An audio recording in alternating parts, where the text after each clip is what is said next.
Hey guys, my name is Ryan Central and welcome back to What's the Meta. We're more than halfway through the group stages of Stage 1 across the Ignite globe at this point, and the meta footprint that Devil Dinosaurs left us has settled somewhat, so according to the data, what are the teams discovering? We have to talk about what stayed the same, and the top two kings of the meta are still exactly the same. Gambit is pretty much the priority when it comes to a first ban. We don't get to see him. I think we've spoken about him enough, we all know why. And Devil Dinosaur is still number 2. Teams are protecting Devil Dinosaur because everybody else is. The stats sort of line up that if you have Devil Dinosaur and the other team does not, you have a pretty decent win rate. So they're protecting Dino because when one team gets him, that team usually wins because he's so easy to incorporate into a composition. He's very good at shutting down some of the more brittle duelists that want to be a little bit more divey. And so he's just a great character to sort of put in the middle of the map and honestly just build around. With the damage that he deals, the damage that he blocks, and just the way that he's able to stall and fight on objectives, yeah, Devil Dinosaur is pretty good and one of your mainstay vanguards for the time being. That's all standard. We could see that in the games that we saw last week, but what has actually changed? When it comes to big winners, there's none more so than Rocket Raccoon. He didn't just become more popular, teams discovered just how to win with him with how he plays. Obviously, he's been buffed over the last couple of seasons, is looking really good. The likes of Be Right Back as just an ability are very useful in these long drawn out team fights where it gets hard to eliminate anybody because you've got the likes of Devil Dinosaur. Get a pick on Devil Dinosaur, or Be Right Back instantly brings him back into the fray. Yeah, it's going to be frustrating. The team up with Star-Lord is obviously very good because Star-Lord got buffed, and the fact that Rocket is very good with his survivability. The fact that a Daredevil or a Black Cat can jump on him, try to eliminate him, and he's able to sneak out goes to show a lot of what the strategists can do to make sure that they don't get picked off when it's important. Resource generation, the Iron Amplifier as an ultimate for just damage boost for everybody is a key thing to win out some of these long drawn out fights where there's so much sustain. And Rocket can put out a good amount of damage, but he can obviously put out a metric ton of healing too. So yeah, Rocket is one of the main winners when it comes to how much he is shot up the rankings when it comes to not only a protect priority, but also a ban priority too. And his win rate when one team gets him and the other one doesn't is pretty high. One of the highest that we've seen so far. Like almost 2/3 of the time high. So yeah, he's good. And because Rocket got stronger, one of the characters that benefits from him the most and is also a pretty good answer to him got stronger too, that being Phoenix, Jean Grey. She's very good at destroying the deployables with her ultimate. She benefits from Rocket's resources. Damage boost into a solo Jean Grey when you're running triple strategist is a great way to actually find eliminations in high sustain. And he just synergizes really well with Phoenix, as pretty much become one of the major options for a duelist outside of Star-Lord now that Elsa's sort of fallen out of the fray. And because these two have shot up in popularity, some of the other options that were trying to contest them have fallen down a little bit in the choice order. And one of the major ones actually for losers is Black Cat. She remains a popular hero for teams, but we're not seeing teams nearly spend as much capital guaranteeing access to her. Her protect cost, she was a common we want to protect this character so it doesn't get banned. We're going to try and one-side it if we can. That hasn't really worked. The win rate is still pretty underwhelming, under 50%. If a team gets Black Cat and the other team doesn't, they don't win the majority of the time because other stuff is banned out as an option. So Black Cat just isn't providing that much when it comes to the draft. It just seems that teams are still playing her, but they're there's no point protecting her because it just isn't that worth it. And also, we're not going to ban her because we want to get some of the other characters out that we've mentioned instead if we can. It just feels like Black Cat is fine, but she's not super strong that we need to get rid of her fine, or protect her in this case. She's just not being treated as a hero that you must secure. But she's not the only one that's sort of dropped down. White Fox's popularity has gone down, Captain America's popularity has gone down, Luna even, who's quite high up in the rankings, has dropped a good chunk, as has Ultron, who isn't seen half as much as before. Not because they're objectively worse characters, it's just because Rocket and Jean Grey are demanding a lot more attention from teams, and that sort of attention needs to come from somewhere. I am really curious to see what we see in the last week of groups, considering at least for EMEA and Americas, there's a month we're going to have Cyclops in the game when we get to Stage 1 playoffs. So the meta is going to change a lot, so I'm excited to see what this last week of action is going to give us before we go into Season 8.5. But I hope you found this interesting. Thanks for watching, and let's get back to the action.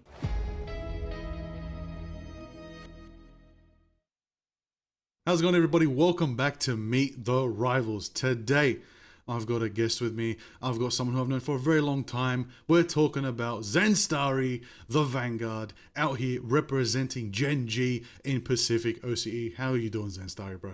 I'm doing pretty good, Logan. Thanks for asking. Happy to have you here today. Now, let's just get into it. We want to know, how did your esports journey begin? How did you end up on Gen G in Marvel Rivals Ignite? As most of you know, I came from GZ. Well, I went on to GZ as first as like the little introduction of my little career, I guess. And then after that, we went unsigned, went to Chopper Mag, went to Atlanta, did pretty well as an unsigned team and got the green light basically that Gen G were, looking to put us on. And here we are. So, yeah. Respect, respect. Well, you've been competing very well right now, top of the region, but outside of competition, what's your profession? This type of thing is my job at the moment. I don't have any extracurricular activities, or I did have school, but I don't have it anymore because, I had to prioritize this a bit more in the moment than school. So I have, dropped out of high school to pursue this a bit more efficiently. Yeah, other than this, I don't have any other profession. Right, that's fair play. Fully committed to the grind. We respect it. Now, in the MCU, do you have a favorite film or TV show? Look, I honestly do really like the Moon Knight show, but my favorite categorical of Marvel heroes would probably be the Fantastic Four. I don't know, something about them just reaches out to me a bit more than any other heroes and whatnot. So a choice to make. What is your favorite hero to play? Overall, everyone knows that Venom and Groot are my most standing out heroes that, I'm known for back in the day. But at the moment, Season 8, Devil Dinosaur is going to be up there. I'm not going to lie. Even though he's OP and he's broken and whatnot, he's still really fun to play in the current Season 8. Hey, that's all it is. It's all about the fun. But, who's your least favorite hero to play against? It would depend. I feel like to me, it all depends on the player. I don't have a preferred hero not to play against. I mean, Penny is kind of annoying, but it all revolves around the player. But I think Venom, good Venom players are annoying. I think it'd be annoying to play against the Venom. I'm not gonna lie, or a Cap. Now, which hero do you wish you were good at? Someone that you feel like you're not good at, you want to be like the best at? I think it would have to be Captain America. I think if you're good at Captain America, I think you will carry at least 95% of your games. The hero is just such a high impact hero, it's like fits well into the meta at the moment. His ult is really good. Yeah, I think I'd be way better if I got better at Cap than what I was at the moment. So that's a good shout, good choice. Now, yeah, you've watched a little bit of Marvel, maybe even read some comics. What hero or villain do you want to see come to Marvel Rivals? Maybe I think Carnage would be cool. Expand on that symbiote roster a little bit more. Yeah, I feel like it could. I feel like I would see how they would work around that. Seeing that they could kind of do maybe the same abilities, but because Carnage is a bit different than Venom, could expand on that a bit more. But I think that'd be pretty cool to expand on that symbiote roster a little bit.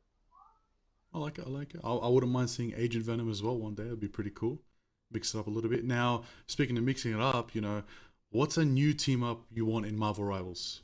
Maybe you want to give your favorite hero something cool. I would honestly not mind them bringing back the Spider-Man Venom team up. I can't think of a new proper team up, but I would prefer like a really good old team up to come back than them having a new team up and it's just absolutely disgusting. You know what I'm saying? It's just... Which hero would you nerf to bottom tier? Absolute worst in the game. I'm going to be a bit biased about my own role because, some people say that Tank has the highest impact and Tank is the most OP role in the game, but I'm not going to lie. I think we've got to tone down Black Cat a little bit. Her kit is really cool, but I just think that the damage output that she has is a bit high for what she can do as a character. I think we might have to tone her down a little bit. And Phoenix. We got to stop buffing Phoenix. I'm not going to lie. I can agree. Well, who would you buff? To the top tier. Who needs that buff? Who should be up there as strong as Phoenix even maybe? This is hard because honestly, I wouldn't mind Magic. I think Magic. Sometimes Magic could be a good contender to be a decent hero in some situations. Now, you spoke about him earlier. What's your opinion on Devil Dinosaur? I think Devil Dinosaur is one of the, no bias, I think Devil Dinosaur is one of the most overtoned heroes that they've brought on release. Maybe I think on release Gambit is a bit better. You know, always the heroes on release is always they're always stupid, and they always take a while to tone down, at least like until 8.5, and then they're still not even that toned down. But I think Devil Dinosaur is probably one of the most fun heroes that they've released in a while, for especially me as a tank player.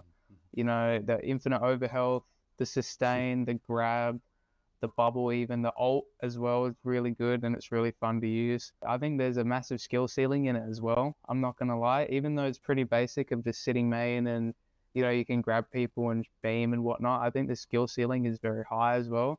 So I do really like the new hero that they brought out. That's a good shout. Well, speaking of new heroes being brought out, what are your predictions for what role Cyclops will be? Look, they did what did they release last season? What, Black Cat, White Fox. Yeah. They did what, Angela, blah blah blah. And I think Daredevil. I think he suits the DPS role. He just has to. If he's a support, I think they're doing something wrong. If he's either a DPS or a tank, it suits him, because it's just, for what he's known for, it's too much to put as a support. It's just, yeah, you just can't. You just can't. Currently, you're in the process of stage 1 for Ignite in OCE. How do you feel about the current meta as a whole? I'm not gonna lie, it's a bit, maybe a little bit messy. I think for some teams it's very straightforward, but I do think the comps that you can play around Dino is very experimental. You know, as you see in some of our games, we play the Rocket Atom. I don't think that's overly a strong backline comp. I just think that, you know, with the dive and with the sustain that Dino has at the front line, and Adam Res, and, you know, all the other contenders, I think that comps like that can get really experimental. I think there's no really definite, there's obviously a definite meta, but some people are still figuring it out. You know, there's new things that people learn that are good and what's bad and what can work every single day. Now, let's talk hypothetical scenario. If you could compete in any other region besides your own, where would you go? I think every person that you would interview would probably either pick EU or NA, because it's just the most competitive, but it also is it's almost the most highest player count. So, you know, there obviously is a whole bunch of skill ranges that differ going into a highly populated region like that. But I think it would probably be EU or NA that would obviously show the most. Okay. Well, let's add on that. You know, let's say you had to swap teams with another pro player for just one stage. Who would it be? Any region. It's completely hypothetical, so I'm just gonna be straight honest. I would maybe swap like myself maybe for Vinny to go 100 Ds. I think 100 Ds is a good team to, you know, participate in and whatnot. You know, their players have had a lot of experience, but yeah, I just think that 100 Ds is a good team to move forward with and whatnot. Who in Ignite is your rival? Who's that one player? Look, I mean, you know, every person I talk to that's on the other teams, we all have banter and whatnot. I just think that for me personally, it would have to be someone on my role. You know, you can't banter someone with a DPS role. You can't banter with someone on support. It would probably have to be maybe Tinny or Isaac on Kango, or Donald or Beast Node on Chiefs. You know, you just balance out the playing field. You know, got to have that ego on each side. Now, a little bit of a fun one. You know, what city do you want to see host a Marvel Rivals LAN event? I think somewhere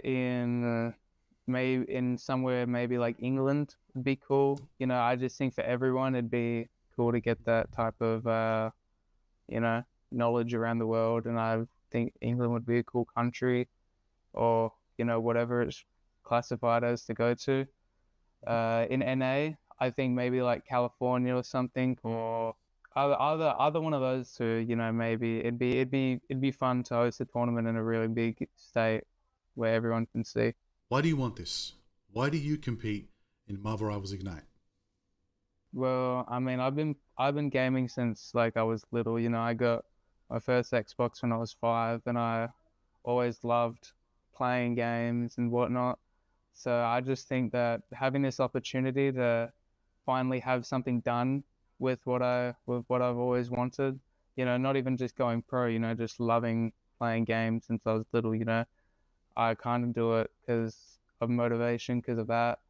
And, now that I've came so far, there's no point on going out of it after, not getting what you want. So I think it's just the whole factor of motivation and, support really that keeps me going in this. Just wait until mid-season. We're gonna get a different placement than 5th and 6th, hopefully a bit higher, and with the meta will changes, and we're gonna be the kings of Pacific. I bet that. I bag that. Well, thank you very much for your time, Zenstari, and everybody at home. Congratulations once more. You've officially met another rival. Thank you.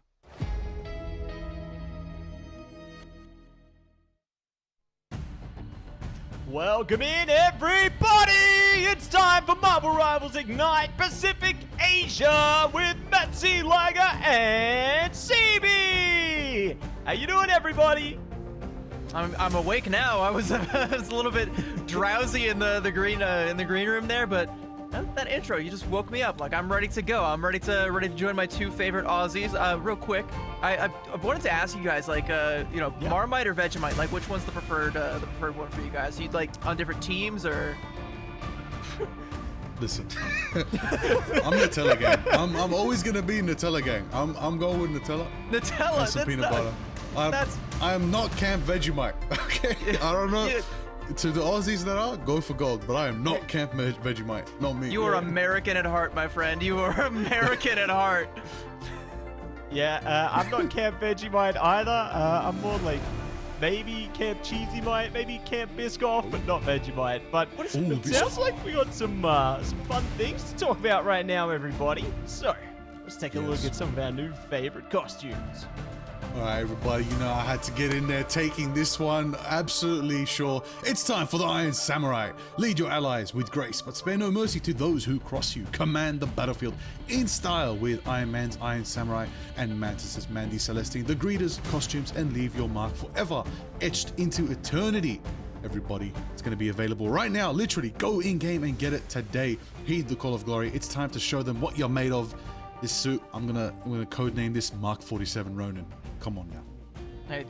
When we saw the ad reads for this week, Liger called dibs on that one so fast. He wanted to talk about that Iron Samurai costume. But that means that I get to talk about something that I'm still excited about to this very day. It is the partner team bundles that are still live in-game right now. You can gear up with your favorite team's bundles, showcase your loyalty, and take your esports spirit into every match. And if you're a true blue Pacific lover, Genji or Reject, like, I'm gonna see you in my games rocking those for sure, right?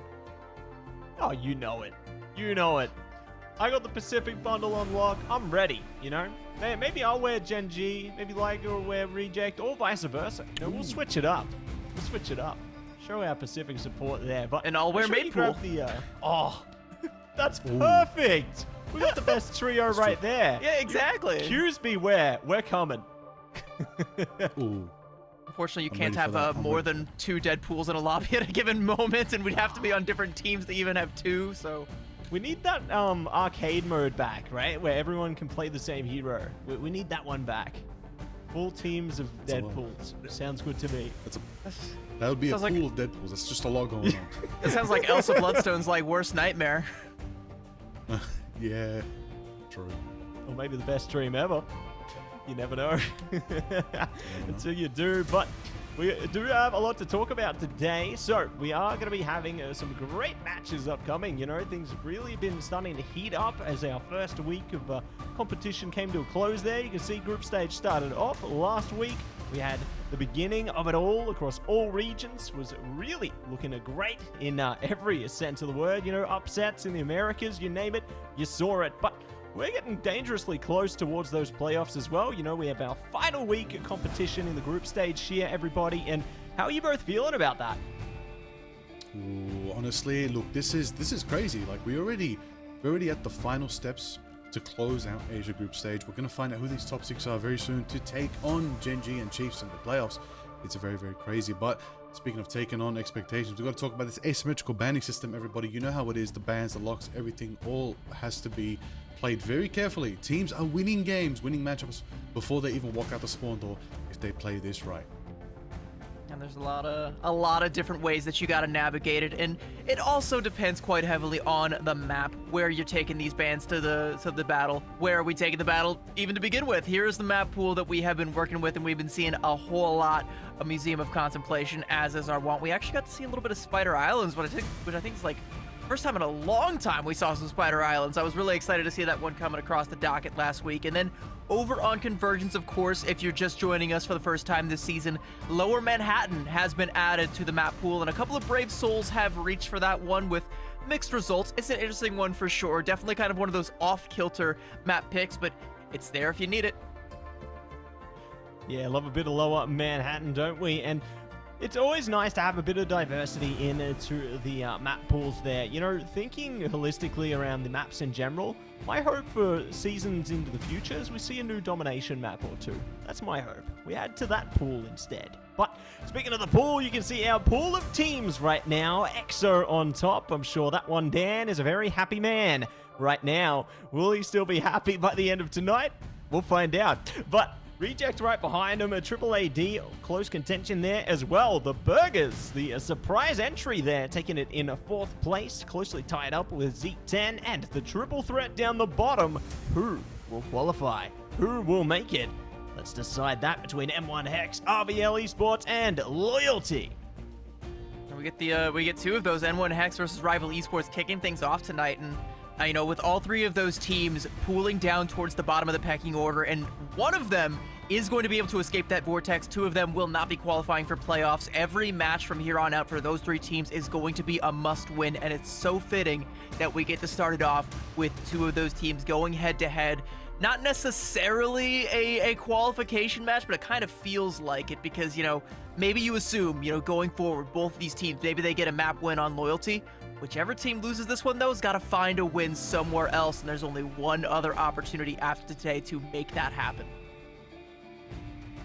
I mean, there's so much we have to bring to the table here as a team for what these players need to realize, because, you know, as you said, it's qualification in substance rather than reality. You need to figure out how you can collect these points down, because this is the last weekend to try to do that. It's your last chance to get through the door. Now, people think, oh, I'll make it through. Some of these teams probably think, oh, it's 6 spots out of 8. We can make it through. There's no stress. But there are teams out here who are really fighting for absolutely every moment they can. And N1 Hex has proven themselves very formidable right now.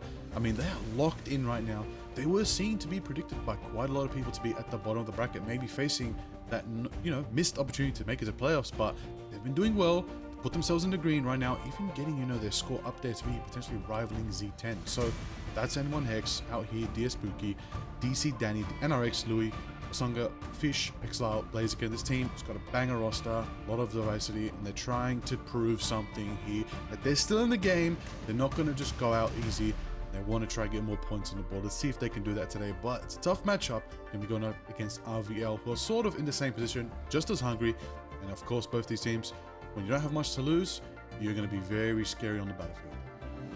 Yeah, nothing to lose, everything to gain, and I mean, there's something to this N1 Hex team. I'm super excited to see if they're able to pull it off, but I'm also just excited to see 6 Angie double dinos marching my way. Here is your Rival Esports squad: Zeft, Proxies, HK Mario, Lick, Netra, and Spocky. This is another one of those teams that, coming out of the preseason, made some adjustments to their roster, hoping to try and turn their fortunes, and so far, it hasn't quite worked out, so they're still in the hunt for their first win. And if it's not going to come against N1 Hex, it's going to have to come against Loyalty later on down the line. And just like I said, somewhere else, but there's only one other day, aside from that Loyalty match, where you can make that magic happen. Last time around in the preseason, it was Rival that qualified for the playoffs, but will they be able to get through in Stage 1?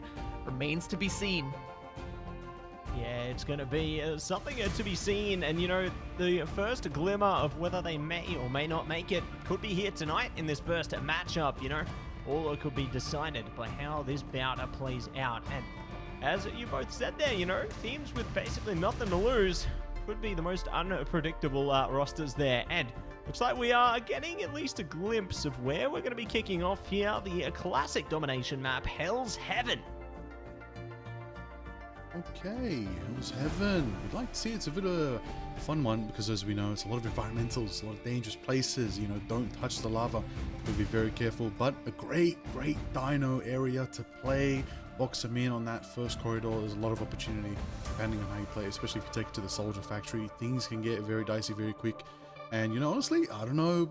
I have a feeling the meta necessarily we've been leaning towards, you know, the Black Cat sort of being primal and crazy with the Dino doing a lot as well. But there's been a shift. We now know that people have caught attention to Mr. Rocket Raccoon. He has been a very prioritized ban. Like, CB, unpack that for me. What's the go with this Guardians of the Galaxy hero right here? Why is Rocket terrorizing everyone? I mean, it's the CYA. It's just the amount of versatility from that ultimate. There was a time, you know, back in the preseason meta, you think back when it was Gambit versus Elsa Bloodstone kind of jockeying for position. If you couldn't get the Gambit through, there were some teams that would substitute the Rocket for the Gambit and then still pair with the Star-Lord and just use that as your 1-2 wombo combo. And a lot of teams are bringing that back. It's still just as good. Star-Lord's only managed to get buffs. Rocket has only managed to get buffs since then. So both of them have just kind of waltzed right on into the meta unannounced, like no one even really noticed. And it's kind of gotten to a point for me personally where I'm looking at some of these pick ban phases and I'm almost thinking about protecting the Rocket before the Devil Dino. Of course, these teams aren't going to reach for that particular, you know, that particular tool, but you got to imagine later on down in the ban phase, one or both of these teams are going to have to keep that one on their radar. Oh, you're going to have to for sure right now, but dinos are protected for both sides. Lock that one in. We're going to see what the change will be. This is around the time when things get a bit different. Going to go for that Mantis one to be safe there. Not allowing N1 Hex to have the Mantis. Forcing their strategic line down a certain path. Not too many strategists available in Ignite because we're always banning out as many strategists as we can. There it goes. The Phoenix as well, not available. It's going to be good firepower, nullified from N1 Hex because of RVL. But at the same time, ooh, it's a bit of an interesting one here. Mantis for no one available. Luna one-sided secured for N1 Hex. That's going to be the first step there to claim a little bit of a lead here in this ban phase. Yeah, and of course, you know, they're going to be the White Fox ban, hovered right now by RVL. If they commit to that, which I think would be a very wise thing to do, because Luna triple strategist compositions, you know, with or without the Mantis, either way, it's a deadly combination. White Fox and Ultron, but there is still the sticky matter of the Rocket, so they're actually going to change it up at the last second and go for that Rocket ban, potentially go for that one-sided. So, you know, you do have an opportunity for that White Fox Luna combo in the backline for N1 Hex, whereas for RVL, they're able to get Mr. Raccoon on through. Oh, there it is. Okay, final ban coming out. What's going to affect RVL? What's it going to be? Decision by N1 Hex. It's going to be Phoenix. Nobody's going to get the Phoenix available. That's going to be locked out. Nobody has the Mantis. That is also locked out, but we're going to have the differential right there of the Rocket versus Luna. Let's see if that all unpacks. I saw Iron Man. Hold on. Please spook. No. Get on the Iron Man. Right, Amazing is in North America. We're not going to be seeing a whole lot of Iron Man over here, I don't think. Like, we'll keep that in Sentinel's Maybe toolbox. Bobo. We don't need it. We might get it in Pacific playoffs. Bobo might bring the Iron Man. We got our own Iron Man in the scene. We do. It could be. I mean, I think that's the last thing that we need is another hero like an Iron Man to come in and just kind of dominate the pick and ban phase, because, you know, as we go through it, we're kind of seeing, like, there's so many things that are so strong right now that you have to try and, like, take your pick, you know, pick and choose Rocket, Phoenix, Mantis, Luna, White Fox, all of these things, and that's not even discussing the Devil Dino and the Gambit, two of the strongest heroes in the game right now. Also, the Black Cat, you know, she's, like you said, fallen out of the pecking order. Less and less teams are prioritizing her. I think some people are starting to figure out how to play her, but also how to counter her. Other things are just a little bit more stronger and worrisome than the Black Cat right now. So a lot of different ways that you can go with this. This is the way that we have gone with it now, though. And in 5 seconds, we're going to see these two teams throw down, not necessarily with their tournament lives on the line, but one step away from it.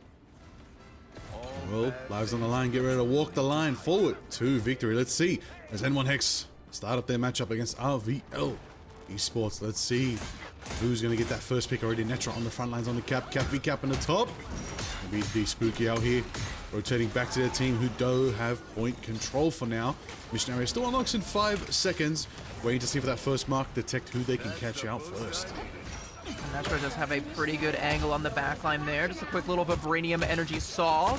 Leaves them in half, but doesn't quite find a whole lot off of it. Now just gonna brawl down with Winsger on the point here. Winsger, by the way, making the swap over onto the Devil Dino. Normally a strategist player, but this time manning up the Vanguard and doing a pretty good job to kick things off with a quick little KO there. Spooky getting in there, taking down Blaziken, and the tray is going both ways, but it seems like N1 Hex seemingly the ones who have their feet on the point right now, and looking to try and get that early cap. RVL going on in, Zep melting down Winsger and trying to retort a nice little 2-piece for him, and Zep's gonna buy Rival a way back into this fight, and as HK Mario is just raining hellfire down on Xlail in the backline, RVL will be the ones to find that first cap. 100% right there, you know, secured for themselves, doing well, feeling confident that they can take that right there. And they did take a very nice slow fight for themselves, RVL, but, you know, money's up right now for Spooky. It's just a lot of money in the game right now. Cashing in on the next team fight, stealing a good 300 there, right there from Winsger. I don't know, does the dinosaur have pockets? Where did those coins come from? You know what's crazy is I was also watching like a Black Cat against a Loki, and like you can actually farm money off of the clones. I'm like, why did you give Loki? Why did you give your clones wallets? What is wrong with you? It's so true. Well, to the mix of it all, see pops from Proxy. Zeft going for that Galactic Legend. This guy does take out one's guy 3 down as well from N1 Hex, and that's for the Spooky. Gonna retreat for now, running away as they can. It's very hard to catch Captain America and Black Cat. Like, listen, they're gonna go in, they're gonna annoy your backline, but when the fight is lost, you're not gonna catch them. They're too fast. They're already gone. But you also see the power of the COIA in that fight, right? Like, they go for the Wombo combo, investing in the Galactic Legend, but the Galactic Legend isn't even where the lion's share of the damage is. It's just RVL, with all that amp damage, just crashing in on top of you one after the other, and there's not really anything that you can do unless you can somehow break the amplifier, but if you can't do that, you're cooked. Right now, speaking of cooking, we've got the Dinos on the front line on the mission area going for chomps, but it's going to be Spooky with the calling card right there, taking out Xlow. The Luna's down, and of course the Dinos are going for the barriers. The boundary is down. One's guy takes out Netra. The cap goes down. Power to the primal one right there. Zeft taking out another. The Dinos are down, back into the fight again. The RBB can maybe active, but we're going to cross the path of NRX right there. Slashing once, twice, taking out 2. Take that 3, potentially going in once more. Triple KO certified for the Black Cat, just absolutely slashing through. And that's going to be the flip. N1 Hex need as they're going to capture the mission area right now. Finally get some percentage on the board. And not a bad way to do it, too. You know, they do invest 3, 4 ultimates, actually, as a matter of fact, but they get to hold on to the Fate of Both Worlds and the Devil Beast Rampage, 2 things that they can use to stall things out and try and build up a little bit more percentage. They've got quite a hike in front of them, though, because 91%, you're going to have to try and match that in one go. Otherwise, you're already investing a strange TP to try and buy yourself back into it. At that point, you're cooked again. Oh, speaking of again, it's going to be Lucky's friend going assembling again right there into the madness of the power of the Captain America right there. Dear Spooky taking him out right there. The Spooky taking out Zeft. Big power coming out from those, you know, Wakandan vibranium shields, you know. Split the shield into 2, double the firepower, double the attack rate. It's just a little bit of a, you know, costume change, a little different expectation, you know. A little bit of LARPing, guys. Don't ask. Speaking of attack rate, though, like N1 Hex, they take that fight so quickly that Rival Esports don't really get a good opportunity to build up to any ultimates, so they have to spend a little bit more time farming up before they can try and force out this Fate of Both Worlds from Xlail. He just hold on to it until it is forced out of his hands. Yeah, definitely right there. Oh, 60% and climbing. Very good right there for N1 Hex. I very good slowing down RVL's approach right there. RVL do have the high ground, but big slam coming out from Big Spooky, taking out Lick right there, but into the sky, Zeph goes Galactic Ones, taking out NRX, trying to shred through there, sustain, but it's just quite a bit too much. But fortunately, we got another corner play for Blaziken right there, taken down by Netra. It's a tough time with a little bit of Ultron disrupting the flow right there, but nonetheless, 99% is going to be locked in right there as RVL do capture the first round. And even with that Fate of Both Worlds, like the damage from the amplifier, it's just too much. You just burst right on through it. Remember when like everything felt like you were just completely invulnerable inside Luna's Snow ult way back in the day? No more. Yeah. It's too much time has passed and too many teams have figured out how to crack it, and it was the Rocket Raccoon all along. When that comes out with the Galactic Legend, it's just too much. There's nowhere you can run. There's nowhere you can hide. The dance floor is definitely the least safe place in an event like that, and Rival Esports able to walk away with that one, but a good fight and a good run back coming up from N1 Hex. They didn't quite make it a 99-99, but you know, if they maybe played the first couple of fights a little bit more clean, they definitely would have. So I think this one is going to get closer as the series draws on. I'm hoping I'm right, because I want to see these two teams fight like their lives depend on it, because like I said earlier, they're one step away from it being the case. Yeah, I'm kind of waiting for the old friends team up to kind of take effect here to see if we can get some value coming up from N1 Hex when it comes to D-Spooky and Blaziken. Maybe they can get that combo going, really box in, maybe catch out Spooky in the backline, maybe deny that Black Cat value. But right now, it's really on the call right there. But we've got to be careful, as of course, Winsgar and HK are kind of matching each other on the Devil Dinosaur, really setting themselves up to really prepare for that mission area. But for now, both teams are moving in, trying to get the action, trying to get into an optimal area to start a fight right now. But it's just these dive Vanguards and these dive duels out here, the Black Cat and the Cat players are really dictating the pace of these matches. Netra, again, being the tip of the spear when it comes to that dive. Blaziken putting a little bit of damage down with the Rathasaurn on point, trying to put Zeph down in a nice headshot. Beautiful stuff. Disgusting, as a matter of fact. And NRX gonna go in and clean up a nice little double. And with the Kumio being invested from Fish, this is all N1 Hex all day long, baby. Swinging that tail of the dinosaur right there from Winsgar. Taking them out. Pushing RVL back to spawn. N1 Hex did capture that one there. Looking smart, looking good for themselves. But, ooh, cracking impacts online, CB. This could be big. Blaziken might be able to go off again. I would definitely put money on him going off when this Kraken Impact starts to come online. Your RVL, like, you have to try and scout this out, but that's the least of your worries. There's also a Freedom Charge and potentially a Calling Card that could come out as well. And now the Devil Beast Rampage as Winsker gets a fair bit of Volt Charge off of that laser beam. D-Spooky forced out and canceled. What a chop coming out from HK Mario. Calling Card going off right there from NRX.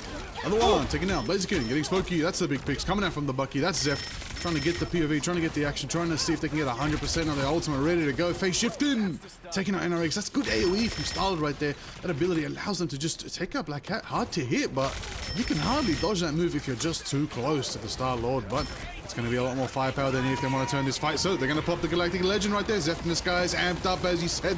The Rocket Ultimate is going to be that damage differential right now. N1 Hex on the back foot. One goes down, the second goes down, 3 down to the count. XOXO01 trying to survive, but he's taken out by Mario as well. That's going to be value for RVL. They flip it right there, taking it at 61% to match, but it's on them to try and catch up right now. And they're going to win this next fight really, really quickly and try to get that 60% mark sooner rather than later. Otherwise, N1 Hex is going to tie up the round. The scary thing, though, is when that CYA comes out, how much ground N1 Hex have to concede. Like, the cap nearly comes through before the fight is even over, just because they fear the damage and they know they don't have a Strategist ultimate. XLail was lagging a little bit behind in terms of that Fate of Both Worlds. Is going to have it now, but Kraken Impact going to come up from Blaziken, stomping right down on HK Mario. No other targets showing themselves right now, but as he goes back up, comes back down again, looking to try and find the cleanup, and will get one onto Lick. Somehow threads the needle there, and Fate of Both Worlds going to come from XLail. A little bit of damage and potentially coming out for Blaziken as he goes back up yet again, and this should be a good opportunity now for N1 Hex to try and buy their way back into this one, as NRX is able to take down proxies, burn the BRB as well. They have to trade XLail to make that happen, though, and that's an opportunity for Rival to try and buy themselves back into it, and the Calling Card going to come out now from Spocky to try and do just that. N1 Hex holding on by a wing and a prayer and a Kumiho, and that Kumiho is unleashed. It will stomp down Spocky. Fox beats Cat, and this should be N1 Hex finding the flip if they can just get rid of these last few members of Rival Esports. They're going to have to go and hard and crunch as much as they can right now for N1 Hex. That's the value Winsgar's going for with the Dino Time. Zeft in their grasp right there, taking them out as the Dino can. Devil Dinosaur looking primal, looking sharp, going for the jump, taking out Netra, and they do flip it in their favor right there. Strong fight, strong start right there, I gotta say, but you know, looking good as they are. The ult charge right now for Winsgar's almost there. Gonna have that primal time right there. Gonna be able to rampage if they need, but Zeft also has the Galactic Legend. Netra as well with the assemble could be big. Both assembles online, D-Spooky as well. Looks like the fight's about to kick off again right here. 80% and climbing. RVL need to move in now, and a rampage starts off from Winsgar, diving straight into the midst of the backline for RVL. Taking out proxies, the Rockets down early. No chance to build an amp. They're going to try to go for Zev, taking out the Starlord. The Guardians are down. HK Mario down as well. A strong rampage right there. Was so good by N1 Hex, using one rampage to stop an entire fight from RVL. And the beautiful thing is, there's a chance for a portal. Do they have a chance to contest though? 98 to 99. And they do. RVL still contest.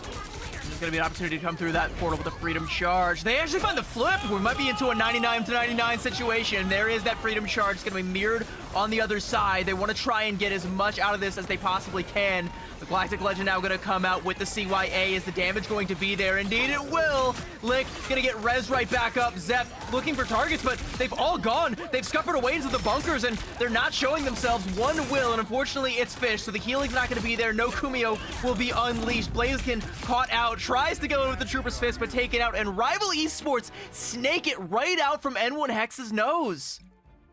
Ooh, 1 point on the board for RVL. Right here, that is a big win for them right now. That is exactly what they needed. And everybody, mathematically, check the scoreboards. That's RVL's first map victory in group stage.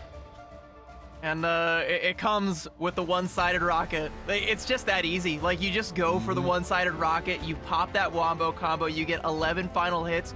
Spocky able to get 11 of his own, definitely getting active on that Black Cat for the most part. But I think the problem for N1 Hex, they should have won Frozen Airfield 100%. They just needed to shut down that portal play, or at the very least, have a better fight to try and contest and shut down that combo when it comes out, because that is, it's just too lethal. You know, you can't let that one come out again and again and again, and you definitely can't give them one last opportunity to get it online. I mean, as of this moment, these teams are officially tied. Officially tied up as perfectly as possible, which means, woo! It could be crazy, it could be crazy.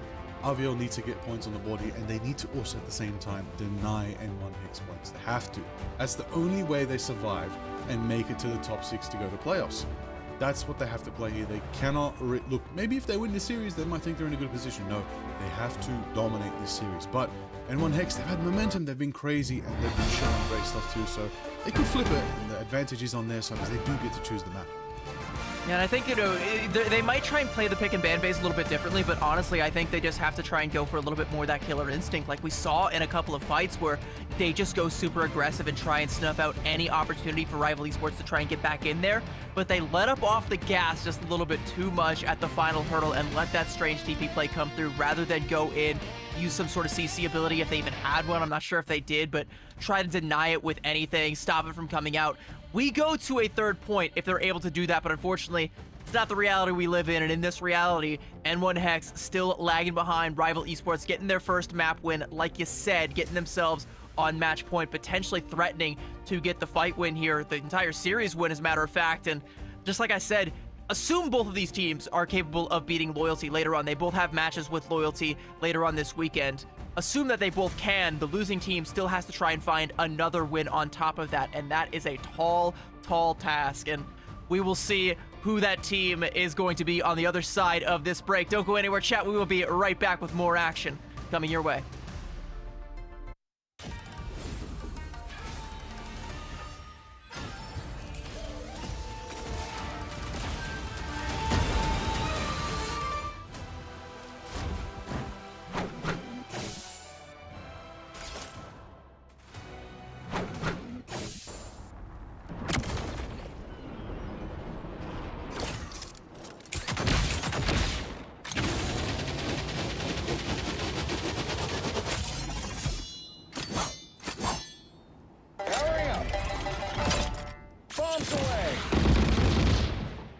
Maximum pulse!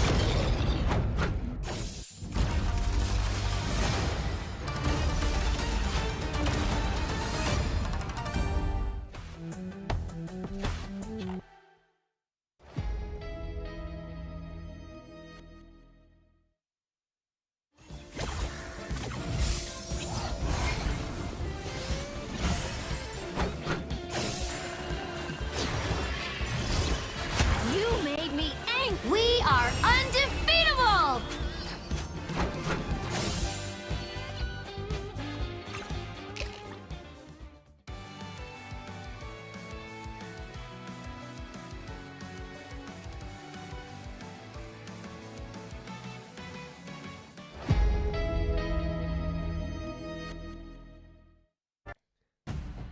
Welcome back, everybody, to Marvel Rivals Ignite Pacific, Stage 1 in Asia. And wow, guys, what a first map that came through there. Were you guys expecting Rival to take that?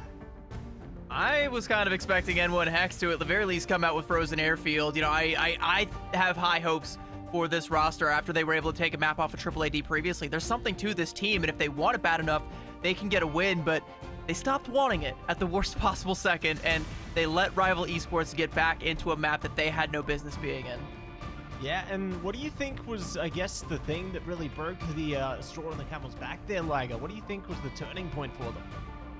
I mean, it's clearly the Guardian himself, the hero of the Guardians of the Galaxy 3, the main character, Rocket Raccoon, 100% absolutely just, you know, coops up everybody's expectations and just absolutely just goes crazy with it.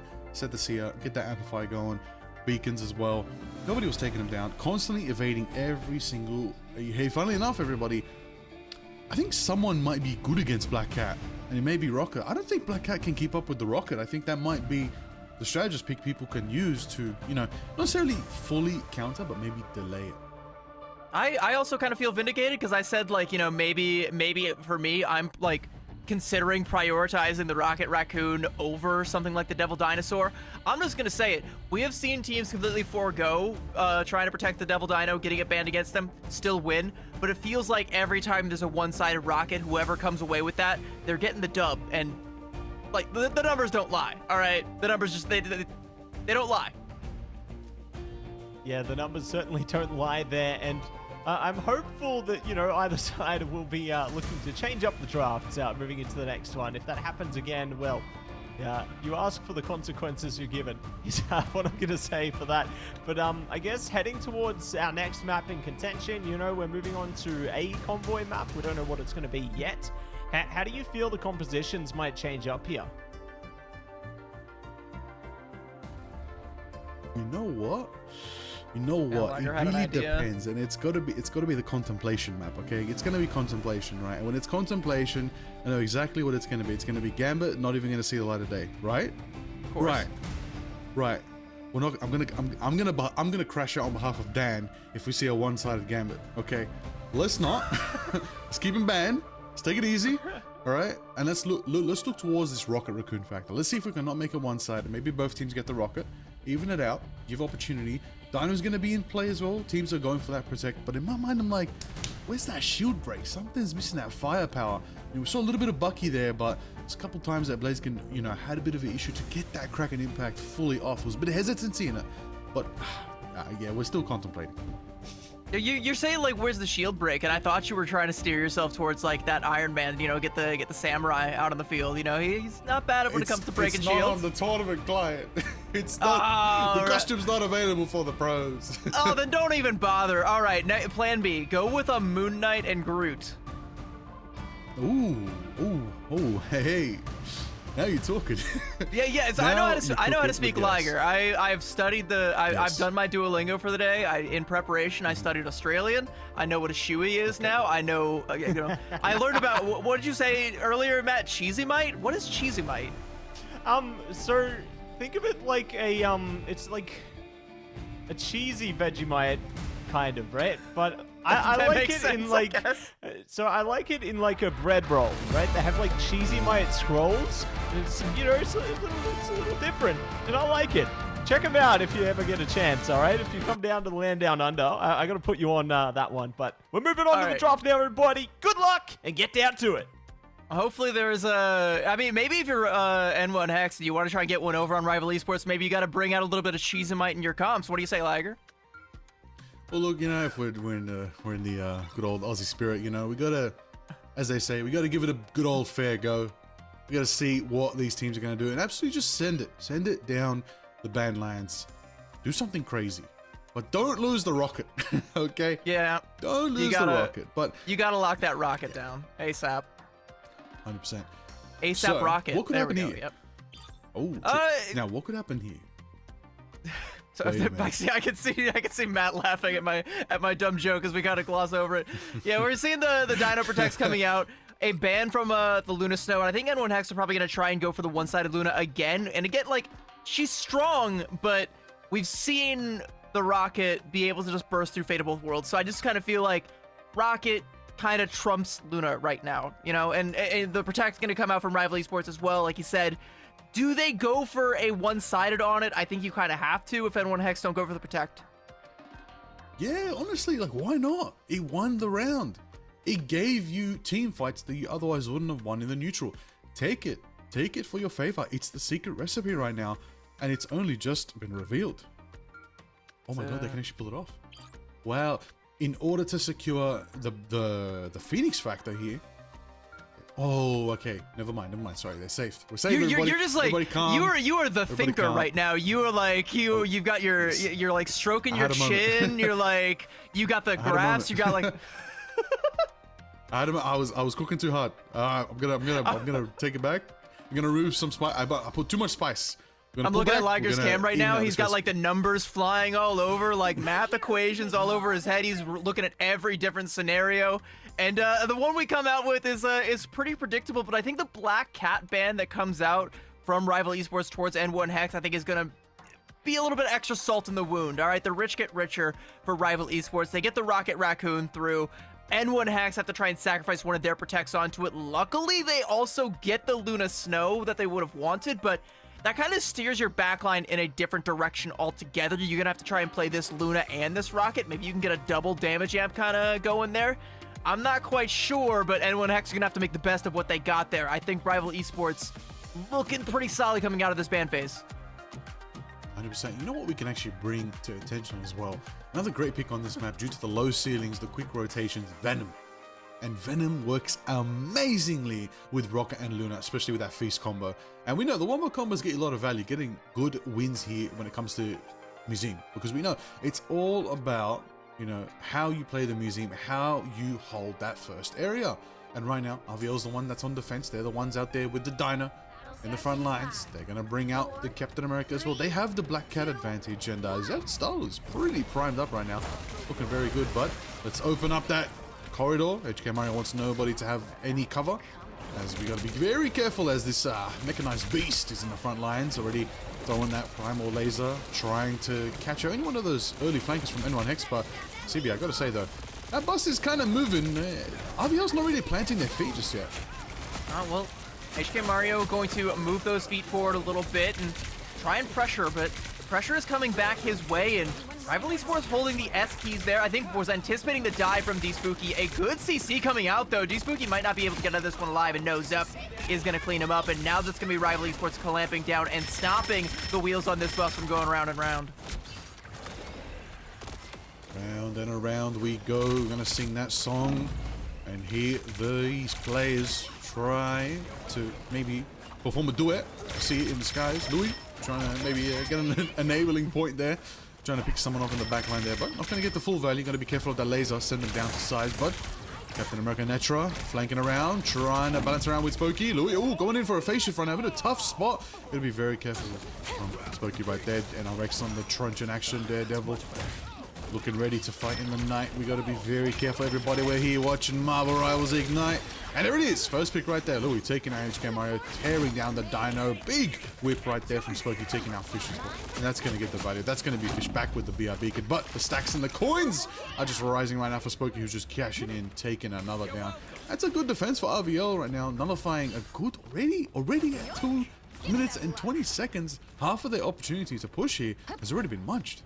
But they did have to use the CYA in order to do it, so there's not going to be, like, there's going to be a desync now when it comes to this Galactic Legends. Zept is going to have to try and go in raw, and this is an opportunity for Fish to try and build up to that Beta Both Worlds and be able to counter it outright, but Zeph's going to try and stop that from coming to fruition, and if Spocky takes down X-Layo, there's just not going to be enough healing, so even without the CYA, the damage is just too much. Zeph, like Chaperone, gets the job done, and HK Mario is going to clock Winsger out, and it's another easy fight win, but I feel like this next one for N1 Hex, you have a look at all those ultimates stacking up, about to be 6 strong. It's going to be a bloody fight any way you slice it, but it's one that N1 Hex do have just an ever so slight advantage in, and they should be able to come up with a dub here. Honestly, I don't want to call it early, but there was a desync, and it's already looking pretty even right now. I think Proxys is building it up quickly, and Zeft is already at 20% again. they could probably get that combo next. But even if they don't want to, they can go for the primal charge combo, Cap and Dino, just force that full sustain, full rampage, and completely just dive in. But let's bring out the boundary, let's bring out the amp, let's bring out everything that we can right now as N1X are going for their big fight here. They're going to commit 3 ultimates for now. They got 3 more in the bank. They're going to have to go in right now. Big primal counter coming out from HK Mario is what they need. If RVO can pull it off, he's waiting for it. There it is, the primal counter right there. Holding forward, gonna match it with the dance from Fish right there, going crazy. But there it is again, Amp's back. RVO bring the Amp back online just in time. Zeft is very close to the Galactic Legend if they need that extra bit of firepower right now. But both teams are evenly matched. Everybody is still around 6 on 6. Everybody get into the mix. Dear Spooky taking a lick. Spooky taken down. Back again. Dear Spooky avenged right there, taken down. That's value. That's power. N1X looking good right now as they have the numbers game. But Zeft is in the skies. Going Galactic right now, shredding through. And N1X dive under the corridor for now, but it's on the Venom. The chase is on. Dear Spooky does retreat, uses a bit of overhealth to survive, and it's kind of the fight is kind of neutralized here as we've got this portal coming out from RVO to really keep their defense going.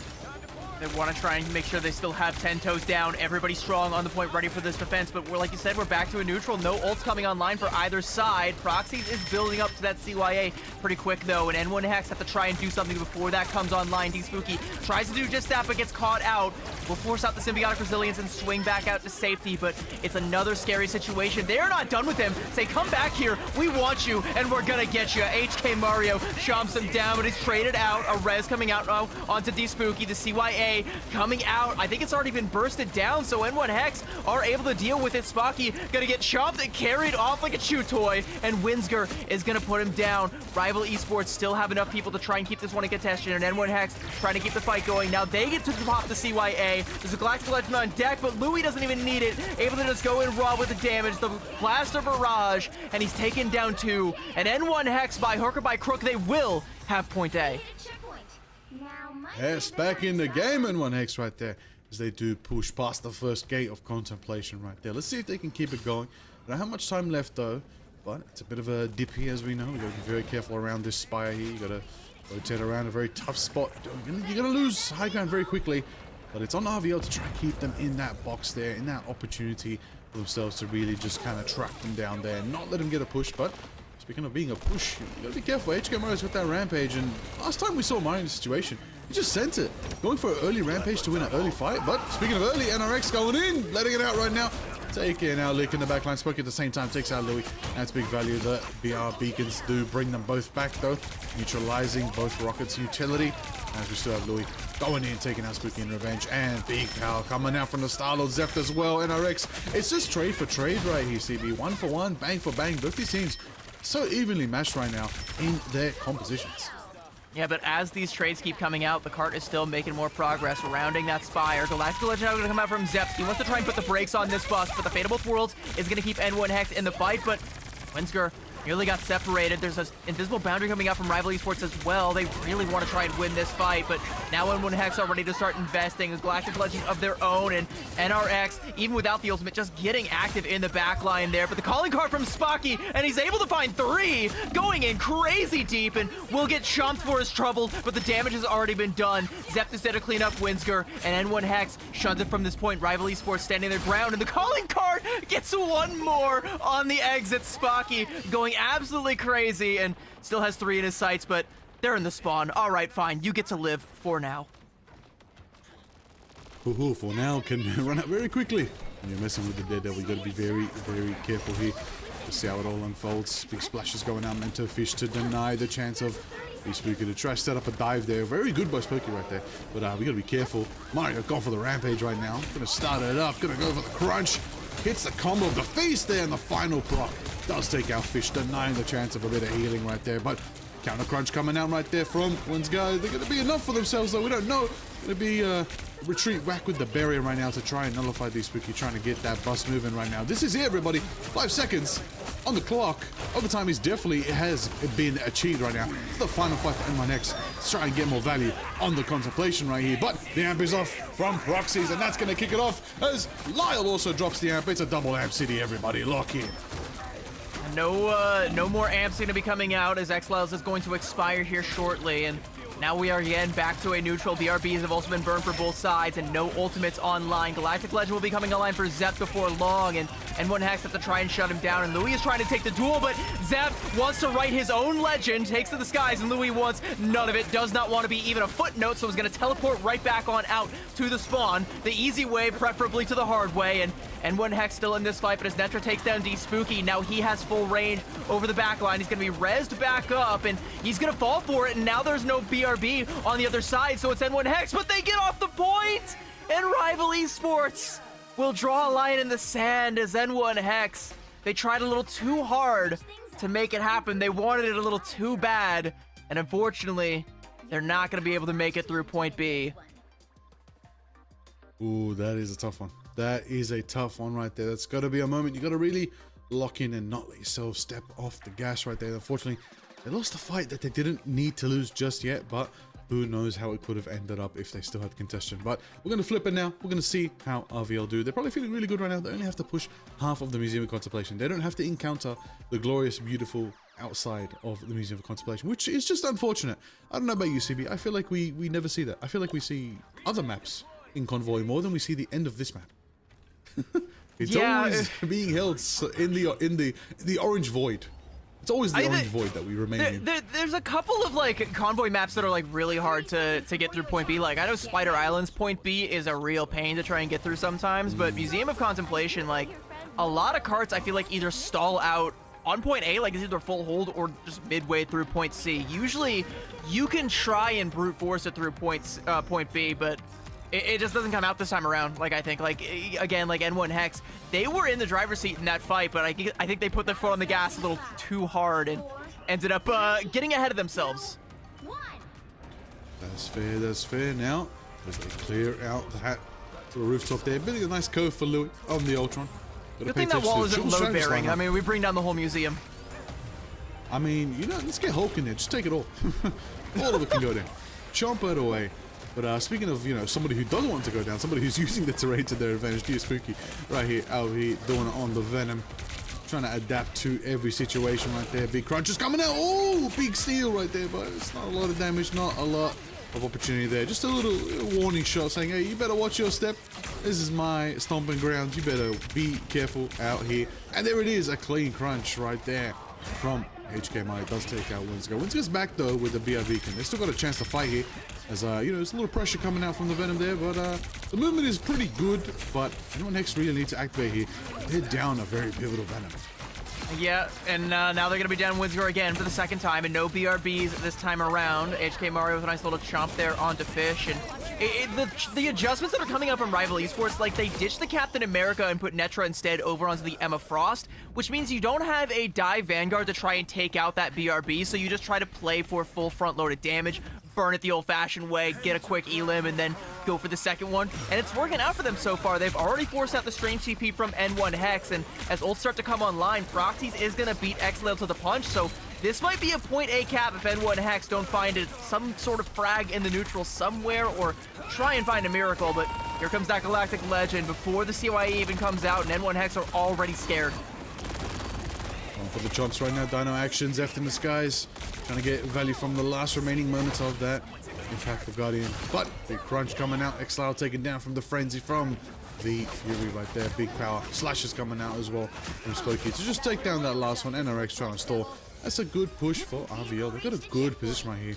I mean, last time we were at this point, N1 Hex walked with 2 minutes 20 left to try and get to that mark right now. RVL have almost double that and already setting up on the high ground, trying to deny N1 Hex getting up there and preparing. But be careful there, even if they go for the flank. Spooky's already marked them with a little pyro turret there. You got to be very careful here. We're going to see how it all unfolds. Ultron setting up as well on the high ground.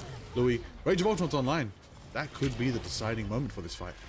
It's gonna have to be. I mean, it's the only ult that they have to their name that Rival Esports can't really match right now, as they don't really have a good defensive utility. I mean, they have the invisible boundary, but using the Rage of Ultron to force that out and then clamping down with that CYA damage, I think would be a good way forward for N1 Hex. We'll see what they choose to do. Right now, they're trying to bide their time, and time is definitely not on their side. Devil Beast Rampage gonna come out from the side of Winsgur, and A good chomp onto HK Mario. They want to try and isolate this Devil Dino. Good body blocking coming out to try and really put the hurting in, but the damage just isn't there. The rest of Rival Esports was able to play bouncers, stop any reinforcements coming in from the side of N1 Hex. There is that Rage of Ultron trying to pressure out the backline, but Rival Esports don't flinch. Galactic Legend now coming out. There's the invisible boundary. They finally get it out, but now the CYA just gets burned down, so the damage just won't be there. And N1 Hex, they're trying so hard to make this happen, but it's just not working out. Windsor gets caught out there by Lick, and as the Fate of Both Worlds come out from Fish, Rival Esports, they just disengage.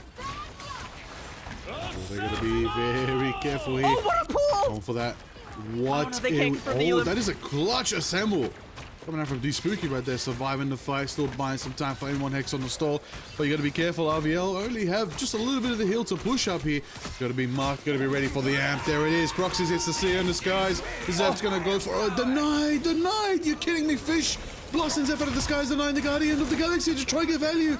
That is insane marksmanship coming out right there. It's going to deny quite a bit for themselves, but that also means the push is still going. 4 meters left. N1 Hex, do they have a chance to try and contest here? Do they have the moment? Do they have the power to build up to the Rage of Ultron? It's RVL as well. Both teams in the neutral right now. No ultimates online, waiting for someone to spark the fire to win it here. Who's going to do it?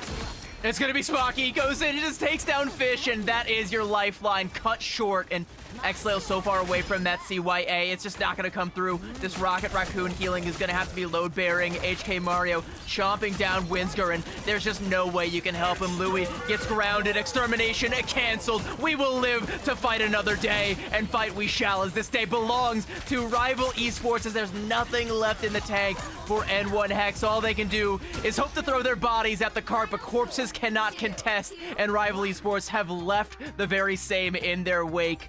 On Museum of Contemplation, a 2-0 victory for them, and for N1 Hex, the road to playoffs gets that much more bumpy.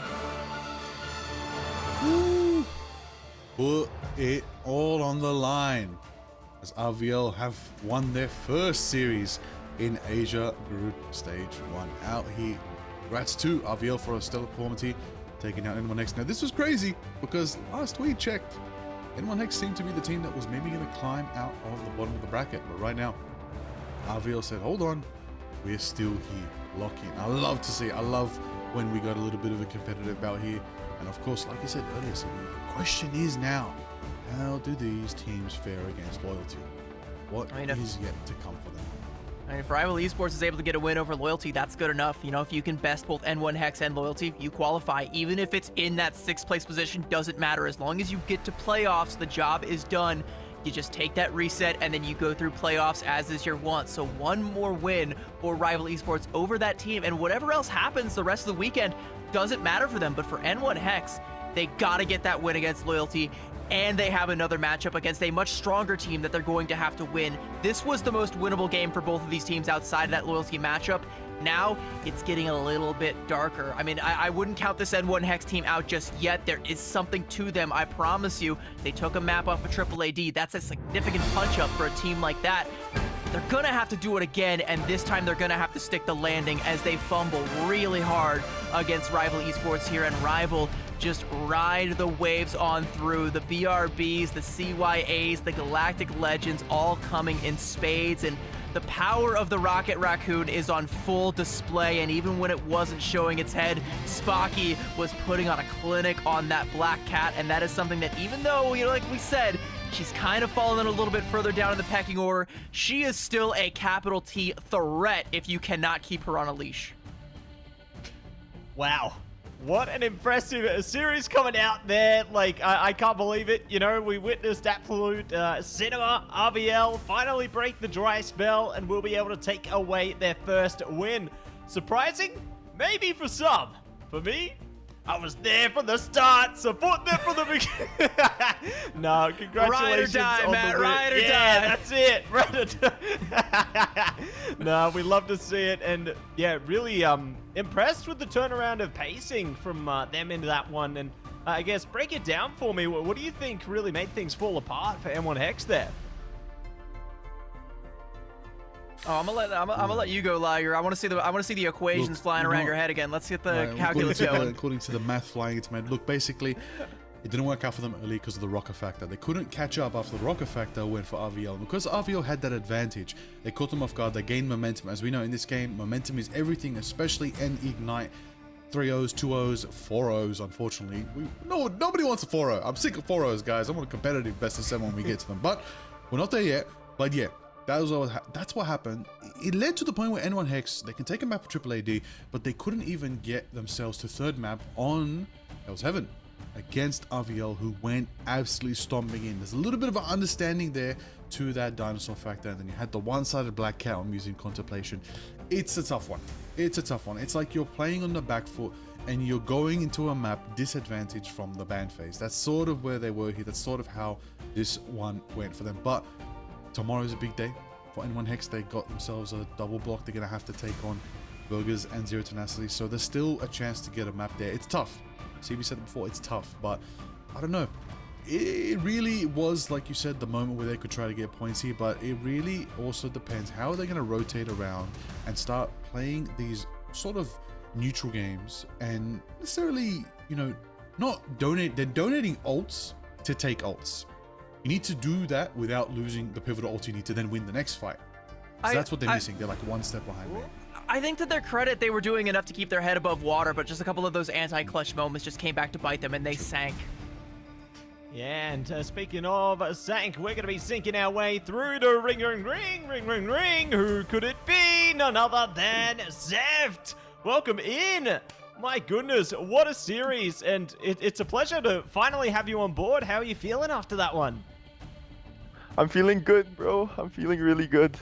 Me and the entire team are really happy with that win. Oh, I can imagine it must feel surreal, you know, to be here in this moment. And I guess coming into it, like, did you expect to take away that victory? Definitely not, I think. At the start of, like, the tournament, we were in, like, shambles. But it turned out well. We won 2-0. And we're pretty confident into making playoffs. Yeah, I mean, I would be pretty confident about making playoffs because I think realistically, you guys only have to beat Loyalty. That like is your main competition, your only must-win match from here on out. How do you feel about that one coming on a little bit later on this weekend? Yeah, we're really confident in beating Loyalty tomorrow. Make sure to like tune in, support Rival Esports, support me and my Indian brothers, Spocky, Blake, Netra, Mario, all of us. We're gonna try our best to beat Loyalty. Represent. We love the culture out here. We love seeing all folks coming around from all across the world. This absolutely lovely, multicultural, marvelous society we have playing Ignite. I gotta say, how do you feel about this current situation with Rocket Raccoon? What have you guys figured out recently and realized we need to get this guy one side on our team? So basically, I was a flex player, I was playing melee, but there was like no hit scan players looking for a team, so I had to play hit scan, and my aim sucks. So just put me on Star-Lord, just build my ult, just spam the spam Rocket Raccoon beacon with the Star-Lord ult and just win. Not much to it. Simple as that. Simple as that. Love to see it. And I guess looking further forward, if your team does make it through to the playoffs there, how do you think you guys will fare against your Oceanic counterparts? We're pretty confident in doing well against them. We'll see though. Should be fun. Love to see it. And you heard it here first, Rival 3-0's Gen G. Oh, yep. Whoa. You've heard it here first. We're ready for it. We'll see. Yeah, we'll see. But Zeph, do you have any final shout-outs before we close out today? Yeah, shout out Grezin, our coach, for going to bands and drafts with us. We're really grateful for Grezin, and that's about it. Yeah.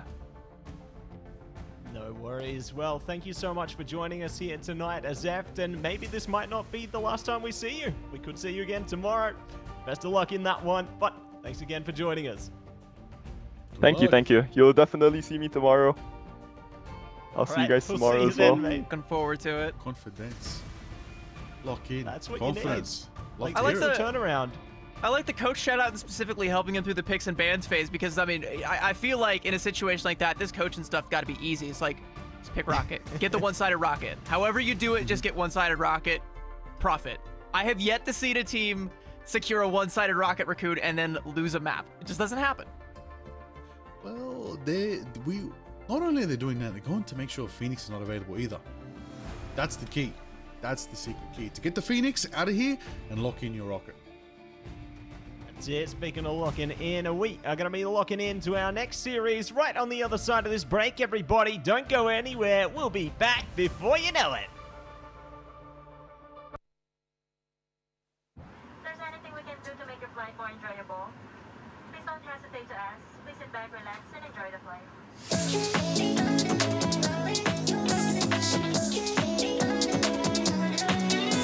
Just watch me now under the moonlight. 저기로 날아올라. Flashing on my window frame, 얼어붙은 my flame, blinding shining lights. Oh, oh, I feel skipping way out of control. Lock it, oh yeah. We won't stop it. Flying high is our destiny, lighting up flaming stars. We're reaching out towards victory. 눈부신 꿈으로 차가운 심장을 쥐고 더 높게 날아가. They can't catch my vibe and my life. We're dancing under moonlight. 손은 꺼버려. Turning up the heat. Get it, oh. We're switching up the lip gloss, mixing up the crystals. All they want to know how we're doing. Now it's the switch to flight mode. Yeah, 차올라 내 눈빛 봐. 불부터 나 ready now. 떨림이 번져가 이 밤 위로 올라타. 거침없이 난 dive. 겁없이 뛰어가 flight mode. Be breath free, shining, flying high. Feel the spark of light.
welcome back everybody into Marvel Rivals Ignite Stage 1 for Pacific Asia here. It's Matsy, Liger, and CB coming at you with all the action here today. And what a fantastic way to kick off their RVL, taking down N1 Hex. Feeling good about it, but there's more matches coming up, aren't there?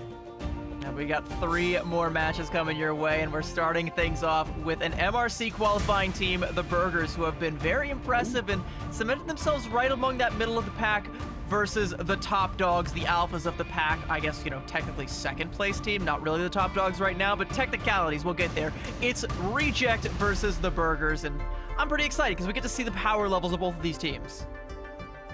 I mean, they're the big bad wolf. They are the partner team, Reject, you know. They're a team that probably has the most experience taking on the best in Pacific that people perceive to be as Gen G. Who knows? We're still waiting for that grand matchup one day, but Reject want to get there. They want to make sure they're nowhere near elimination station. They want to make sure they take down the Burgers here, claim back that top spot, so they get a good seed going into playoffs. That's their goal here. You know? This might be 2 teams that feel like they're sitting comfortable, that they can make it top 6 and pursue themselves further into that good old playoffs, but you still don't want to let any free points go out to anyone. I'm suspecting it's a 2-0 here. The question is, who's going to get it? Who's it gonna be? Who is it gonna be? Could it be the Burgers? Could it be Reject? Could it be XO? All will be proven, but as we alluded to earlier, this is going to be our Burger Squadron here, so you'll love to see them in all their glory with Ved, Scrappy, Wounds, Navoy, Diabolical, RF, Smux, and AAAd. They're the manager. So, an incredible team. They've showcased a lot of unique plays so far, haven't they, CB? Yeah, and I think Wounds has been a standout for this roster, you know, on the Phoenix, on the hit scan. It's definitely been a player to watch, and going forward for this team, I think would be the main guy to watch, but I wouldn't rule out the rest of this team because, again, they qualified through MRC. They were forged in the fire. They have taken the place of the Pirates, and while they might not be sailing to the same highs of the Pirates that the Pirates were just yet, I do think that the fact that they came through that same route, have come through as a team, the more their synergy starts to build up, the higher their ceiling gets. But if you look to the ceiling, you will see this team staring right back down at you. It is Reject, some of the best in the business right here. The partner team, the Asia top dogs, the winners of the preseason, rightfully so. Hit a bit of a slump in preseason group stage, then came back with a vengeance in playoffs. And this time around, I don't see a slump happening, all right? They are not messing around for stage 1.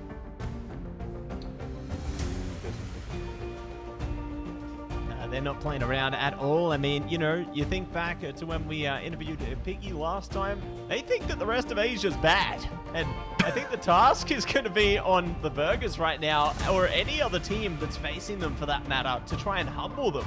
You know, Reject are confident coming into this one. Rightfully so, you know, the results speak for themselves, but I think it's going to be an interesting challenge for, all the other teams trying to say, hey, why are you talking smack? We're going to take them down a peg. Listen, maybe no smack talk, but I want another Piggy interview because Piggy's funny. And I'm here for the jokes. I'm here for the next crazy line that Piggy will say. All right, I'm ready for it. And, well, it's on the Burgers to deny my hope. Have you seen his Jeff? His Jeff carries. Yeah. Listen, but does it get them 8Ks, though? That's what I want to know. Take off some teammates as well. Oh, yeah, that's right. Who was it? Everybody's going down. That one? Who, like, I know we had it. It was a Lonely Phils. It was a Lonely, yeah, you're right. It was right. Yeah. I want some Jeff. Can we get some Jeff? And also maybe, you know, I don't know about you guys. I want Burn T'Challa. Can we go to Burn T'Challa? It's been a minute. I want to get out there, get in Wakanda, and maybe even Dracula's Castle, and get some Jeff maps, please. Come on, it's time. I'm sick of Museum of Contemplation every single day. Even in my comp games. I got Museum of Contemplation 2 games in a row, guys. Why did I get it 2 games in a row? You're so well practiced for casting today because we're going to be going to a lot of Museum of Contemplation. You know that map like the back of your hand at this point. You're ready. It's all in prep. That's the best warm-up you could ever ask for, Liger. You know, I feel like you need 3 more after we're done tonight as well. The Guang saw our schedule and was like, we got to get this guy in museum. We got to help him prep. I got you. Hey, listen, I'm happy. I got Samurai Iron Man. It's a good day. I'll take whatever suffering they want to offer me. That's the way it is. But beautiful thing is, my suffering is not what's going to be dictated here. We're going to Krakoa. It's a good, beautiful domination map. Matsy, as we know, this map is the home of mutants. What is that? Can we see some mutants? Well, I hope so. I hope we're going to see some mutants portaled in the map of many of Portal's here. Portal combat will ensue, and very eager to see what they can pull through with onto this one. So they are going to have to take down a bunch of the terrain before they inflict any further pain here. But we'll see if anyone lets through single-sided rocket to kick off, or whether this one might go a little differently. I hope it doesn't go that way again. I think, you know, if the power scaling is... If the power scaling is kind of where we expect it to be, like, I think Reject could potentially even give up the one-sided rocket to the Burgers, let them have it as a treat, and then still come out ahead. I think, you know, most people's eyes are going to be on Reject this series, especially going forward, as they have quite a few challenges ahead of themselves. Tomorrow, they're going up against XOXO01, who are currently... They're in a race for the top spot right now. EXO sitting at 4-0, Reject sitting at 3-0, and neither team wants to flinch before they clash tomorrow. So we'll see if Reject are able to get the dub here, come out with a dominant win over the Burgers. Don't drop a map. Don't give them an inch. You can give them the Raccoon as a treat and have a look. Like, they want it. They want it really badly. Ooh, the Burgers really want that rocket. Oh, whoa, whoa. Ooh, no. Dino first. No. No. Don't do that. No. Dan's Not crashing against out. against Rejects? No. All right, so where do we go from here? Where do we go from here? What? What are these bans?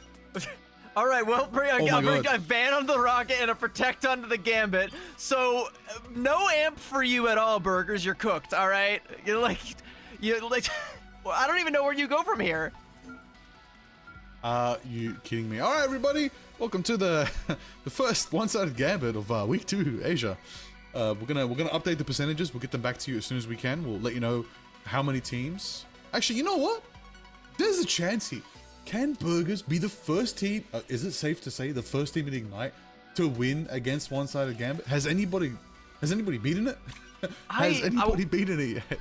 I want to say some teams have beaten it in North America, but it's only because like too many teams have been letting it through. I'm looking at you, NRG. NRG have gotten a couple of map wins and, you know, been given that one up a couple of times, but it's not consistent. Like, I think it's more of a theory than it is a law right now, and the law is being dictated entirely by Reject in this pick and ban phase. They're going to protect the Jean Grey next, and if you're the Burgers, like, okay, you got the Devil Dino and you got the ban onto the Black Cat and the Star-Lord. That's a good start, but there's so many other things that you're gonna have to worry about. A ban onto the rocket is being hovered right now. This last protect is gonna be load-bearing for your team comp.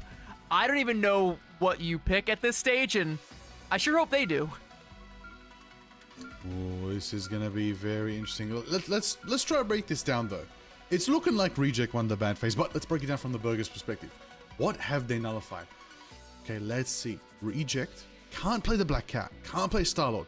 So even if they got Gambit, they can't get that Rage and Royal Flush combination with the Galactic Legend. No Galactic Flush today. They don't have the Rocket either. They don't have Dino. Honestly, it's still pretty good in favor of the Burgers, and they do get one-sided Black Cat. So the question is here, can Reject just fully force Gambit to amplify any other crazy composition? Because right now, we're talking about the 3 best in slot heroes on our screen right now, all protected. The Burgers have 2 of them, but Reject have the one big boy, Gambit. I don't know.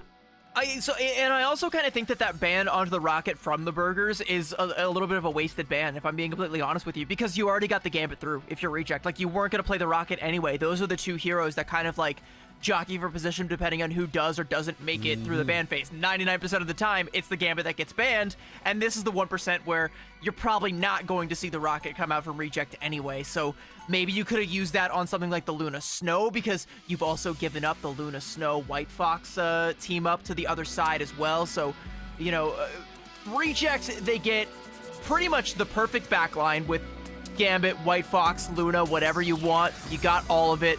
You also have the Rogue that gets through as well. Yaki, sure, he doesn't have the Black Cat, but he's also got the Daredevil, which we've seen just how good he can be at this hero. And then you didn't ban the Phoenix either, so Brownie has that. So I hate to spoil the show, but when you look at Reject's comp, there are going to be no surprises. And when you look at the Burgers, they're going to be looking mighty tasty, I'll tell you that much. No, I just want to give a quick shout out, of course, to everybody out here farming their drops, getting those Ignite drops, getting all those Twitch drops as they can, of course, you know, and all the co-streamers out there. Shout out also Dan's co-streaming right now, currently crashing out as we speak, as he is absolutely livid that a gambit was let through on Ignite Asia. But with a we're live here, Dan everybody, reaction lock in. cam going up in the upper left corner there. Can we get the Dan reaction cam? Can we get Dan on the mic real quick? We'll see. I'm sure Dan's probably a bit relieved that this didn't happen in an XOXO game, but nonetheless, let's rip into it. Let's see how it is. Oh, Wounds with the first pick taken out. Yaki, down goes the lawyer right there. Unfortunately, court is not in session, but pressure and power is how the Burgers are going to play this one with the advantage. 6v5 for now. And try to claim that high ground. Going to rotate around to the mission area and start up their capture. It's on Reject to start up the contest themselves right now. A very tough position for themselves because they don't have the Dino to contest on the forward front right there. Look, you got a bit of Vanpool, but it's very limited right now. The Burgers have a lot more space they can cover with that barrier from the Devil Dinosaur as well. Wounds was just taking a beating that whole time. Lastro on the flank there with the self-snowflake, putting in the damage. Is going to be brought down, but now that Yaki is back into the fight, it's going to be a good old-fashioned dive off, and 2 beats 1 every time as Yaki goes in with the Rogue by his side, bursts him down, and now Scrappy going to be next up. And I mean, it's just Gargoyle and Yaki just running roughshot one after the other, picking their targets, running them down, ganking them in a dark alleyway, taking their lunch money. Oh, there's going to be another one now, and Highbolical, your life is on the clock, my friend, and clock strikes midnight. Reject are going to find the flip, giving up 38% to the Burgers. That's not nothing, but it ain't a whole lot. They did take their lunch money, but luckily the Burgers did get to spend a little bit of lunch money and at least get the patty. It's on them now to maybe get the lettuce, get the tomatoes. What else do we put? Sammy, what do you put on your burger? I'm a big fan of like cheese and a good like chipotle aioli. Ooh. Okay. A little bit of sauce. I like that. We love sauce. And speaking of the sauce right now, Yaki got it right now with the mark right there, taking out a bit of that Black Cat presence on the sky now. Trying to deny the engage, again countering that diving area as they're trying to stage for their team. Oh, what a freeze! Lastro, you're insane! Taking on the void, denying the Black Cat, following suit. Wounds falls as well to Brownie. Marksmanship of the Phoenix right there. Piggy gets a big, Yaki gets a big. Sugun, they all taking a piece of each other right now. This team, Reject, they share in the glory right now. No Hexacare. It's all of them taking out the entirety of Burgers right there. What a clean counterfight. Yeah, and it's just off of the Raging Royal Flush from Sunghoon, right? Like, you don't need more than that. They didn't even combo it with another ultimate because you don't have to. The damage is just so overwhelming with the Daredevil getting in there and with Brownie just hitting the shots on the Phoenix, the sparks building up. It's just too much, and you really just don't have a way to deal with it. Now the Endsong Inferno are going to come out, and oh, it is going to be a sweet as Yaki is going in there and getting all the cleanup. There's a flip coming out, but as the contest comes out from Reject, Navoy is going to be able to find Brownie slipping, and maybe Burgers can mount something off the back of that. But again, that's only one ultimate forced out, and in the neutral, Lastro just getting in there with more damage coming out. Light and Dark Ice still lodged in Navoy's frontal cortex, and as the Burgers are mounting up in a reasonable ult advantage, they still have to try and find a way to get to the point, and Reject are going to take the fight right to them. Oh, into the Crocodile borders we go, everybody on the other side of Chaos through the double dances of the Lunar Snows, the fate of all four worlds today with the slashes coming out from Piggy right there, trying to get that Van Hammer going, trying to get that boundary nullified. Highbolical does get that up though, does bring the power, and there goes Gargoyle going in, trying to be a heartbreaker and breaking up all of the scrambles, the fights. They're all going in favor right now of the boxing glory right here. Yaki as well. It's just bang for bang right here coming out from Reject as they take the Burgers down one after another. Triple down for the big Daredevil Yaki right there. Bit of a contested ticker overtime from Moons. Is it enough though to trigger the portal from Highbolical? That might have been a clutch sacrifice. It might be. We'll see if it comes through. Yes, it does. At the last possible second, 1 frame left, a pixel of overtime left, and Burgers are going to have to cling to it for dear life. Sunghoon is not there, but will be joining in the fight. And a nice ante from downtown. Just collapse RF, and Lastro doing the very same. And Reject are going to take this first point, and I'll give credit where credit is due. Burgers did manage to get a good amount of percentage there, and did manage to find the flip at one point, but how much of that was Reject playing with their food? I mean, depends. It really depends, you know, how they prefer their burgers. Maybe they prefer them, you know, double stacked like Navoy out here. We don't know. We're going to be careful. Smashed at this stage, I would say. A bit of true, yeah. Maybe medium rare. Some want a bit of cuisine. Maybe Piggy prefers it differently. We don't know. Gargoyle, as we know, prefers to, you know, break up the pieces, deny the chances. Have you ever had a Wisconsin-style butter burger? What is that? It's exactly. What It's is just it's just a burger that's like covered in butter. Like it's cooked in butter. It's just exactly what it sounds like. It will clog your arteries right up, but the hospital trip I think alone is worth it. Is that deep fried in butter? How is that cooked? It's just like pan seared, you know, but with like some butter on top okay, and that's all using right. butter instead of oil. I mean, butter and oil, they're both fats. Like That's fine, yeah. But hey, two different. Some people make butter with omelets instead of oil. Depends. yeah, that's right. Butter, I'm a big fan it's of- delicious. It's flavor. I like canola oil. Canola oil is nice. Let's shout talk a out little bit more people about the who cook. burgers that are currently in front of us that Reject are currently staring down. And Gargoyle, again, committing to a little bit more smashing. And Scrappy is going to be taking down Navoy as well. And that is a failed flank coming out from the burgers. And Reject, once again, just playing with their food. Listen, if I'm, you know, I go out one night, I go to the burger restaurant, I have a good feed, and I go off in an alleyway, and somebody's trying to jump me, I hope that I have Yaki and Gargoyle by my side, because they can throw hands. And they are literally catching the burgers in any off angle they can and absolutely throwing fists to their face and absolutely just going for those burgers right now. Absolutely going crazy and just denying so much time for the burgers to set up. The burgers, they get ults, they get timing, they get staging, but immediately Reject just change the fight back to their pace. And that's what's going to happen when you have the Gambit. As much as you try to get a lead, Gambit's going to bring their ult charge back up, going to allow them to fight again. Gonna allow them to fight even in the neutral with just one Royal Flush right there. And Sunghun is absolutely clean on the Gambit right now, bringing all that value to Reject. And already 50% is gonna be close for Reject, but Burgers though, they got the ults now. It's time for them to show something.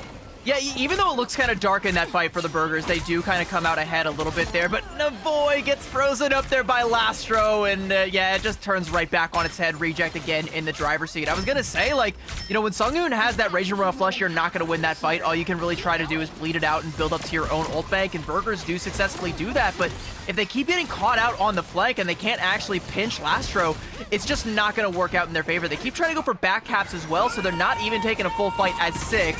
Galactic Legend on one side, but Yaki just going in. No ult needed on the other, and just Elite's Diabolical.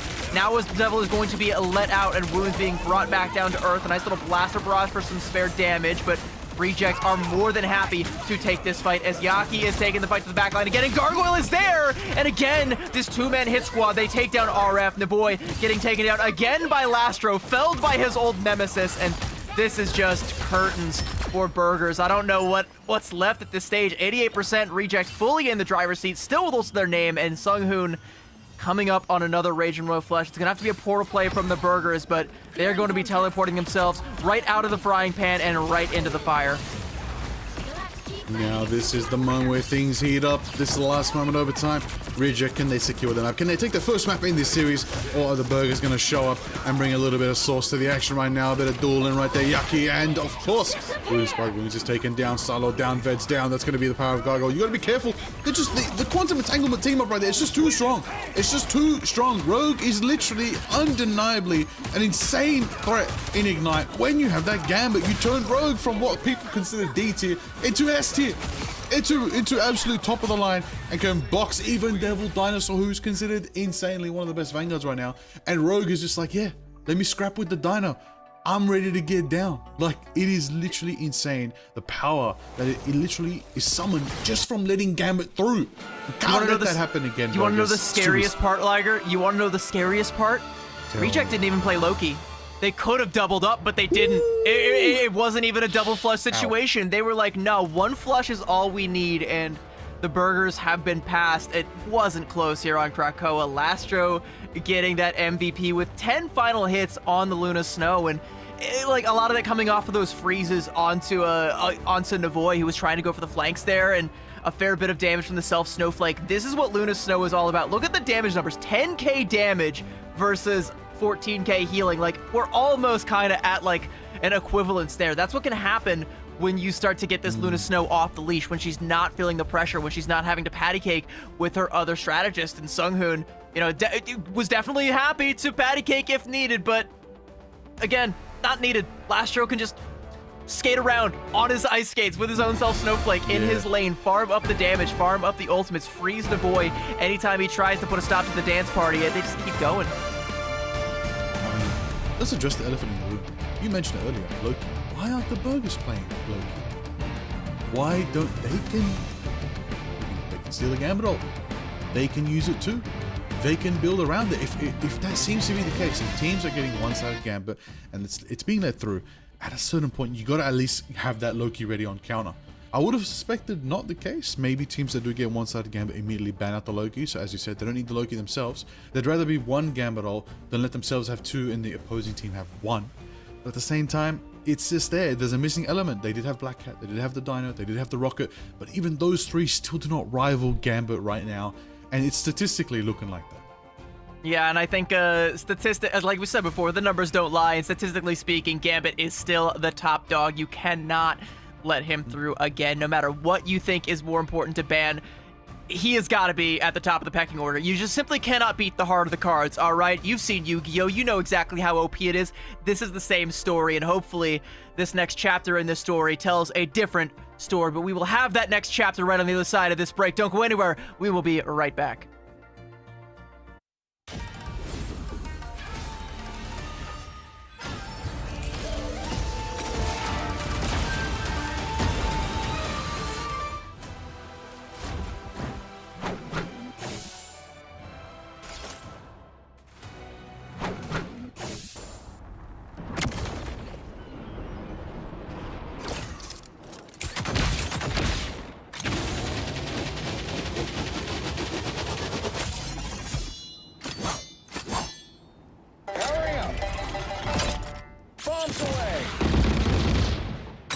Maximum pulse!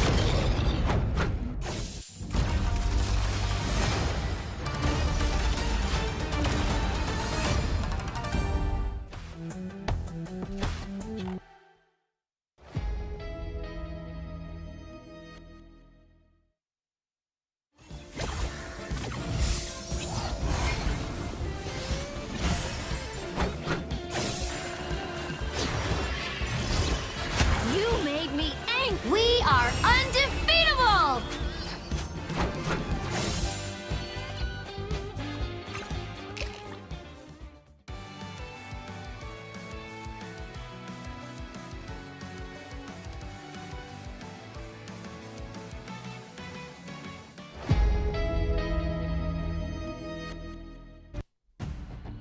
Welcome back, rivals! It's time for Ignite Stage 1 at Pacific Asia here, and we have started off with a banger reject taking on the Burgers here, and they came out swinging, didn't they, Liger?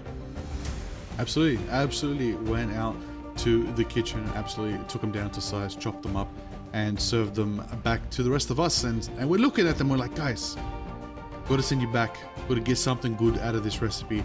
First of all, the most important ingredient is Gambit. No. Cannot let Gambit through. He asked for no Gambit. Please get him like, do not include Gambit in my burger. Had enough, all right? I want Cajun spice, not the man, not the Cajun man right now, okay? We gotta be careful here. This is, look, I understand where the sentiment came from. Let's actually break that down. They did get the Rocket, they did get the Black Hat, and the Dino one-sided in cost of Gambit, and they didn't bring the Loki. I think if you're gonna ever take that risk, you need to build around Loki. You need to be able to get that Loki so that you also have the Gambit. And what's the best way to even lock that in? If you can get one-sided Loki, if they get one-sided Gambit, it means both teams will both have Rage and Royal Flush equally. That might be the move. That's probably the only theory I want to see tested ever again. But otherwise, even then, I'm gonna like, crash it on behalf of Dan. even then, it becomes like a game of hide and seek. Like, the Loki's got to go try and find where the Gambit is in the backline just to even make it happen. And that's too big of a risk, I think. You know, I think the easier solution here, it's like, you know, the most obvious one. Just simply do not let the Gambit through. You're not that guy.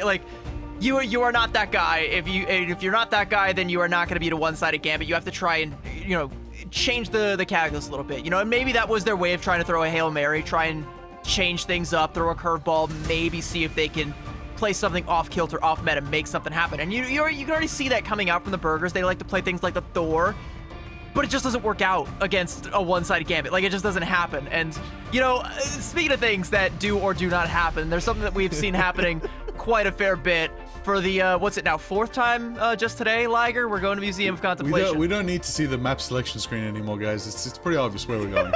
We don't need this anymore. Listen, Matsy, what's the age-old quote? You know, if you can't beat them, Join Take a museum of contemplation. No, it's ban him. It's ban him. We're changing the quote today. All right, we need to ban the Gambit. Come on. Yeah, I think the best day for Liger would be if Museum was removed entirely from the time stream. I think that would be... You can see already. Eyes got Liger's ready real for wide at that day. one. Like, Yeah, yep. Just wide as Yes. anything. Dopamine Yes. levels at an all-time high there. See you later, Museum. We're going to another map now. We're going to the TVA. Maybe we need to take this to their complaints hotline, Liger. Listen, we're going to take it to the hotline. We're going to take it straight to the Baxter building. I miss Midtown. But nonetheless, everybody get ready because it's time. It's game time between Reject and Burgers. Here we go. This is going to be fun. This is going to be good. Okay, Gambit first ban. Reject can't play Gambit. Good job, Burgers. Burgers can't play Gambit. Good job, Reject. We're in the money, everybody. Lock in for map 2. yeah, there's some mistakes you just don't make twice, and that's one of them. Unfortunately, that does mean that they're gonna have to give up that Rocket Raccoon, and that's totally fine. Let's see if Reject are gonna be able to get that through on the Protect side, or if the Burgers are gonna use one of these bans to try and make sure that neither team gets access to the Rocket. And there we go. You just see, like, when it comes to the top teams in the region, like, you see just how high in the pecking order that Rocket is prioritized. You know, I'm actually going to be really honest. As good as Gambit is, I'm more terrified from the Rogue. I'm genuinely... Gargoyle's Rogue has been consistent for multiple stages of Ignite. Multiple. So to see a sort of situation where this is definitely the one team you never want to let get Gambit, because they have a Rogue specialist. Similar to TLC across the sea, they have that as well. So you got to be very careful how that's all played out.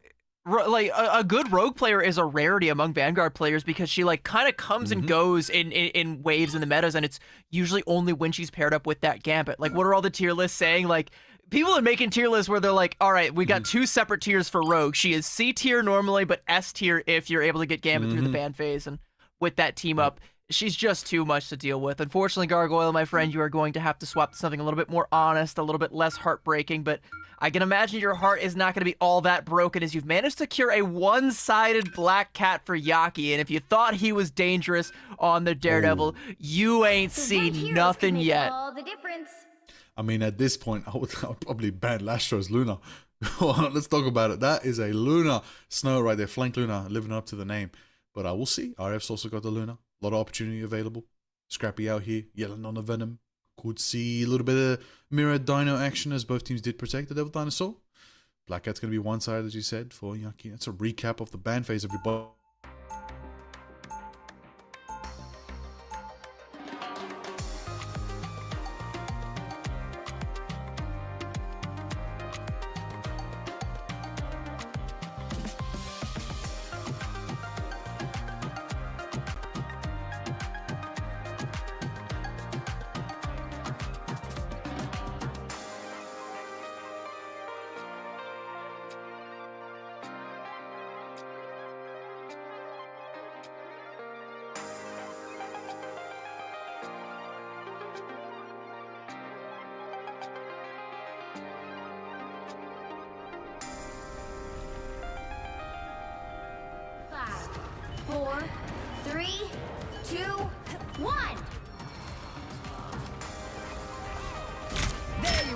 Cheeky git. That definitely helps.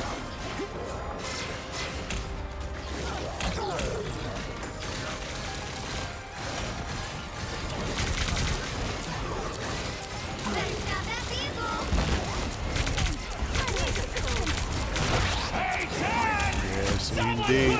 We will have to get back into the action right there. The moment everybody's waiting for, seeing if the boy can get that.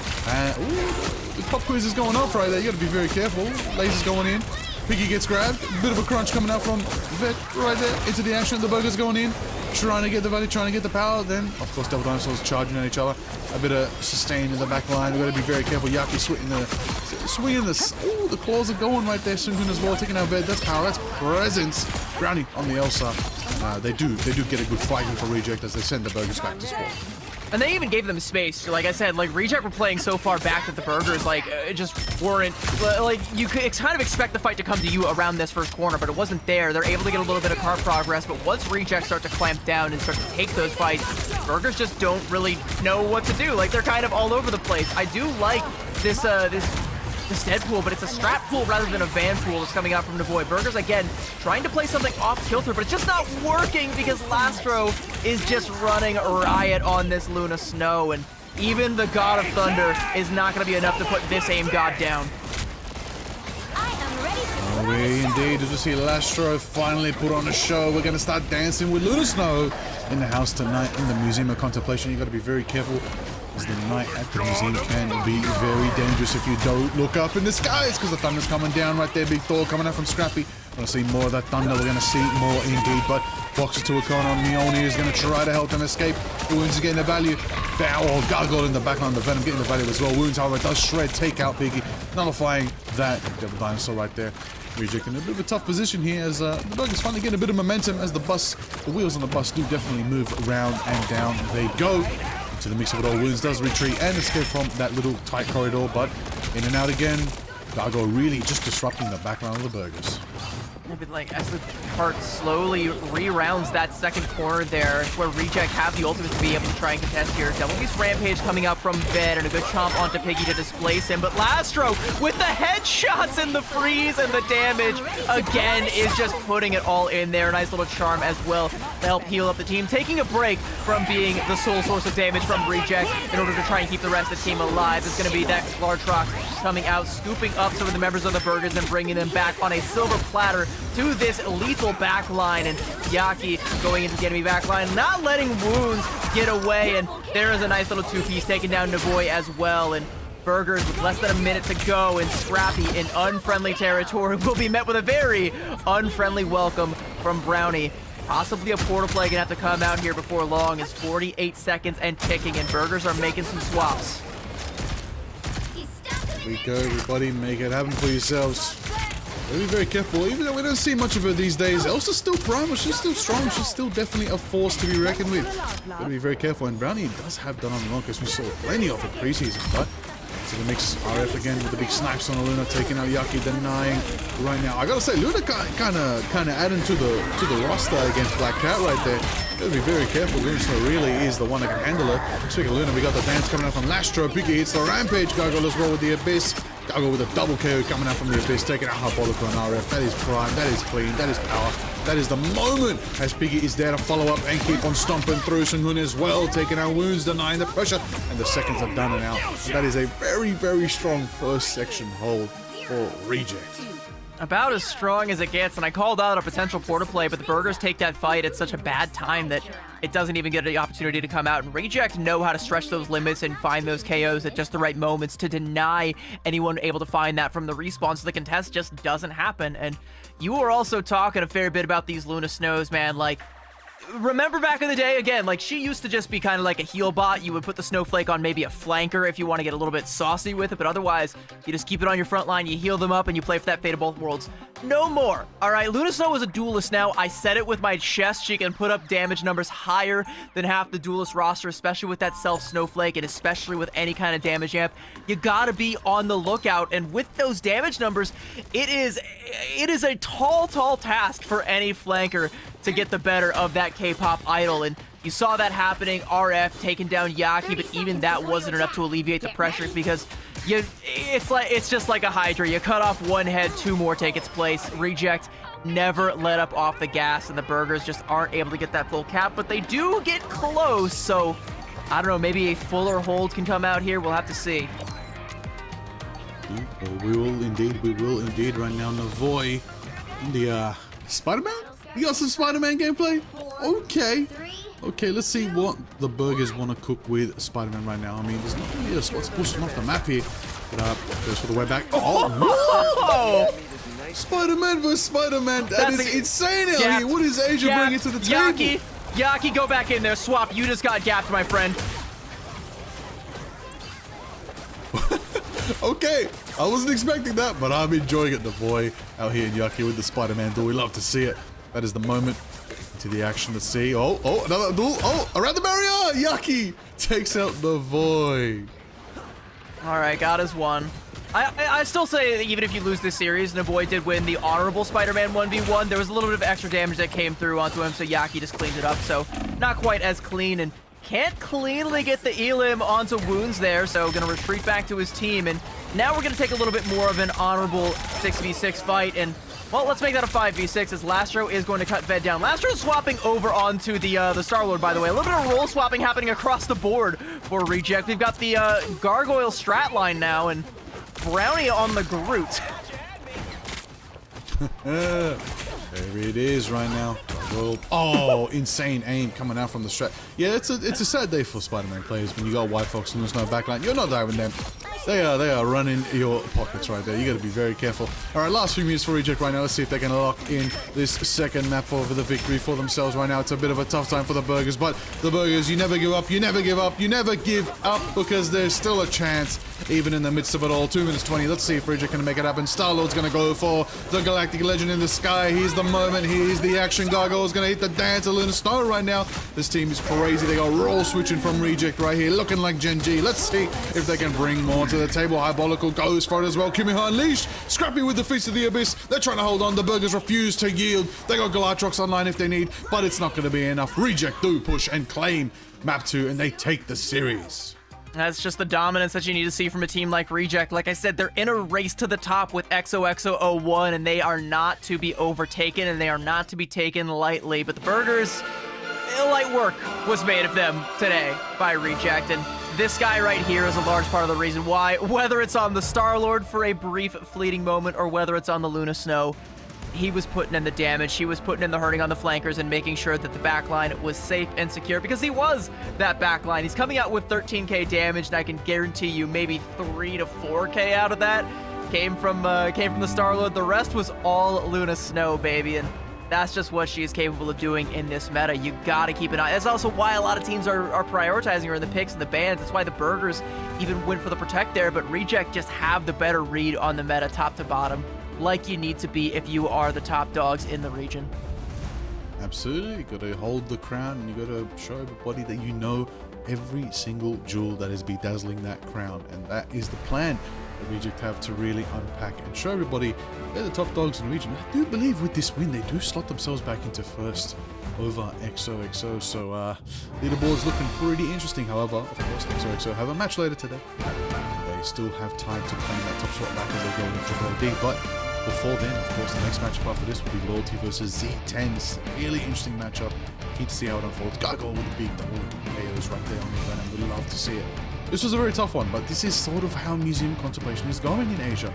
It's a map that people seem to pick, and unfortunately, it leads to a very, very quick round.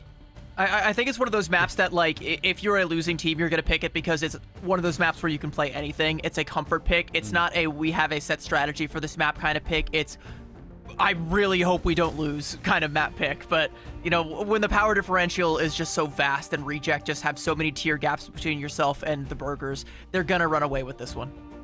Yeah, Reject rejected their attempt at a map victory there, let alone a series victory. So unfortunate for the Burgers, they're going to be sent back to the shop there. Maybe looking to put in a few more pickles in the next bout. We'll see. But I think that there was still some good moments that did come through from them. You know, I was happy to see some Spider-Man play come through. It's always a bit of fun when you see the Spidey come out, you know. Shout out to Navoy on that one. Always having a bit of prowess on some of those more melee-based duelists there. But yeah, I guess pushing forward, you know, do you think the Burgers will be able to, I guess, cultivate maybe some learnings from this matchup?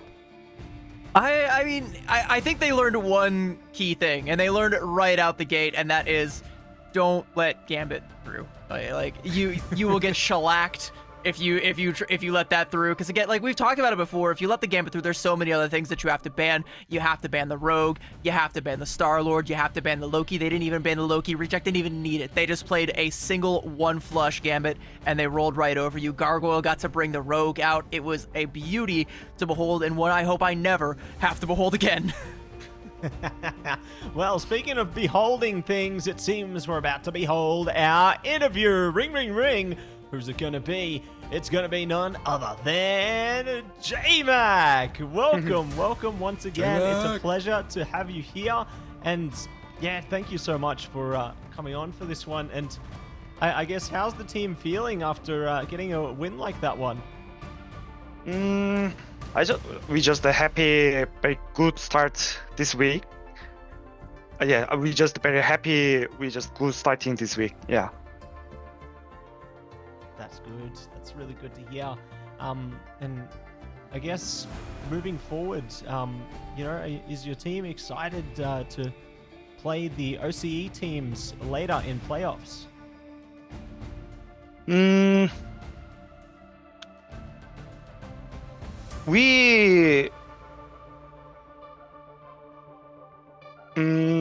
you say again? I didn't understand. Sorry. That's okay.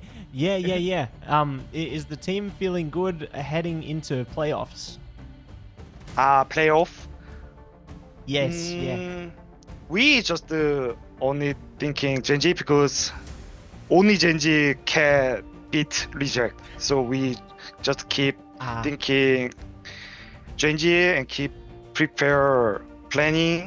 keep making planning for Genji. But other team, I think we take the very easy. Let me talk about one of those teams. How do you feel about your match tomorrow against XOXO01? First, I'm very surprised because also we Jet. I think they have a new player like JT3 and Pelix. I think this synergy now so very making like good performance. So, but just our player and me don't think about lose with Soso. XOXO, yeah, XOXO. Now, what was your reaction to getting one-sided Gambit?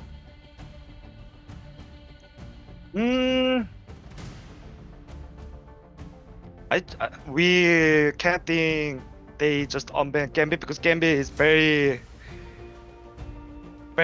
broken character in Marvel. So to put it lightly. Yeah. So nobody don't. We just can't think. Yeah, they unban Gambit. Yeah. Do you have any advice for people who are not? Do you have any advice to give to people who don't ban Gambit? Sorry, it's crazy. Yeah. I guess moving to next season, do you hope that they change Gambit at all? I really hope. Because Gambit, I remember Gambit now first ban start in just Gambit coming in Marvel. Every time he get banned first in Scream and all tournament, but still same. So I just want to Neddy's really best kick more up the need more up Gambit. Yeah. Yeah, no, I understand. Gonna need a bit of change coming forward. We'll see if that happens in the future. Certainly gonna be hoping on my side too, but hoping to see you guys take victory again into your future games. I do want to say a big thank you for you to joining and a big shout out to the team. You guys are doing great so far, and yeah, we look forward to seeing more big wins from Reject going forward.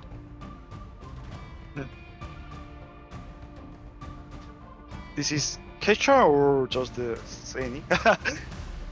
No, thank you. All done. Thank you. Yeah, thank you. Thank you. Yeah, thank you, J-Mag. We'll see you in the next one. Thank you.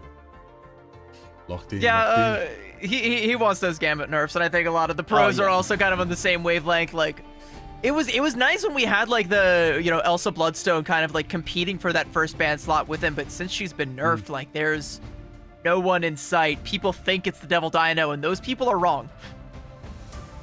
So maybe the answer is we hold on. I think Twitter might attack me. Buff Black Cat, buff Devil Dinosaur. I'll so attack they get you. banned Don't over do Gambit? that. No, I'll throw hands. Don't. What if we buff Moon Knight? Don't touch my Moon Knight. I'm sick of people banning my Moon Knight in my ranks, guys. Like, please stop. Let me play. I think you could use like 3 or 4 more Moon Blades. I think we were talking about that a little bit earlier. That's how you buff Moon Knight. You just give him more blades every time. It's like 7. Infinite blades. That sounds perfect to me. Yep. We're going to make it happen. But Speaking of making things happen, that series comes to a close. We are going to get the next one set up, everybody, right on the other side of this break. So make sure you stay tuned in. It's going to be a great one, and we'll be back very soon.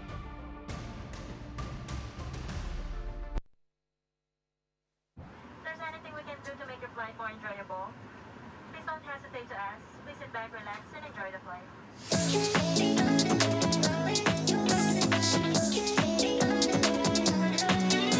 Just watch me now under the moonlight. 저 위로 날아올라. Light shine on my window frame. Audible to my flame. Blinding shining lights. Oh, yeah. I feel it skipping way out of control. Lock it. Oh, yeah. We won't stop it.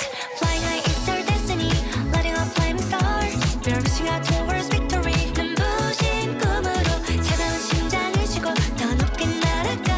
They can't catch my vibe and my life. We're dancing under moonlight. 손 묶어버려. Turning up the heat. Gonna get it, oh. We're switching up the lip gloss. Mixing up the crystals. All they want to know how we do it.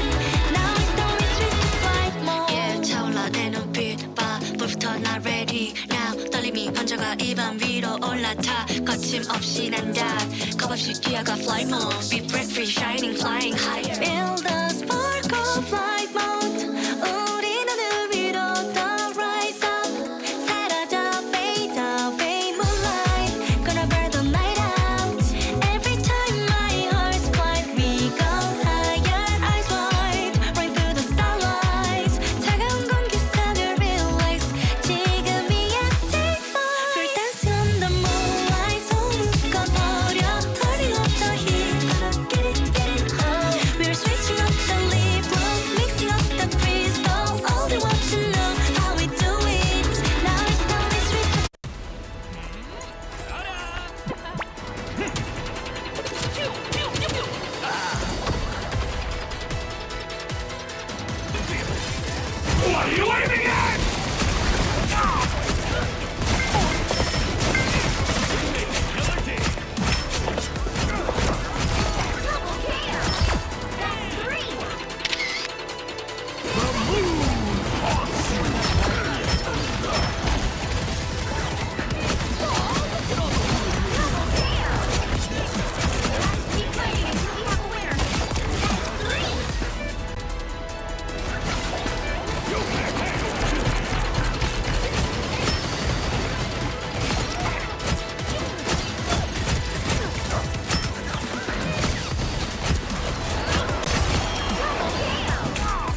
Welcome back, rivals! It's time to get stuck back in to Ignite Stage 1 Pacific, Asia with Matzi, Liger, and CB. And we've already absolutely speedran our way through 2 series. Let's make it another one. We're moving on to Z10 taking on Loyalty. Whoa. Hold on. Don't what they say, don't count your chickens before they've hatched, don't count your eggs before they've hatched, don't count out Loyalty before they've matched up against Z10. We don't know, anything could happen.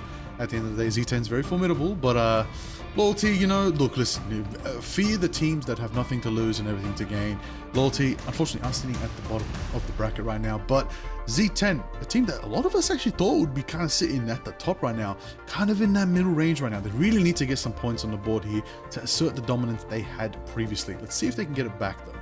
Yeah, they've suffered a couple losses to the likes of XOXO01, which I think is haunting them quite a bit, and then also to Reject, which I'm not going to say is an expected loss, because you kind of expect them to contend with the likes of Reject, but it's an acceptable loss. That's the one that you kind of were like, okay, we can write that one off, and we're still, you know, getting a pretty high seed. We're still qualifying about where we expect to, and, you know, that with the EXO loss is like, okay, now we're in trouble. We got to try and stop this backslide, and now is a good opportunity. And, you know, like we're talking about for Loyalty, they're towards the bottom. They're one of these teams with nothing to lose, everything to gain. I think for Loyalty, honestly, like I hate to say it this way, but we got to call balls and strikes. The mission for Loyalty is just you got to get through the day.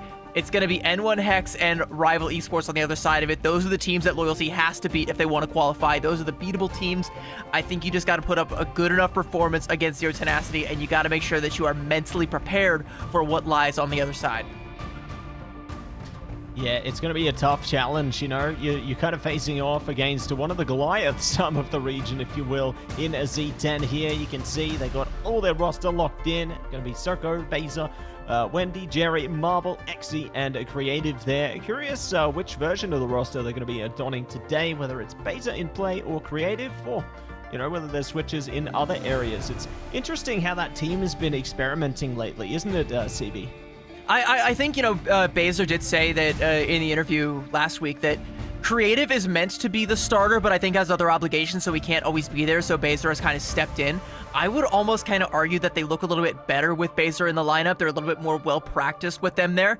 And I think that, like, you know, that's the version that I would like to see, or if they do want to try and field Creative in that slot to try and, you know, show us what this team is capable of. Show us at this full power, the more practiced version of that lineup. I do think we will be seeing Baser, but another guy that I want to keep my eye on is going to be XC. I think this guy is one of the best hit scans in the game, bar none. Not just in Asia, not just in Pacific, but in the entire world.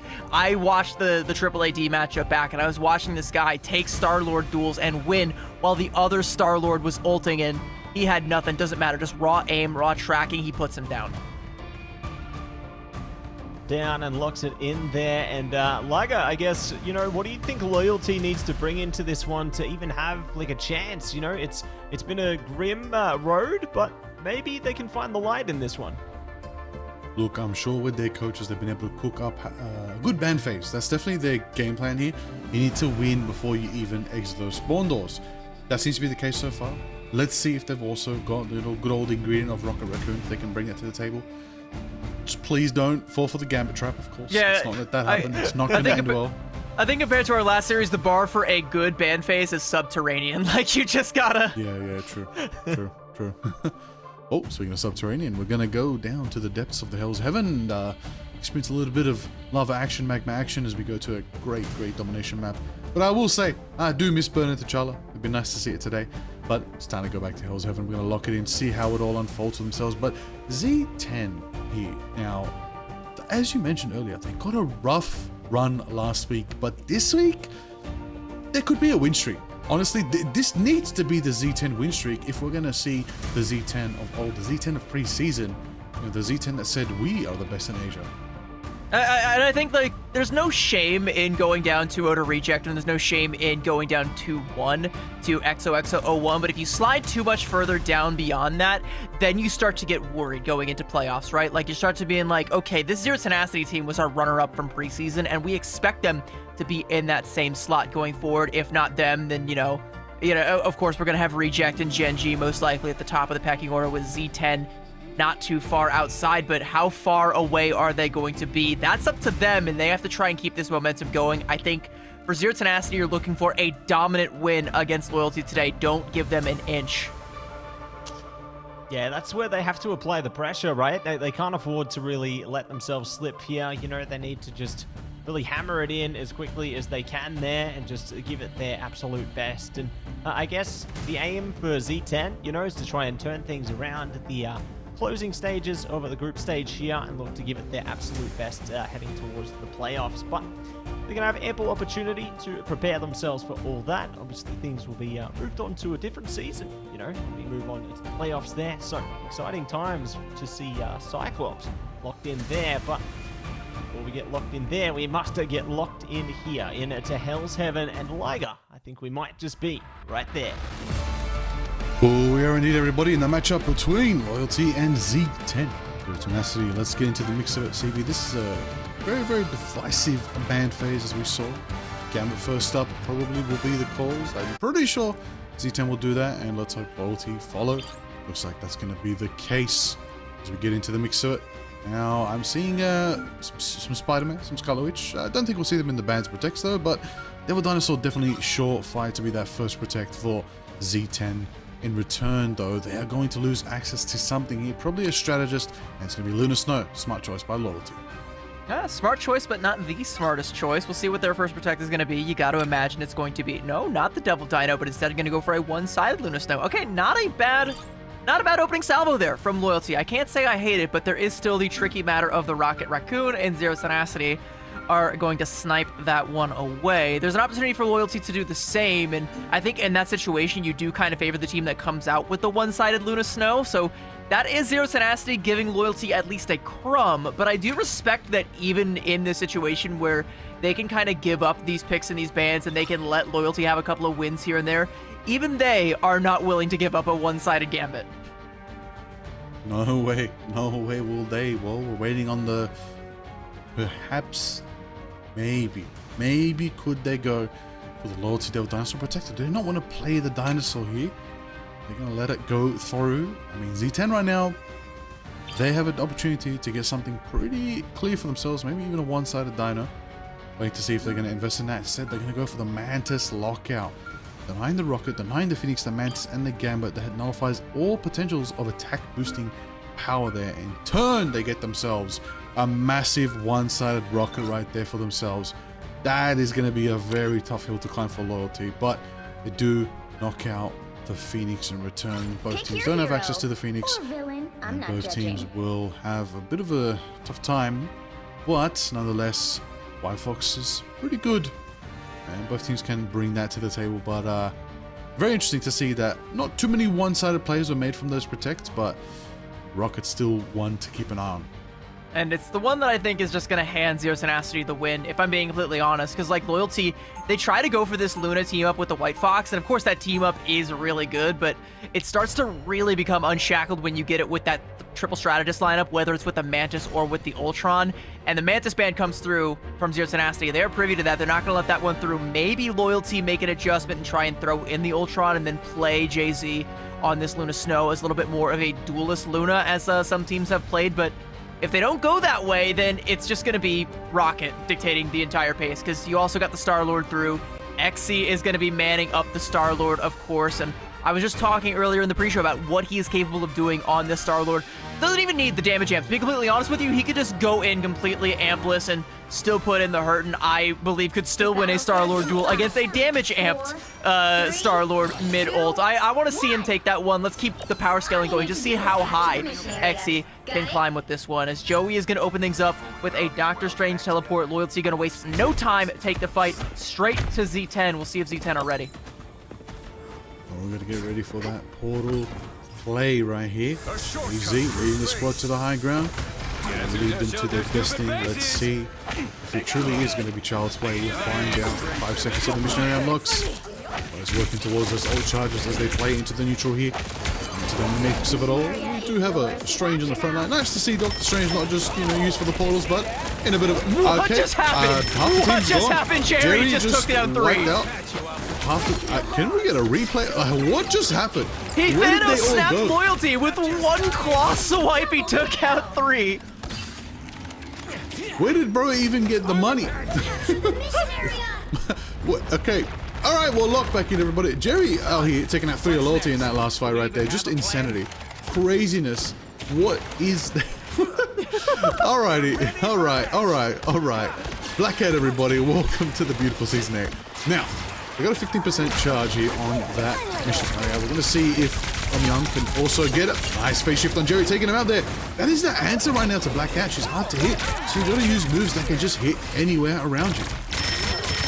Good enough. Put them down now, and Zero Tenacity going to be on the back foot, fading loyalty back into a fight on the point there. But the damage from Bumhyung is just so much. All the headshots into Soko is just too much. Gonna get res back up, but loyalty are able to take control of the point, and they're also going to take control of Marvel, take him right back to the rest of the team, chomp him down, and it's going to be Zero Tenacity forced to retreat all the way back to the spawn door. Soko got the hops right there, retreating back to their team. They've gained 33% lead, but ulti is on the strength right now as they're going to climb to their 30% mark as well. They got them chances. They got a chance as well to bring out a little bit of a pop quiz, maybe surprise Z10.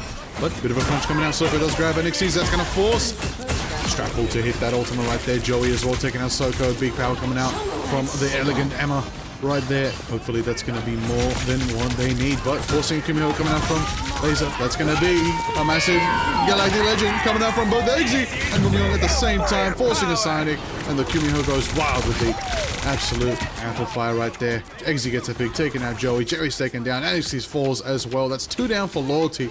Z10 though do have the numbers game, but they need to capture it back right now as loyalty's really stalling it out. I mean, I will give loyalty full credit. They do have a pretty decent read on this meta right now. Like, bringing the Emma Frost in does give them another tool to try and deal with this Galactic Legend. And XE, even through that, though, is still able to find one. And now he's pissed. He's going to take 2 more on the back end just for taking away the potential 3K he could have gotten with that Galactic Legend. And now he's halfway to another ultimate. How much damage did he do when no one was looking? This Zero Tenacity team, if you take your eyes off of XE or Jerry, whoever, they're going to pop off somewhere else on the map. And now loyalty, they're going to lose the lead as Zero Tenacity going to retake it. Jerry going to pop the calling card, and loyalty has to be on the lookout. There's going to be that call, that Fate of Both Worlds, and Akrobe able to take down XE, so that is a good retort coming out, forcing out that Freedom Charge from Marvel, and there's going to be a little bit of dino flipping action happening again. Soko gets caught out, and loyalty are in the driver's seat. Into it all, they're going to keep on. With that pressure, big crunch coming up from... Ooh, Joey does get away from it. Better rampage from NXT's though at the same time. Trying to build up to that pressure, trying to build up as much primal energy as they can to push on through and pummel through Z10. This is a loyalty we haven't seen in a minute right now. They are holding their ground right here. They are, as you said, they got an understanding of the meta right now that has kind of shifted in the middle of this season, and this is good to see. At the same time, the White Fox factor is there to consider, as because everybody, you see it, it's almost Baiza time. We might see the Kumiho coming out. We got to get ready for it. 85% climb for loyalty. If they win one more fight, they're going to take the round. Let's see what Z10's got. They do have the Seer. Wendy could pop it at any moment. In return, what will loyalty answer with? Oh, NXT's also going to be coming out with the Galactic Legend, so that Wombo combo could come out. Keep your eye on the skies as both of the Star-Lords look to write their own legends, but XE had the damage amp, and so he's got the damage, and he's going to take down Bumhyung. The Fate of Both Worlds is not going to be coming online. Wouldn't even have been enough as the Kumiho unleashed. Not going to be enough either. XE just burns right through that, and loyalty, one by one, they will fall. And with a swift 1-2 punch, the CYA and the Galactic Legend, Zero Tenacity, will claim the point, but loyalty managed to make it up to 99%, so gonna be a little bit dicey from here on out. Zero Tenacity gonna have to leverage this ult advantage. This is a bit of a tough one. Z10 did use 2 ults there to take down loyalty's capture. At the same time, loyalty did have to use 3 ultimates there to try and stall it, but wasn't in their favor. Nonetheless, portal's going to be going off from NXT's. They're going to be able to bring it into the fray. They got a chance to build an Agamotto here, but first, they need to keep Jay-Z alive to hopefully get that Lunar Snow going, get that dance, get that Fate of Both Worlds. It's the fate of their chance of winning this round here into the mix of it all, and he's going to be able to use that Beer Beacon nice and early. Sonic coming out right now from Joey. That's going to pull them into size. Jerry gets away from the fire. Bigger slash, bigger crash. There it is. Assembling the team forward. That's Marvel. That's going to be Jerry taking out one pick. Loyalty's down 1. They're down a second. Right now, the numbers game is not not in their favor. They don't have a chance of another portal contest. It's all on the line if they can get these ultimates off, but it's not enough. The resets have begun. Jerry is slashing through one by one, and that's going to be 99 down overtime, 100 to Z10, who turn it and take the round. I mean, let's be honest, Loyalty were not going to win that fight because Zero Tenacity had the ults and Loyalty were forced to make the swaps to make the portal play happen, but they shouldn't have been all the way up to 99. This, like you said, is a different Loyalty. It is a much stronger Loyalty than we've seen. And I'm not quite sure if it's just Zero Tenacity just, you know, getting a little bit of a slow start and Loyalty catching them off guard, or if Loyalty, like I said, like maybe they just do have the right read right now. The Emma Frost adaptation from Joey, able to help shut down Exy, I think was a really solid read. It wasn't quite enough because that Star-Lord Rocket combo is just still so strong. It's just so much damage to try and deal with. And like even that wasn't enough to lock him down, but it did put up a pretty decent fight. We go 99 to 99. If Loyalty can keep this up, I don't know, maybe we could see the full sweep here on Hell's Heaven. Maybe we go all 3 rounds. I'm down for a bit of a competitive bout. I know people were expecting 2-0 Fiesta all day today, but I want cinema in Asia today. I want to know I was promised chaos. I was promised some upsets, and this could be a very big one if Loyalty can pull it through. But I mean, they showed some good stuff last round. Let's see if they got what it takes to take Z10 down. But Z10, they're formidable. They've earned it. They've earned the respect and acclaim they have, and they definitely have what it takes to win this as well. Only one round away from taking a map and gaining a lead once again. Let's see if they can do it. We already know how point contention's going. Loyalty already set up, but into the mix of it all again. Jerry stacks him in the backline, and they just blink. 2 of them down, 3 of them down. Loyalty already lost half their team to that combination right there. It's gotta be the simple answer of don't stack in the corner, because Jerry will slice you up. Yeah, but it's so hard not to stack in the corner because that's exactly where Zero Tenacity corral you. With Soko going aggressive there, especially with the Devil Beast Rampage coming out as well, all you can really do is back up, and if there is a wall behind you, you better believe on the other side of it, Jerry is going to be lurking, waiting to strike, and he does just that. Zero Tenacity now with 3 ults coming on over into this next fight, leveraging 2 of them, and it's 2 big ones. See ya, Jay-Z. You are definitely not feeling the Empire state of mind right now, and your mind belongs entirely to Zero Tenacity as they just knock them all down, and Bum Hyung just gonna sit and spawn where it's safe. You know, a little bit of shelter. Yeah, a little bit of shelter is the answer right now. Z10 looking like the Z10 of old right now, being very formidable, being very optimal in their positioning, in their mission area control. But we're going to see some ults early as Loyalty try to walk out of spawn. Jerry's going to hit that calling card. They're going to try to pull something crazy out of the deck of cards. We'll see if it's enough on themselves. Bum Young taking out Jerry. Jerry's back with the beacon though. They're going to be barreling on forward, bringing that firepower. Let's see if the pump action can definitely come from punishing right there. But in the backline again, Jerry goes, slashing once, slashing twice, taking out Necrobe. Jerry in return is taken by Bum Young. The answer is the pump action. The Punisher might be what is needed to take down the Black Cat. They do land that execution, but it doesn't get the value they need, and they do not have the potential to try take it here, but we'll see nonetheless. Gumiho's unleashed from both Gamio and Laser right there. We're going to see if it's enough for themselves, assembling into the Freedom Charge right there for the stall of the Sentry to see if they can keep gaining more percentage.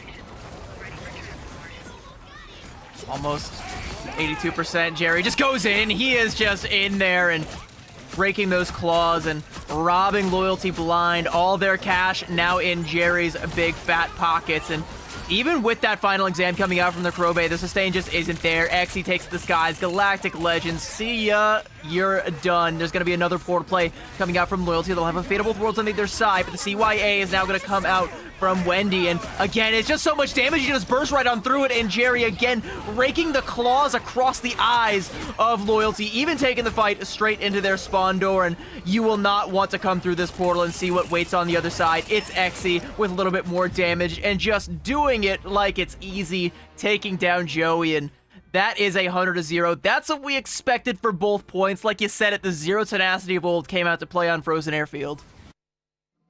That is literally the win condition right there. Jerry on the Black Cat. Unleashed, unmatched, unchallenged, and will absolutely slice you up. That is a crazy, crazy presence right there from the flank line of Z10. That dive presence, that power Marvel there to back him up as well. As well. Crazy. Yeah, how did Baser get 15 damage, 15k damage? How do you let that happen? Ooh, ooh. I will say though, look, I saw Bumyoung going for the thing. If that came out a little bit earlier, it might have been the answer. But the problem is the Star-Lord. Very tough to handle. A lot of firepower coming out, and it can really put a big thing player in the back line, and not in a good spot that they want to be. But nonetheless, that is a strong first map for Z10. And we got to bring, you know, a bit of points to the board when it came to that ban phase, as you said it, CB. One-sided rocket. It matters. Yeah, what's scary is like even with that one-sided rocket and with Xe on the Star-Lord, Jerry just running roughshot on that Black Cat, and you can even see, like you said, Bumhung swapping over onto the thing, potentially trying to go for a little bit more counter dive to try and shut Jerry down.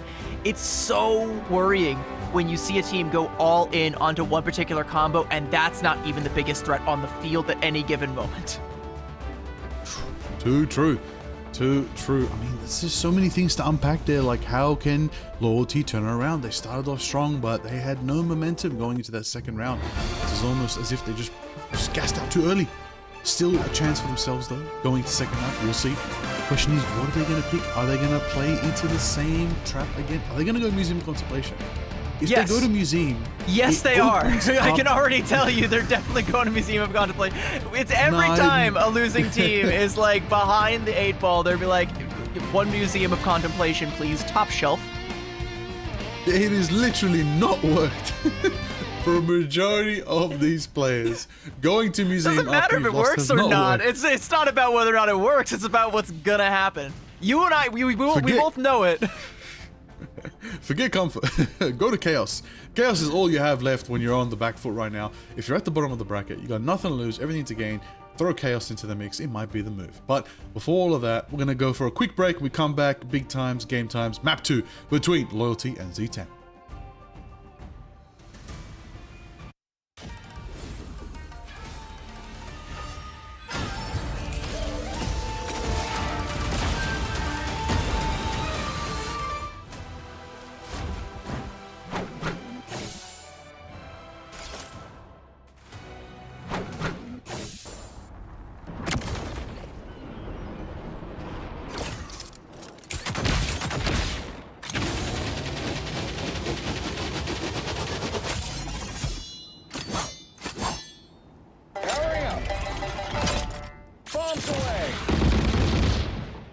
Maximum pulse!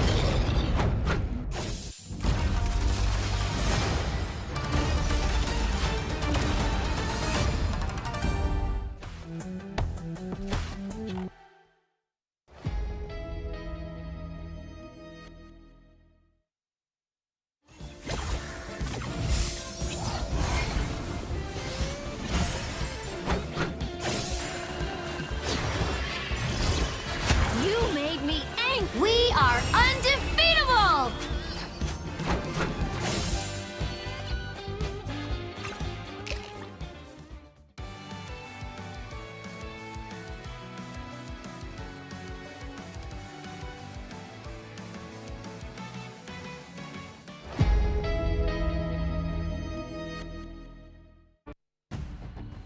Welcome mind me, back, I'm jamming like everybody. Mantis. Ooh, yeah, you jamming out? I love it. We 100%. need what is it?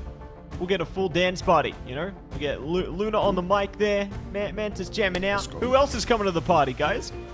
I'll hit the Devil Dino dance. I know he's got some schmoves. I've seen him out there in the discotheque over in Central Times Square. Times Square. There's so many New York locations. I almost said Central Park.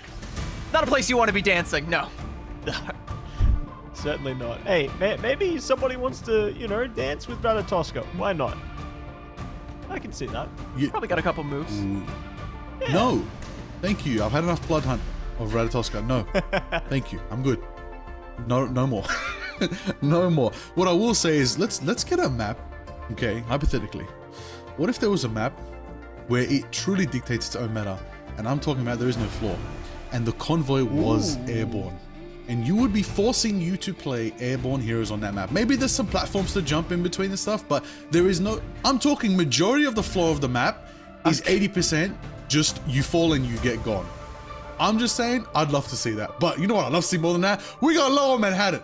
We got Lower Manhattan. We are done contemplating. We're going downtown. We're taking Kingpin down. Happy days. What do you know? It's another New York location. Worst place in the MCU to potentially live. There's always stuff happening in this city. What is that in the sky? I just noticed there's something. What is in the sky right now of that map? What is behind them? What is that? Is Thanos invading? Are we there yet, guys?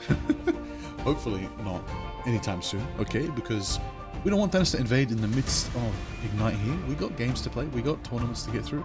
We need. And we already got Jerry. We don't need. Yeah, true.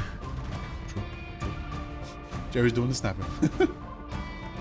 Yeah, they're snapping away, making triple KOs for days on that one. You know, for all we know, what was in the background could have been Galactus.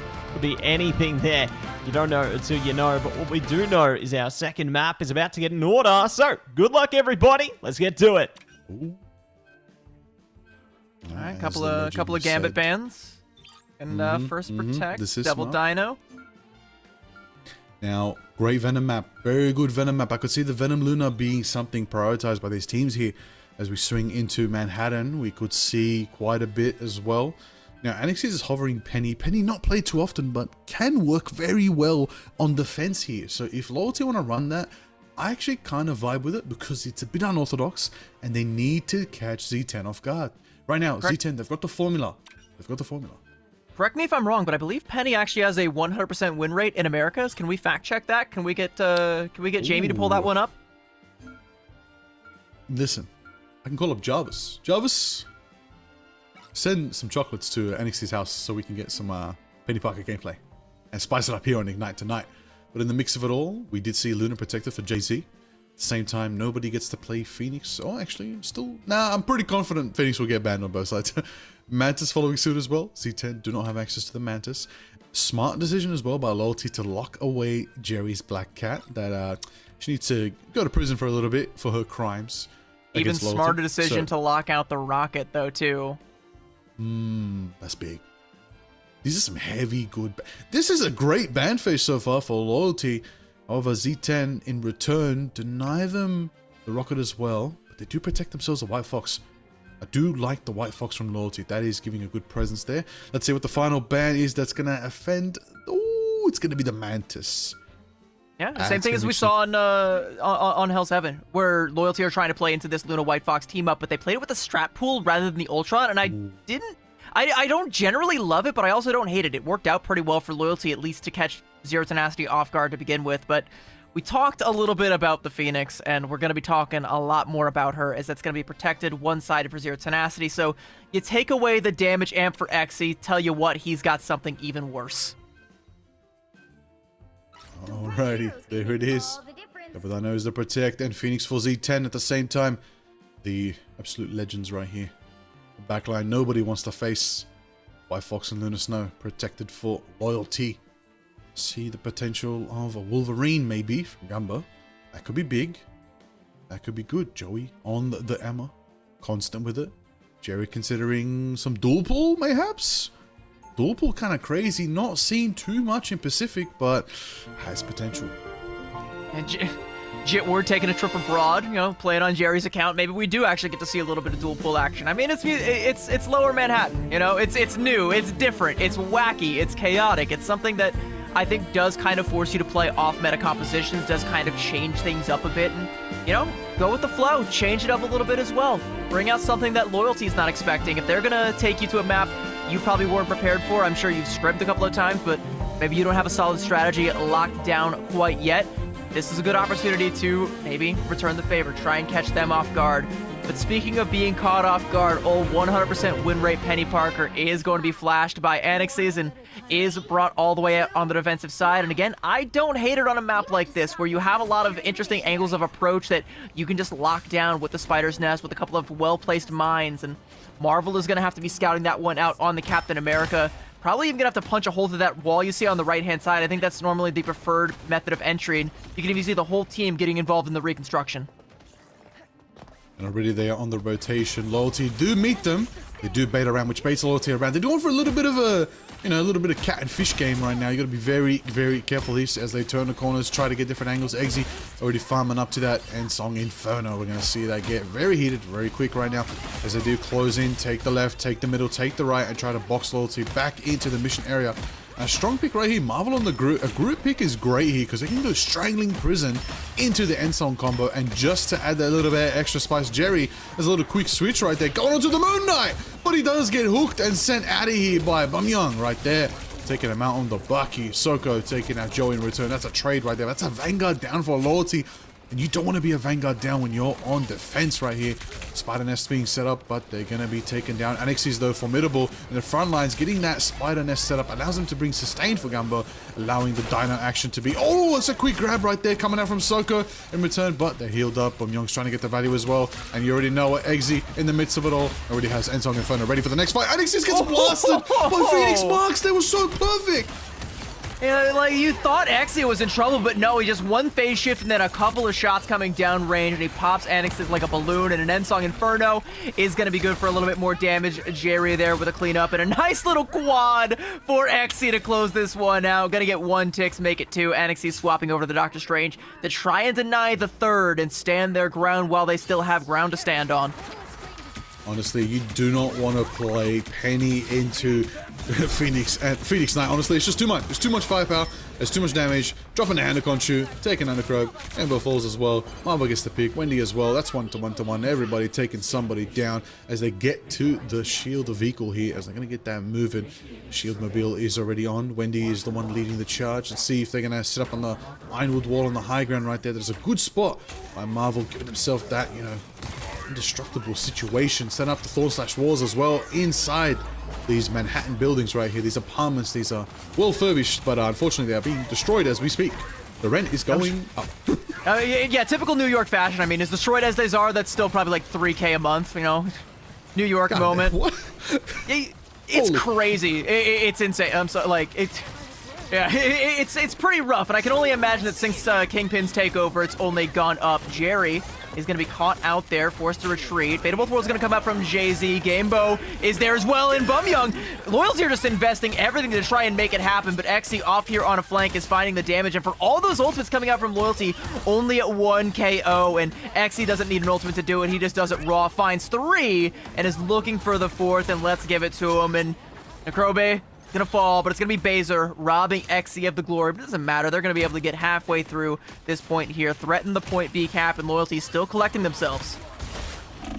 The power of the Secret Spy and the Lawyer was there to nullify the Soldier and the Knight. You gotta be very careful when you trade those ultimates. You gotta make sure you get the value you want in return, but Exy is on the Dino trying to push forward past the Ironwood wall. Gets forward, gets the momentum. Exy with the Ensong in the back line right there, taking out JC and Gamble for the double KO right there, burning it up as a Phoenix should right there, and already setting all marks onto Anixis, who gets blasted away. There's no one there to sustain. They're gonna have to go back to spawn right now, but their spawn doors right there, and Exy is already marking them as they walk out barely, as half their body was outside the spawn. They lost half their HP bar too. Oh, good freeze to force that phase shift back out.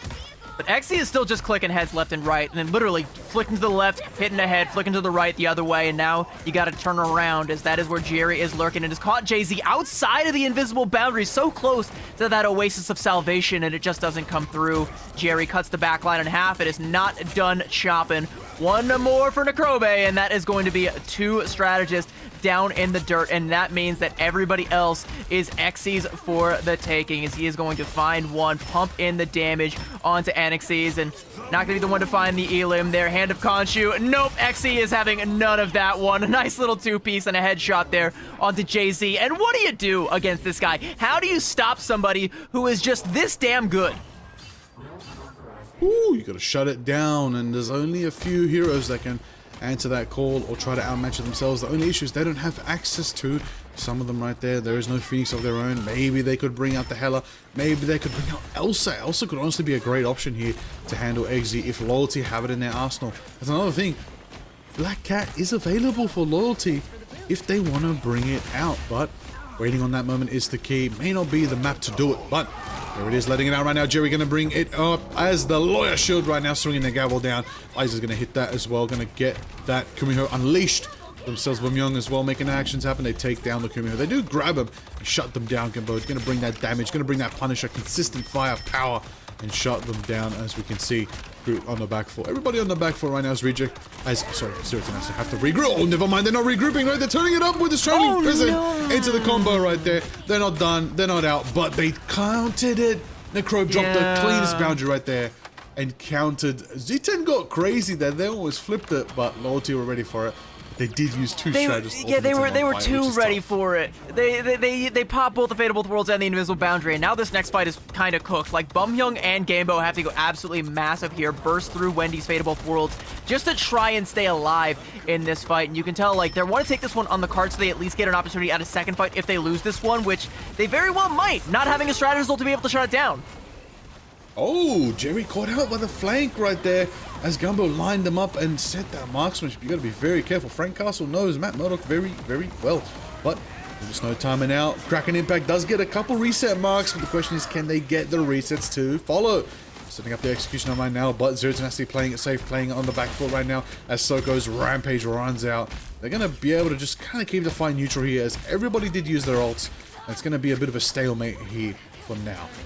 Good situation for Loyalty, though, as they're able to get Necrobe up towards that invisible boundary, but it's going to be too late to save Bumyoung, and it's just not going to come out. Joey is going to fall as well, so going to have to keep that one in your back pocket for another day, as Zero-Ten seemingly have this map in their back pocket, and Jerry is going into your back line and taking it all for himself. Exy with a parting shot onto Necrobe, and Zero-Ten threatening the full cap, but now as the strategist ultimate starts trying to come back for Loyalty, there's an option to stand their ground, and only under a minute left for Zero-Ten to get this the rest of the way. Only a minute to win it right now. There's still very good time for Loyalty, but of course there is more and more to consider here as we get to the final door at the end of downtown Manhattan. Everybody lock in. Boundary going out from Baiza right there. That's going to be it from Baiza. Exy with the Ansong Inferno. Necro matching with the boundary. Oh, another double strategist situation for themselves. Loyalty in a very tough spot. But you know what? There's only 20 seconds left. Maybe it was worth it. Strangling Prism does collect a couple, and they go for the Saintbow Mindwood Wall combination from Marvel themselves, getting a double KO taken out too, and the rest fall one by one after another as Z10 get that shield mobile to the very end. Nobody can make it in time. That's just like, it's one of the worst mistakes you can make, right? Layering the strategist ultimates like that, and especially against a team like Zero-Ten, you can see just the killer instinct of Marvel. He will be having all of that. He says, oh, no strategist ultimates? Catch. Eats a Strangling Prison and catches both of them, like you said, throws in the walls, throws in the Spore Bomb, and it's just too much damage. It just bursts through any healing you could have without those ultimates there, and what can you do against something like that? And even if you manage to clean up those mistakes, you still have the tricky situation of how do you deal with Exy on the Phoenix. You took away his rocket, so now the Star-Lord not going to be coming out to play on this map. Doesn't matter, you gave him something far more sinister. The Phoenix, I don't know what his damage numbers are right now, but they have got to be in the stratosphere, and we're only halfway through the map. Absolutely right now. That is the moment. Let's see if they can make it of themselves. Oh, I gotta say, there was something there early with that Penny factor, you know? Penny Parker was good, but when you get walked down by Phoenix Moon Knight, there's got to be something else there to give that consistent shield, and I don't think Devil Dinosaur is the answer to that. Devil Dinosaur is a bit of a meat shield, you know? I feel like it bought them a little bit of time, but like once that Spider Nest dropped and Soko put in a lot of effort to try and get that Spider Nest down, it all just kind of crumbles, right? Like you said, there's no shield at that point. Definitely right there. Oh, into the mix of it. 5 seconds till those mission area doors unlock, and everybody locking as Exy is gonna go for the. Hold on a second. Exy spotted it. Exy knows they're going for the portal, which means Z10 are rushing back for the contest. They know that there's a portal to the high ground from Loyalty, but they've already set up for the defense here. Bunkered into the corridor. They're gonna try to rotate around Joey as well on the Doctor Strange. Seeing if it's going to be the value for themselves. All the mines are set up by Marvel. Taking out a bit of chunk of Joey's HP right there. You got to be very careful. Somebody's going to heal up Joey. Alex is taking quite a bit of damage as well as Z10 are kind of in a flip situation as Loyalty is defending their mission area here. It's a bit of a mirror realm situation. It's just like we went back in time to the previous round, but one tick has already been claimed for Loyalty, so Marvel's got to go in with a damage takedown Annexes, and that's a great way to try and get themselves back in the driver's seat. And speaking of divers, Gamebo gonna get caught there by Exy yet again. Jerry has access to your backline, and he did bring out the dual pool. A little bit of Jit Ward traveling abroad, just like we said, and Zero-Ten getting the fight win here, but they did give up one tick. All right, 2 minutes and 55 left for to try and make something happen here. All Z10 have to do to claim this round, to claim this map, to claim this series is hold these Manhattan doors. Let's see if they can deny their chance of getting into this building right here as we go into another fight, another bout. Everybody's got their ult scanned as well, thanks to the glorious Kingpin technology out here. Nobody has a secret left that cannot be told, as we now know where it's all adding up, where it's all stacking up. Ulti have a chance to go through the right side, go through the main doors. They see the storms at Schwarz, and Bomyoung's going to be the one to try and shred through them, but puts himself in a bit of a dire spot and takes a bit of poke coming out from Eggsy. But they do manage to get through. Goes for the hook, goes for the... Ooh! Barely misses Soko. Doesn't miss Exy though. Will not be able to confirm the Elam on there, but does put him to critical HP. Has to fall back to get a little bit of healing. And speaking of healing, there's an invisible boundary to keep Bomyoung alive. He's able to deal with Jerry, and that is a good opening now, but Loyalty have to stick the landing, and Zero Tenacity gonna concede a little bit of ground and clap back with a vengeance. Good strangling prison, but Joey got in there and bursted him down. Soko not able to capitalize off of that Groot ultimate. Says it's Spider Sweeper time, does Marvel, but he is getting bursted down so low that the Fate of Both Worlds is forced out from Wendy, and Zero Tenacity are on the back foot right now as Loyalty have seemingly found their way in, but Jerry has managed to find his way back into the back line, and this time nothing will stop him from claiming his man. He'll take one down, get traded out though. Kraken impact taken to the skies, crashing back down. Can he find anything? No. Marvel puts in the justice, and Exy clicking heads as is his want. 2 ticks for Loyalty, but I don't think they're going to get a whole lot more than that on this exchange. Oh, way indeed right there. A minute on the clock left for everybody to see who can hold it, to see who can potentially capture it back. Look, they're getting progress though, CB. They did get 2 ticks every single time they've fought. They've bought some more opportunity for themselves right now, and it was a good fight, but they need to activate, and there it is. Bomyoung gets to pick on Exy right now. That's the firepower down from Z10. There's no beacon. There's no chance to come back quickly. They need to go in now, and honestly, Anixie should start rampaging. Forcing out the symbiotic resilience from Soko. There's that final judgment and a psionic seduction. They're able to burst down Soko. That is a good early salvo, and now they're going to just melt Marvel down, and that is going to be the 3rd tick coming through, and Loyalty going to unlock point B, and they're even going to get a couple of staggers there. That's a late death for Baser, and that's going to mean Zero Tenacity have to peel so far back, give up so much ground to Loyalty. They can maybe try and get these hit scan duelists set up on the high ground here, claim these apartments. Like I said, $3K a month, but they'll be having it for free. Ooh, bit of a bout right there from the strategist. Gotta be very careful. Oh, Eggsy. Oh, Eggsy marked down by Gumbo on the sidelines. Are you insane right now? Jerry matches though, taking out JC a piece for a piece as they avenge each other's duelists right there. But there's the mix of it all. There's the firepower right now. Boom! Beat crunch coming out from Soko with the last proc of the feast there. When you bring in that attack power, a little bit of dino jumping action. Gambo's going to be taken down. It looks like Z10 do stop the momentum of Loyalty's shield mobile here, but we will have to see how the next fight unfolds. Still 2 minutes left. The Crub's got bounty for the next fight too. I think Loyalty are doing a really good job of finding some of these picks, but they're having to stretch themselves so far in order to find them that the backline just gets left vulnerable, and that's when Jerry strikes. And if he takes down, whether it's Jay-Z or whether it's Necrobe, doesn't matter. The job is done because the healing is already cut in half for Loyalty, and they can't maintain this, like I already said, stretched thin offense. And they're going to try this again, taking out the high ground, but they need to be careful. Where is Jerry? Can they mark the back line? There's going to be the invisible boundary. And they're able to deal with Soko and even get a little bit more for their money. What a rampage coming out from Anix. He's taking down 2, and a Kraken impact as well, going to deliver Exy right to Bomyoung. There's a treat for you, my friend, and Jerry will be brought to justice last, and Loyalty going to win this fight, but that fight happens so far back. They're going to have to win 2 more fights potentially to try and get this point B cap. It's a very tough position for Loyalty right now, but this is the momentum they've been craving right now to see if they can keep on going. If they win 1 more fight, they're going to get more time in the bank, and they're going to get more opportunity to clear the rest of Manhattan. We're going to see if they got what it takes to fire on up against Z10. Let's see. First up, Soko goes for the rampage. Mix it up, match it up with JC. Going to drop the Fate of Both Worlds. Everybody's going to see Gamble lining up the shots right now on the Punisher. Shredding on through, trying to take down more and more. They did get Jerry in the mix of it all. The boundary drops from Baser right there. That's going to be enough from Baser. That's going to be Marvel Taking out Alexis as well on the group right there. The Dino is down. That's going to be a lot of pressure. You know what time it is. Marvel smells the chance for a Strangling Prism. They're going to build up to it for now. Eggsy in the front lines as well. Land the mark of the Phoenix right now. Joey taken down by the last shot right there. The psychic battle between two crazy mutants goes in favor of Eggsy. They're going to set up more marks. They're going to buy more time. They're going to get as many picks as they can because they are shredding through the last hopes of Loyalty's time bank right there. There's only one more chance for one more fight. A few things in life more exciting and more fun to watch in this game, more satisfying than a Phoenix who is just clicking the head, stacking up the sparks. There's about an ult bank stacked up here for Loyalty, but Exy has the angle, knows where they all are. They have all been scanned. An invisible boundary is going to give them a little bit of safe cover, but as the final judgment comes out, Zero Tenacity, they just kite it. Look, there's no Joy, there's no targets, there's no nothing. They do catch Baser out all by himself, and they will be able to take them down there. And Song Inferno now crashing down from Exy. Blink and you miss it. Loyalty are done, gone, swept under the rug, as Zero Tenacity will find the dominant fight win, the dominant map win, and a dominant series win as Necrobe tries to go for the strange TP, but it is too little too late. He can't get there in time, and Zero Tenacity with a 2-0. Eggsy's Phoenix is just insane right there.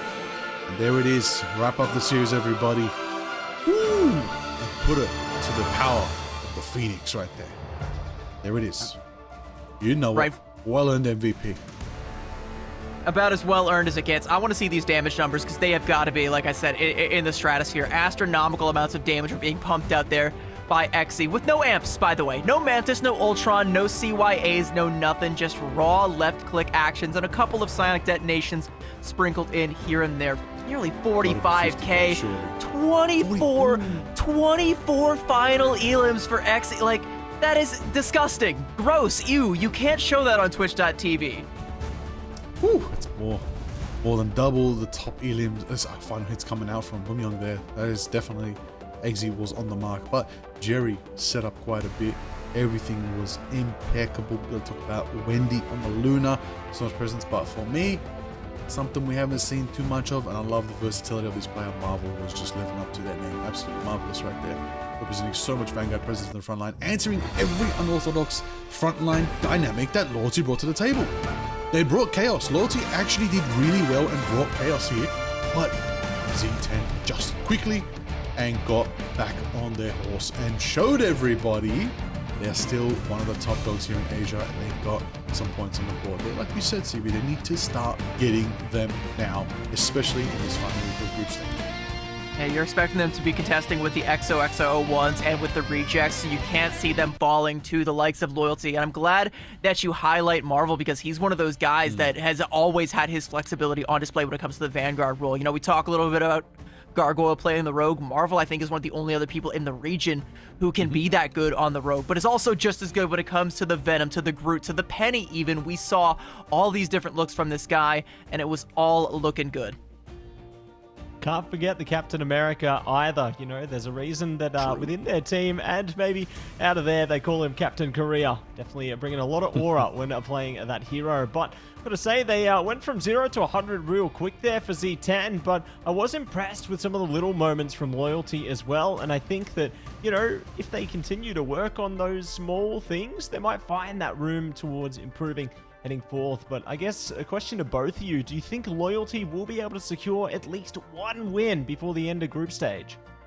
Again, like, I mean, they've got N1 Hex and Rival Esports on the other side of this, and those are going to be must wins for all three of those teams, because, you know, that's how they're going to qualify. Only one out of those three teams can escape that vortex at the bottom and make it out to playoffs. And this version of Loyalty, I think, potentially could get the better of N1 Hex, but there are still some things that they need to clean up. If they keep leveraging some of these ban drafts like they have been and playing the game the same way, if they're able to just keep their backline safe, I think it might be doable.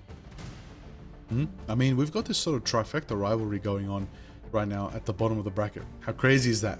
It's very reminiscent of OCE with the little tiebreaker situation, but we're not there just yet. I don't think they're going to get us into a tiebreaker, but we're definitely going to have cinema between these teams as they're going to try and get those pivotal wins, and they got to get them against each other between N1 Hex, between Loyalty of course, between RVL. Let's see if they can do it, but Z10 did claim the victory here. They did get it indeed over Loyalty, which means Z10, whew, they got momentum. They got to take on N1 Hex tomorrow. Then, of course, they're going to take on RVL at the end of the weekend as well. This is the momentum they wanted. This is the wins that they need to take themselves back to that top spot. Let's see if they can pull it off. But, of course, whew, I think we might have a chat with one of them. Matsy? I reckon we will. Ring, ring, ring. We are going to be welcoming in one of our Z10 players right now. And, well, it's XOXO. A pleasure to have you on board again, man. Hello.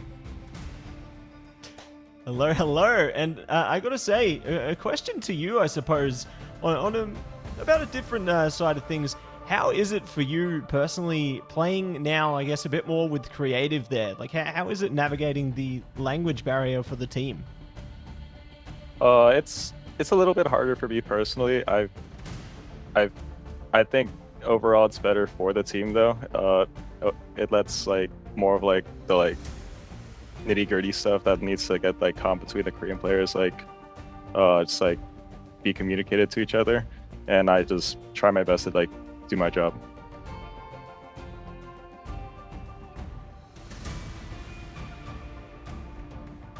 Now, that is... Ooh, that's crazy. CB, I'll let you go, of course. Oh, no. We had a bit of a pause. I was going to let you go first, but I guess I'll take it. I'll say, so I'm going to throw a lot at you real quick here. You have a loss to Reject, and you have that 2-1 loss to EXO. You're most likely going to see both of those teams again in the playoffs down the line. It's going to be on a new patch, an entirely new environment. So what's your guys' mindset looking to the future at those matchups? How are you tackling it? How are you approaching it? How are you preparing for those showdowns? I think we're just going to continue to work hard. We're going to attempt to try more things in scrims. I think one thing that we were doing as often as we should have in scrims before was trying out new things. We were kind of stagnating, I think. So I think us finding out like what works, what doesn't work, just like different matchups we haven't tried before, like just like both ends, like what's good versus one thing, what's bad versus another thing. I think that'd be very helpful moving forward. So let me expand on that, finding out what works and what doesn't work. So what have you guys found that does work for you? What do you think is like the thing that has kind of, got that wind beneath your wings again? Well, I think one thing in specific is Rocket works very, very well. We've seen it much more often in all the regions. I think that character is insanely good right now. Builds ult fast, res is very strong and neutral, hard to dive. I think that character is something we haven't really put as much emphasis as we should have in matches before. Now, Z10, you guys have big ambitions. And I know you guys aren't just focused on group stage. You're looking at playoffs. You're looking to make it to playoffs. Maybe you're even looking across a little bit at OCE. Is there a match that you really want to take on now that we're going to go very, very soon to the specific playoffs? I think Pacific playoffs. I think one match I'm looking forward to is Genji. Very common answer. I'm hearing a lot of. Yeah. I want to see how we do it. Well, how we do against them. Eyes on the prize, and love to see it. Keep going, like. What's up? I was gonna add on, you guys want to take on Genji. Have there been, let's say, you don't have to leak the results, but have there been scrims against Genji? Have there been some backroom brawls? I think recently, no. There haven't been any scrims as of recent. I think before stage 1 we scrimmed a couple times. It's been a while since then, so it's hard to say where we are compared to where they are. So we will just continue to keep working hard, keep trying new things as the meta changes. Yeah, hard work pays off, and definitely keen to see that showcase going forward. I know a lot of teams are putting scrims under lock and key, so information is scarce there. So keen to see it all unveiled once the playoffs do make their way forward. But I guess looking forward to the end of group stage here, which team do you think will end up in first place out of all the teams right now? I think it's going to be Rejects. for this first group stage. I think they are looking very, very good right now. Yeah, love to see it, and we'll see if it comes true, you know, heading into their future games. I think they've got XO very soon, so that'll be the showcase, if you will. See how that all goes. I'm sure that one Dan's going to be watching very keenly into that one. But for today, Soko, we do want to say congrats on the victory. We do appreciate your time for coming on once again, and yeah, best of luck for the rest of the group stage. Thank you, thank you. Good luck. There you go. Always a pleasure to have Soko come on board there, share the team insights. You know, I feel like the team is heading in a positive direction. It feels like, you know, they've had a bit of a turnaround since the beginning of group stage there. Obviously, having that loss to XO would have been very alarming for them. So it seems like they're starting to really hone in on that road to recovery. But speaking of recovery, everybody, let's give ourselves a chance to recover before we head into the next series. We are going to be heading into a short break, so don't go anywhere, folks. We'll be back with the next one right after this. If there's anything we can do to make your flight more enjoyable, please don't hesitate to ask. Please sit back, relax, and enjoy the flight.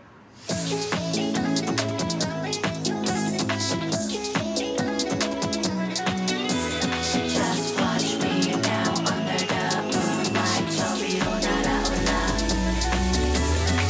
Rushing on my window frame, 얼어붙은 my flame, blinding shining lights. Oh yeah. I feel it skipping way out of control. Lock it. Oh yeah. We won't stop it. Flying high is our destiny. Lighting up flaming stars.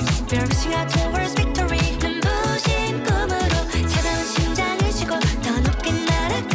They can't catch my vibe and my life. We're dancing under moonlight. 손을 꺼버려. Turning up the heat. Gonna get it home. We're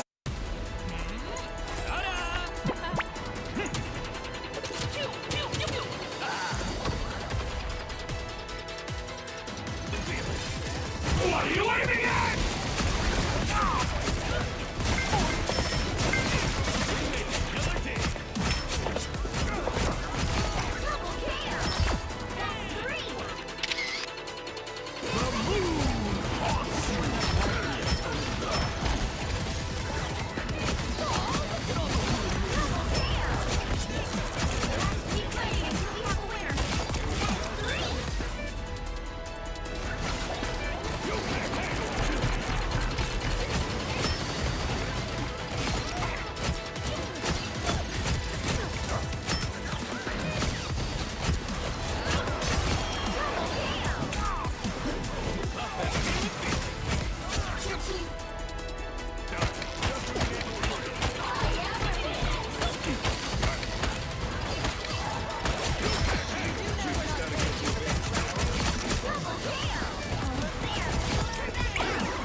What are you aiming at? We make a killer kick.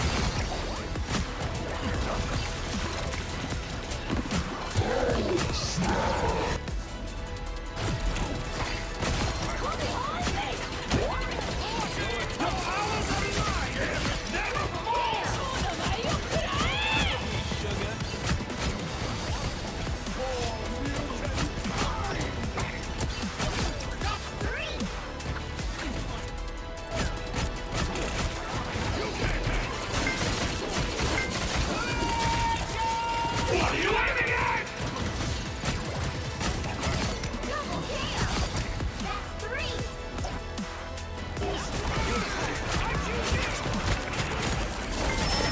Let the devil out!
Welcome back, rivals. We are going to be into the mix. It's one final series here today in Stage 1 for Pacific Asia here. We got Matsi, Liger, and CB ready to take you through it. It's XOXO taking on a AAAd, and I gotta say, this is one of the showcase matches of the day. I'm curious if AAAd have leveled up to try and contend well.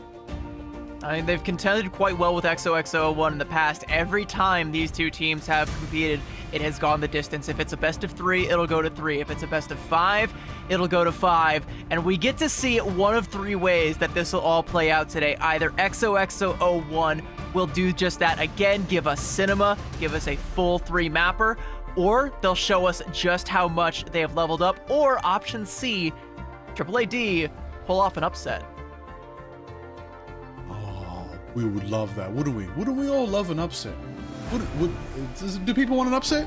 You know why? Because I'm not upset when I watch XOXO. Why? Because they have changed up their roster and they've unlocked the potential of all existing players. I love when a roster swap revitalizes a team.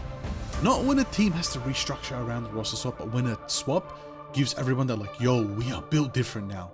We've got a new element to this recipe. We can do something different. And that's what XO have brought to the table here. And that's going to be what they need to maybe finally say, hey, AAA, this rivalry, it's done. We're ending it tonight. Put them in the rear view, move on to bigger and better things. I mean, you've already overcome one of those bigger and better things in Zero Tenacity. Reject might be next on the chopping block tomorrow, but like I said, XO and Reject are in a death race up against each other, trying to get that first seed. And first one to flinch, if they do so before they meet, is going to come into that one looking like fresh meat on the table. And I think XO are going to be looking for, like you said, a dominant win, put AAAd in the rear view, put this rivalry to bed, as they have every other time before. Like I said, they always go the distance, but XO always comes out on top. Bringing it out in a big way there, but it's AAAd on a line right now. Quasar, No Smite, the MVP in some regards. Tuba, Rocco, Mandu, and a Snake there. Now, Liger, when you look at this team, you know, they've gone through some subtle changes as well. You hyped up how little changes can make things a lot better. And how are you feeling about AAAd? I think AAAd have made some pretty impeccable changes as well. They've done some things that have allowed them to really unlock more opportunity for themselves. They're a team that many people believed were top of the pack at one point. Then they kind of went to the middle after we saw more presence coming out. Z10 to rise to the occasion. But they're a team that I want to say has been consistently around town. They've never really fallen down to the bottom, but they also haven't had their time to shine in that first place position. So if there's ever a time to really show something, now would be it. Look, they're feeling confident that they can make it to the top 6 and go on to playoffs. That's fair. That's not what you need to win it all and get to land and get to the mid-season finals. You need to bring something different and you need to show that more than ever. But what I'm expecting, the Master Thief might need to come out to play. Might be time for some more Black Cat from AAA. I concur, and I do also kind of agree, you know, you do need to bring something different, but in bringing something different, they've also brought something that is the same. No Smite and Tuba, 2 players from other hero shooters that I'm quite familiar with, get to bring in somebody that they're quite familiar with, Mandu, to replace Windsor in that back line, and I do think that that has also kind of rejuvenated AAAd, but it hasn't been necessarily enough for them to break from that middle of the pack where they have been cursed to lurk for the time being, but still capable of getting some upsets here and there. They're one of the teams that did get the better of Reject back in the preseason group stage and maybe could get the better of XO before they meet Reject here tonight. That's what I'm looking forward to, and like I said, it would be an upset, but it would be one that I would not be upset to see. Outcome that we could be heading towards there. You know, if XO lose out today, then their chances at taking away a potential first place will be wiped away, unless there's another surprise in store for Reject towards the tail end of a group stage. There's so many possibilities. I feel like with the TVA right now, looking at all the different time streams, you know, it's just so many different outcomes that we could be heading towards. None of them are getting pruned though, Liger, not yet. No, nobody is going in there. No agents of the TVA are shutting things down. Still, all realities have potential to become the new sacred timeline. Nothing is locked in. Loki is sitting, observing, and waiting to see who's got potential to exist and stay the course and hold down. We'll see. As again, there's currently 6 teams who want to qualify for it. But this match, though, I'm looking forward to it. Every time we've seen these 2 teams clash, it's been cinema. this might be that match today that breaks the 2-0 pattern. And we're going to start off with Hell's Heaven. Once again, I'm crying in Wakanda. I miss you, Burning T'Challa. And me crying in Wakanda, we're all gonna be over here in Hell's Heaven celebrating as we are gonna be enjoying the cinema. So you have fun over there in Wakanda, slurping your vibranium smoothie or whatever you're having down there, you know, in the Wakandan sunset. I hear it's beautiful out there. I don't know what the delicacies are, so I just went with the thing that they're famous for. We'll be drinking vibranium out here. we are. It's gotta taste good. You know how like you need to have enough iron for like your blood, like for you gotta have vibranium. It's the same thing. Well, I'm excited to see the next kind of menu items. You know, maybe we could see a Wakandan menu in Times Square in game. You know, we've seen a bit of Jeff potential there. Maybe we spice things up, add a new restaurant into the mix there. Curious what funny things will happen. Eat some food in Times Square this time, but we're gonna be eating up the draft right now. So, without further ado, I leave it to you two. You know what Times Square really needs? A Wakandan food cart. If you ever been to New York, you ever been on the East Coast, you know halal food. We got the best food carts. You know, there's Mexican street food. There's all kinds of stuff. Show me what Wakanda cuisine looks like in the form of a cart on the side of Times Square. I mean, look, whatever they eat, I know it's gonna be a banger because it's from Africa, and that's where I'm from, North Africa, and let's represent.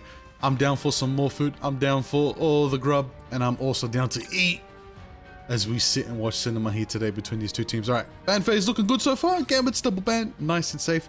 Phoenix not available for XOXO. In return, AAA have locked in the dino for themselves on Protect. Now we're gonna see what AAA want to lock for themselves here, as XOXO have the dino. JT3 looking very sharp. Ooh. And the rocket already locked in early. They know CB. They know who brings the money. Before the Devil Dino 2, they'll even give that one up one-sided. Okay, if AAAd win this map, I'm gonna feel so vindicated, because I'm saying, like, I think more teams need to start prioritizing the rocket over the Devil Dino. You can give up the Devil Dino, and there's ways to counter it. Emma Frost is still there. Venom and Captain America are both really strong. You know, there's ways that you can make up for that, but you can't make up for the loss in the Rocket Raccoon, and AAAd gonna take it away one-sided, and I'm liking this. It's a bit of a curveball. It's something we haven't seen, but it's a curveball with some real heat behind it.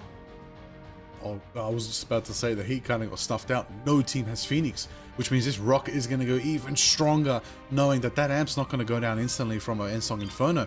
In return, though, AAA lock in Black Cat. Oh, that is insane. That means they're going to have, unless it can get shut down, AAA are going to have the rocket, the Black Cat, which also means they can compensate that with the Cap, with the Venom, with also, what people are forgetting out here, White Fox as well. That can really bring some power to this dive composition, whatever they want to run here.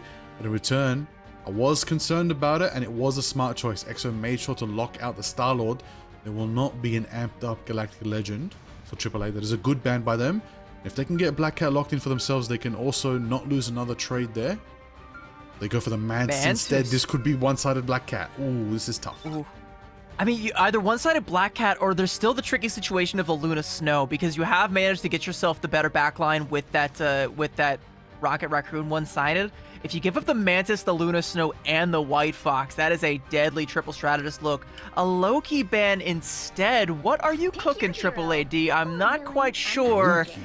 That's gonna, like, we haven't seen a whole lot of Loki in the ban phase, or even played when they're able to make it through, so I don't know. I'm a little bit worried. They started off really strong with that rocket one-sided, but I'm not quite sure if they stuck the landing with that Loki ban. I have a suspicion. Sadly, we won't get it confirmed because Loki is banned. Could have been the Nature's Alliance team up with the Mantis factor, maybe a bit of Groot as well, especially on this map. Could be that going forward, but it really depends. Hell's Heaven, of course, we're locking in. Very curious to see why the Loki ban. Maybe there's something we don't know. Maybe they did. Maybe they scrim each other. These teams do rival each other. I wouldn't be surprised if they hit the scrim blocks as well. So maybe there's something that they're ready for that we don't know about. But what I know I'm ready for, a Black Cat duel. We're going to get it.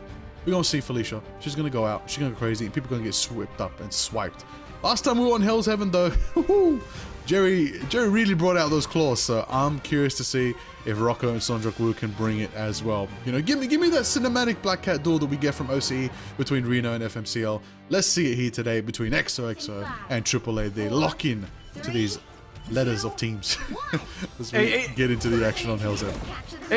You talk about Sungjuk Woo and the Black Cat, and I do think that's a big part of the reason why XOXO01 have been able to level up over themselves in the preseason is the fact that Sungjuk Woo has a hero that is so dive-coded and so strong right now, and he's able to leverage it to the fullest and does so much in the way that only someone like Sungjuk Woo could pilot. So I kind of give him a slight edge over Rocco in this Black Cat head-to-head, but not to be outdone, Rocco is going to be getting in there and getting active before long as well. You can already see AAAd playing pretty far back with that Vibrant Vitality team up and sectioning off JT3 from the rest of XO, but the healing will come through and a chomping onto No Smite. I hope you like the taste of wood, my friend. Good sleep from Alone Fills and a good headshot onto Rocco, and that is one way to say bye, Felicia.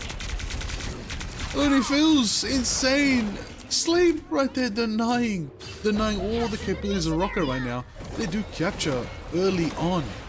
I didn't even see that sleep land. It was so quick with it.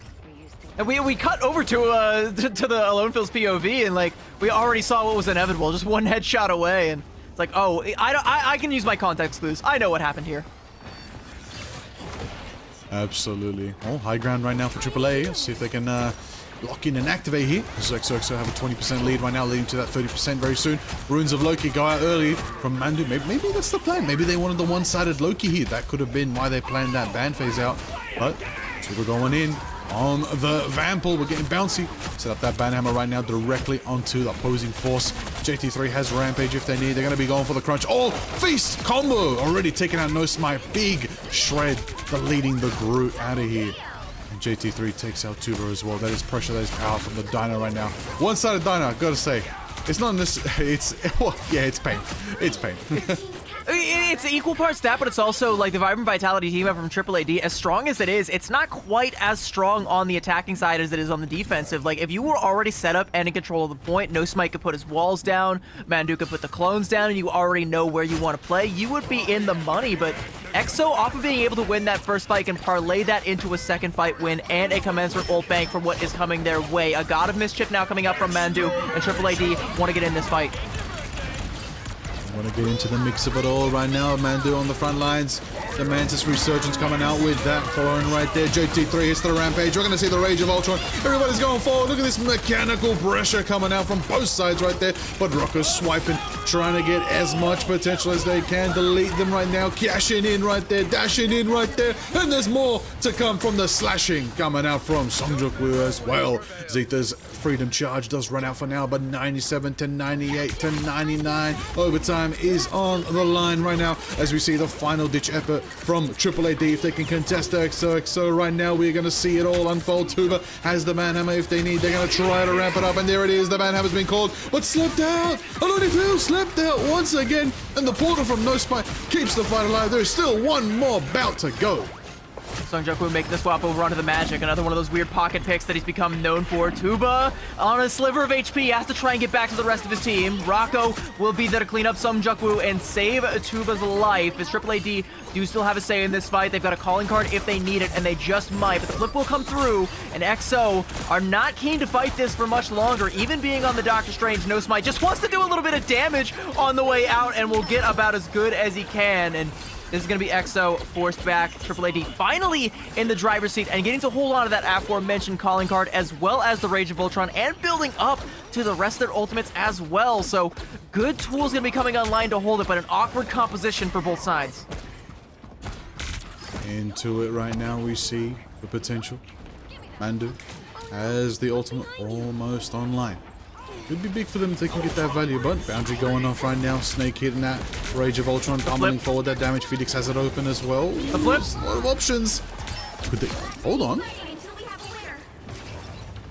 We had a back cap. I don't know if it was Ace, but somebody from the side of XO just went in and snuck the point out. Rocco is going to go back and clean him up, but now AAAd are playing from behind the 8-ball, and XOXO, they're gambling with house money right now. Sleep from Quasit, and they'll get the flip back, but that is about 10 to 15% that AAAd could have had in their bank that XO just stole right out from their back pocket. That was very close for AAA, but they do stabilize, get it back in their favor and still have quite a bit of ult online right now. XOXO have a bit of a tough fight here. They kind of need to take a fight to lose the fight, but they need to do it quickly before AAA get into that overtime position. And in the back lines, Rocco taken out. When he feels that's high value right there, already setting up that cash in, and they're going to go straight for Felix right there. But it's a massive Agamotto from No Smite into the Maelstrom, allows them to take out J3 and the rest. They're going to try to force, no, they do force Kumiho. That is a bad spot to Kumiho as the team is down. XOXO don't have the momentum right here. AAA bringing Cinema back to the screens, everybody. Lock in. I think there's one more big fight here. It's probably going to go to overtime.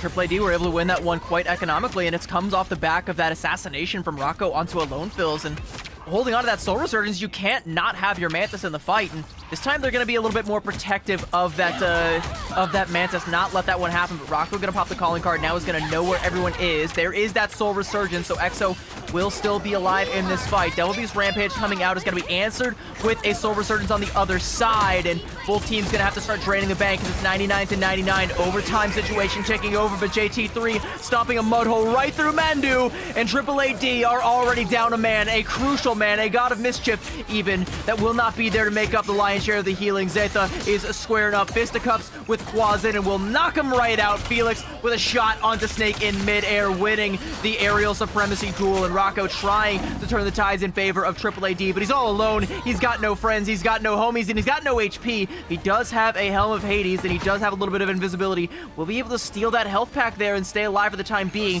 Buy enough time for Quasit to get the TP play. One more shot for AAAd. One more opportunity, one more fight right now. These teams are refusing to go down against each other. JT3 taking out Quasit, Sonjuk with force to Tuba. That's 1-1 apiece, but the Rage of Ultron's going to even the odds right now. Snake pummeling forward all that damage onto JT3 right now. No Smite trying to bring it on the Mantis, trying to bring the damage, trying to bring the sustain, trying to bring every single opportunity to take the Dino down. JT3 falls. That's Felix going with the Rage of Ultron. That's the pressure coming out. No Smite holds it down. Ultron's there to provide some drone coverage, but it's still 99 to 99. We're in overtime. No Smite looking to the sky, hoping to take that Ultron down, but he's too primal. The cape is swinging. The splashing is going from Quasit, who's on the Jeff right there. Kumiho is unleashed from Ace right now, and that's going to push AAA off, and XOXO, whew, turn it. I wouldn't even say on the last second. After the last second, after the last second, after the last second, after that last second, did they turn it back in their favor and capture the factory. A couple seconds too late, and No Spite, I think, spent a little bit too much time trying to take down Felix in the skies and couldn't confirm the KO. And the Age of Ultron still is upon us as both teams came out with that one, and XO were able to get the better of that last fight. A bit of a C9 even coming out from AAAd because they're trying so desperately just to find that one single frag to get themselves back in the fight and put XO down for good, and they just can't find it. But we go 99 to 99. A pretty good omen if we're in the mood for some cinema. If we want to see it go the distance, we're starting off on the right foot. Alrighty, everybody, into the mix of it all. We've got to be very careful dealing with these Ultrons right now. They're kind of dictating the pace of these matchups as they take to the skies and they really redistribute that damage and healing across the board. And really tough as well because they're flying quite high enough, and it really forces Black Cat to come out of hiding, which means Rocco and Sonjuk Woo really have to risk their secrecy and their precision and their position when they're taking on these Ultrons. Well, it doesn't matter how high you are, Rocco knows a way to get to eye level. Actually not going to go for Felix there. Instead, going to go for the back line, try and take a duel with the Lone Fills. Got to be careful of the sleep, a little bit of Botanical Barbiturates, and a headshot there, and a little bit of follow-up damage as well. And Lone Fill's going to win that duel again. Felix wins the Sky duel with Snake, and this is XO up 2 men. Now AAAd going to try and keep themselves in the fight as they nearly have the cap in. They can get away with a couple of percentage if they're able to brute force it the rest of the way. So they're going to force out the Soul Resurgence now from a Lone Fill. But Quasit is isolated, gets caught out, a sleep and a stun and a headshot, and you're done. And AAAd are going to be forced to take their leave here. Rocco popping the calling card is not going to be content to back out just yet. Freedom Charge coming out from Zetha, though, even as Rocco takes down Ace, a high-value KO. It's not enough to get AAAd in the driver's seat. This one should be all XO, and Sonjuk Woo with one final swipe, but the claws will make it so. Rocco's still around, though, still kicking, still fighting, still not conceding, and Sonjuk Woo has to respect it, and AAAd, the reinforcements are coming back in, and despite XO's best efforts, they're not able to confirm this first cap. Oh, there's the moment. There it is. So the action Snake takes out Song Jae-woo. Big plays coming out from the Luna. Setting it up right now, setting the dance floor. Felix on the skies right now trying to tear away the dance floor. Not necessarily tear it up on the floor, but nonetheless it's going to be there down and about with Felix on the Mecha. Dino right now holding it down. Going to go for the crunch. Going to set up the frenzy. Try to shred through. No smites HP, but it's just too much sustain coming out from Twisted right now. Big plays. GT3 goes down. That's the power of the Mantis. You got to be very careful how it all works out. Mentor Fish came out from Rocco as well to enable them deny the jump and the escape, but Tupa's getting the value. Rocco as well gonna finally aim for the Ultron in the skies and only one swipe away and finally takes down Felix. That must have felt good for Rocco. Rocco wanted that one for a while. Yeah, and he worked so hard for it. I don't know what you're feeding this guy. He's got to be drinking his milk because bro's bones are strong as vibranium. Maybe he's been having some of that food at the Wakandan food cart because he just does not go down and is able to consistently go for the contest when it feels like EXO should have won the fight, should have kept the point. Rocco says, no, I am not out of this one just yet. Buys AAAd enough time to go on in, and now Tuba with that banhammer onto the backline, going to find himself in the jaws of JT3, and EXO threatening to find the flip here. Sung Jok-woo caught all by himself, but no smite. There's the Spore Bomb, gonna put him down. Set it up right now into the action. There it is. Dawn Slash Ball's being gone. Strangely Prison onto the stairs. Unfortunately, the map denied it. The stairs did not enable that at all. They got to walk away. Snake, no smite. They did get the picks though. And even though the prison didn't get the value, they did at least bring down Judgment. And that's going to be XOXO on the back foot right now. AAA looking formidable, looking crazy right now with a crazy 50% lead. XOXO don't have the ultimates to turn this fight in their favor either, unless they can pull something crazy. And I'm hoping it's going to come from a clean rampage from JT3, but Mandu's got that ready.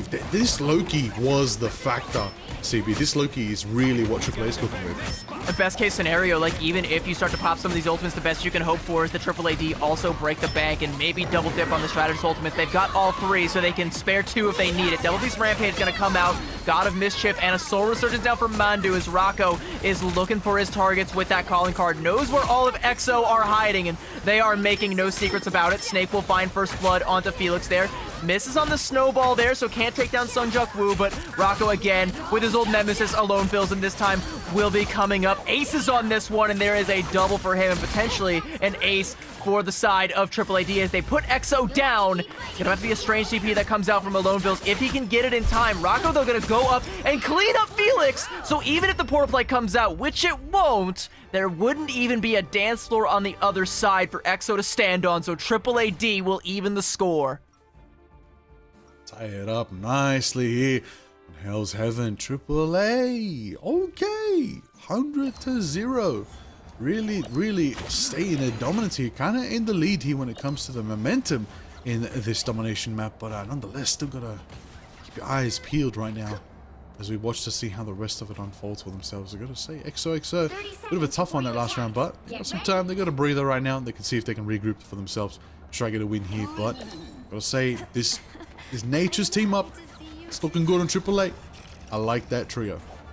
Yeah, it's looking pretty good, and it's not even like a letting, like, they got the rocket through, like they could be playing that as well, but no, they're just going full in on the Vibrant Vitality, playing with the regen domain still in a triple strategist look, so you can still get the damage onto Snake, as you know, Quasit and Mandu are more than enough healing to be able to make do with this one. So I like what I'm seeing from AAAd. It's an interesting look from them that we don't typically see. You know, I tend to think of this team as more of a dive team, but No Smite making the adjustment over onto the Groot, I think, has paid off dividends and also kind of helped them keep Sung Jok-woo in check and allowed Rocco to roam free on the other side.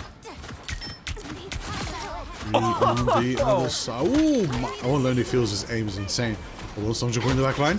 Going for the slash, going directly for Quasit. Taking him out. A little bit of vengeance coming through. Oh, blocked away though. It's like, I've had enough of you. Get away from my team. I'm going to set up those walls, but nonetheless, into the slashes, we're going to see the Mentor Fish drop as well. Sung Jok-woo taking out Tuba. Starting up there, Mark starting up there. Momentum saying, Rocco, it's not just your time to shine. It's my time to finally cash in. As they start slashing and, oh, never mind. JT3 is like, I've had enough of you. I'm going to land that crunch and end Felicia's little, you know, thievery campaign. It's so back and forth though. Like there's trades on both sides, and It's so evenly matched between these two teams that I love it. It's the same cinema that we get every time, and I'm hoping that this continues as XO get the first cap there. And AAAd, they're gonna have some ults to try and take this one, but no smite. Luckily, no stairs this time to block that Strangling Prison. He's just got to make sure that it lands on the backside, but Zeta has one as well, so something you're going to have to scout out. Sungjung has caught Rocco out and will be able to get the better of him, and even with Tuba there to try and play Bouncer, not going to be enough to save him, and now Sungjung has Snake in his sights and wants to weed him out of the grass, but what a Spore Bomb yeeted out there from no smite. Snake still does fall, but there's the Strangling Prison, locking the Vanguards down, bursting them down, forcing out that Fatal Both Worlds from Felix. XO desperately clinging to the control. It's matched again, mirror match right there. Zeta goes for the prison as well, and they force out Quasar to resurge, but it's not enough because JT3 going Jurassic on him with their big crunches into the Quadra KO on the Devil Dinosaur from JT3 right there. What a massive moment for themselves. How they turned it and busted through that Soul Resurgence. So much damage.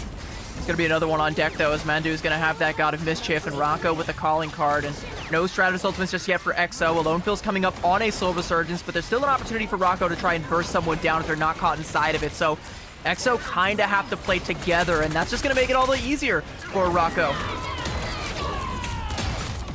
Into it again. We're going to see if that is time for JT3 to hit the Rampage. At the same time, Ace is going to hit the Kumiho and Unleash. It's going to be a battle of the beasts right now as they go forward and pressure and force AAA off out of here. XOXO in the lead right now with a 90%. They're turning the tides. They swipe one. Sonjaku taking out Snake, cashing in right now. Goes for the portal onto the other side. Jumps Quasin right now. But Mantis is holding it down. Double sustain coming out, but it's just not enough. The power of the Blackhead, the thievery, the madness of it all. Rocco trying to match the pace. Does the same in the back line. Taking out Ace right there, 99%. There's so much power coming out from these Black Cats as they are absolutely blitzing each other's backlines right now. I did not want to be a strategist in this meta, but Songjung is taking out no smite.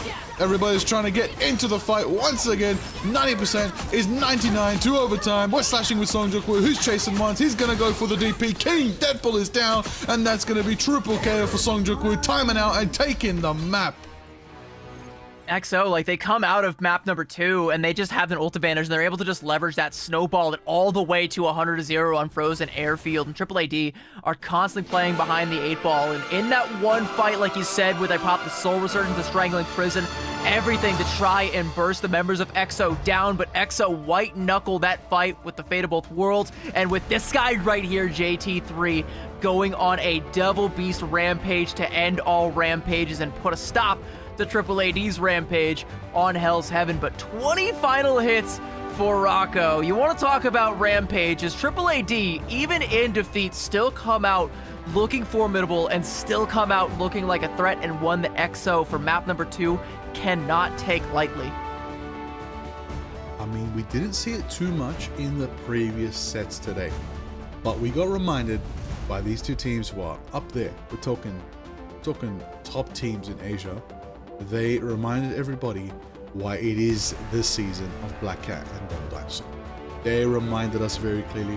They got those moments, they got that power play, and they definitely put everything they could into those calling cards and get the value they need. Rocco with the MVP makes so much, sorry, the SVP makes so much sense as well. While MVP goes to the Dinosaur. So JT3 bringing the pressure, bringing the Dino power on the front lines. It was good for AAA to finally bring out the Dinosaur of their own. It's crazy to think, CB.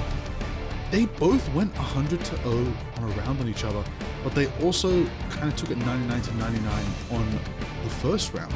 So in a way, these teams are only difference in skill by one overtime fight. So what you're saying is it's a tie, actually, and the score is still 0-0, and we've got to have at least 2 more maps to play this one out. Maybe we get our first 4 mapper of Asia group stage. Hey, back in Ignite E1, they pulled off map 8 in the grand finals. I'm down for map 4. Let's break the rules. Well, speaking of breaks, we're going to take a quick one, and we will have map number 2 of this series on the other side. If you don't go anywhere, chat, because this one is cinema, and we are only in the first act.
are undefeatable!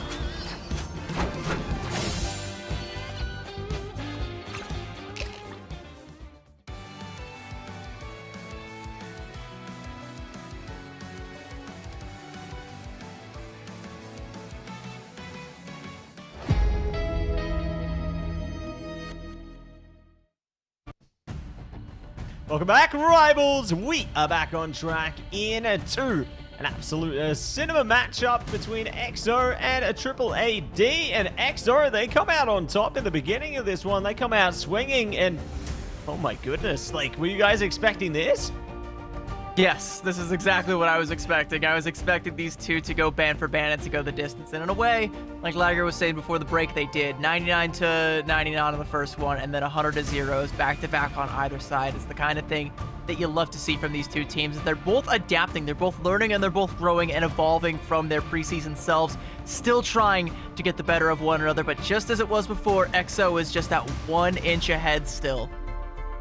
Look, they're growing, adapting, evolving, but they're not innovating, and that requires you to use technology like Stark Tech, and maybe we will see the Iron Samurai.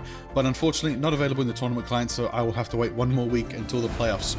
I believe in shout out Boba. I'm sure he'll play Iron Man for us. But until then, we got the best of the best here in Asia today. We got a banger matchup for the final set of the night as well. This is good. This is really good because Matsi, they have come through and set the stage. They've both let's just iron it out. They've gone overtime 99 to 99 to each other. Then they're both 100-0 to each other.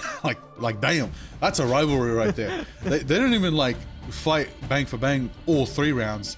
They said, hey, listen, you roll us, we roll you. Then we have a cinematic opening, and we'll see. We'll go to our second map of the day. But the second map of the day, we don't know what it could be. A lot of options out there in Convoy, of course. Matsi, what map do you want to see? Honestly, I want to see Arako for a change. I want to see some Arako breaking through for some Convoy, you know, change direction a little bit. Maybe see some of those environmental KOs, you know? I want to see that Dino delivery service coming out. But before that, I want to say, Jarvis, bring out the Iron Samurai. Still gonna wait. Still in tournament client. Much to Liger's lament. As soon as you said technology, by the way, I knew exactly where you were going with that one. I'll chime in with a map pick of myself. I want to see Spider Islands because I think, you know, again, it's not one that we see a whole lot of. I do love me some Convoy maps in this game, and I do think that Spider Islands is sleepily one of the better ones. Most teams tend to gravitate towards Museum or Midtown because, you know, they're very forward, very straightforward. You know what you're gonna get, but Spider Islands kind of changes things a little bit. I do have a spoiler, though. It's not going to be that. In fact, it's not going to be Convoy at all, so I think we're all wrong. Is it Museum? It's not Museum. It's not Museum? I don't care. Museum. W. Let's go. What's the map? Let's go. I'm ready. I'm ready for cinema. Midtown, Yggdrasil, whatever map. Let's go. It can even be a convergence map. Can we even do a convert? Yo, Jarvis, can we do a convergence map? Spice it up a little bit. Oh, okay. We take those. Lower Manhattan. We can, and we will. We're going back to Lower Manhattan for the second time today. A bit of an odd epidemic of Lower Manhattan picks going around over here in the Pacific. We might need to quarantine. Yeah, I think we need to tie it up. We're bringing out too much of the good stuff at once. We need to, you know, hold it back a bit. We'll speak to the teams. Now, I want more. I'd take this over Museum any day. Listen, it's a great map, but here's the beautiful thing. We're in a very cinematic set right now. These two teams are very, very much close, but AAA could flip it. They could definitely flip it, and we could see convergence tonight before the end of Ignite. But that is the question, if they can win it for themselves, if they can flip it here and take XOXO the distance, which is good for them, because that's what they need to kind of bring a little bit of more support and more belief in their team's journey and their mission when it goes into going into playoffs right now. Look, both teams, safe to say, these teams pretty comfortably making it to playoffs. Something crazy, horrendous would need to happen in terms of their next matches in order to take them out of it. But from the looks of things so far, they may be safe. But you're never safe when it comes to Ignite, because you can do well, but you want to do marvelous. That is the goal at the end of the day. You want to take everything that is possibly offered to you. That's how it is downtown Manhattan, and who does it best than Kingpin, taking everything he wants. I got a question, Matsu. What would you do if I scanned you with a UAV drone and revealed your ult charge? What would you do? Maximum pulse! Let it rip. Just hit, you're just gonna hit me with the pulse get. All right, deserved. Maybe we'll have one of those for Kingpin if he ever gets released as a playable character. We'll see. That could be a one that they've been teasing for a while. I know that's what people want. People want more villains in this game. You know, it's a hero shooter, sure, but it's got a couple more bad guys in the mix. I have a theory. One entire year of Marvel Rivals, all releases will be villains. Villain Just or a all? villain year. That would be absolutely amazing. Sinister Six, everything. No way. That would be I want absolutely Craven fantastic. to be extra strong against all the animal people. I just want that one no factor. more zoologist No more- backline. Get rid of it. Does Black Cat count as an animal people? Yes. Is that? Yes. Okay. And White Fox and Namor with your fish Squirrel legs, girl. whoever else. Namor?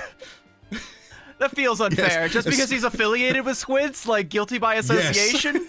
Yes. All right, well, That would be great. not going to be seeing any Craven. We might see a couple of animal heroes come out to play, but we will definitely be seeing a Devil Dino for the side of XO, same as before. I want to see if AAAd try and change that calculus again and go for that early Rocket Protect, because I do think on a map like Lower Manhattan, especially like any Convergence map where you can hide the BRB, I think it becomes just that much more valuable and that much stronger, and you can already see they're hovering it. They are going to go for it. Lock it in for your old girl CB. Yes, let's do it. Ooh, okay. All right, one-sided Phoenix may be coming up next. We don't know. Maybe Phoenix double ban. One-sided Dino for XOXO. You know, JT3 loves that. JT3 is begging for that. Every single ban. Guys, can we have the one-sided Dino? Please. Can I have Dino Thunder time? Only for me. That's what JT3 has been locking in. And it seems to be a recipe for why XO is doing so great here in Asia group stage, but we're going to see that next ban coming out. Ooh, no Phoenix across the board. Nobody gets to sing the end song Inferno today. Mantis locked out as well. Honestly, wise. Alone feels Mantis might be just scarier than the Black Cat. I'm going to be serious. Those sleeps have not missed. Yeah, and like the entire first map was basically decided off of that sleep, you know, the early one onto Rocco. So I can definitely see Rocco lobbying pretty hard for that one to come through. And it's actually, wait, Rocco? Yeah, like the Loki Protect again. Interesting look again, like AAAd kind of doing the same thing. And I want to amend one of my earlier stats where I said the team that gets the one-sided rocket wins every time. All right, sure, it didn't happen last time for AAAd, but that's because they didn't play it. They went with a Vibrant Vitality instead, and that Loki Protect kind of like gives me pause. It leads me to believe they might try and go for that one again, especially if we don't see a Mantis ban, which we won't. It's going to be a Black Cat ban. I mean, I love the educational lessons we've been learning today. We now know why these teams are bringing out Loki. I mean, in what, maybe the past 2 weeks has Rocket developed in Ignite meta? Maybe Loki's finally entering. I mean, this is Loki we're talking about. Loki, the hero who never exits meta, surprisingly exited meta. I'm not surprised Loki's already back. I'm not surprised. Yeah, it usually doesn't take too long, but I guess for the case of AAAd, you know, what's old is new. You know, the Vibrant Vitality team up once upon a time was really strong, is still one of the strongest team ups in the game, gets overshadowed occasionally by the entanglement, the enchanted entanglement. What's the name? Why am I losing the name of the Gambit one? The love triangle? Sorry, I didn't mean to say that. I may have offended every X-Men 97 fan, but regardless, on our screens... Explosive entanglement. Explodes. Why is it called explode? Is it explosive? You know what? I think it's because Gambit gives them exploding quantum... I keep calling it quantum entanglement. Oh, I want Ant-Man and the Wasp. Can we get them in the game, please? Can we get them? I would love that. Someone in chat is probably just like spamming, like screaming the name of the team up right now. Nevertheless, Vibrant Vitality is still a very strong team up, and one that AAAd on the defensive side will be leveraging yet again. And XOXO01, you know, they were able to break through it when it comes to Hell's Heaven. We'll see what they come out with and how they manage to deal with it, because I know, you know, they've played this team before, and they literally just played against the same team with the same pick ban phase in the same situation. They know exactly what is waiting for them once these spawn doors open. Oh, we know it's time to get down to portal combat. Songjukwu already portaling out the left door of the cathedral right there into the mix right now. If they go for it sneaky, they're going straight to point onto the high ground. Whoa. That's pretty far back, actually. That is not the high ground. You're not ready for second point. You're not ready for second point just yet. Songjukwu going to swap to the Black Cat, so attempting to set up a pinch here. Interesting look here. It was to He's buy not gonna them have time.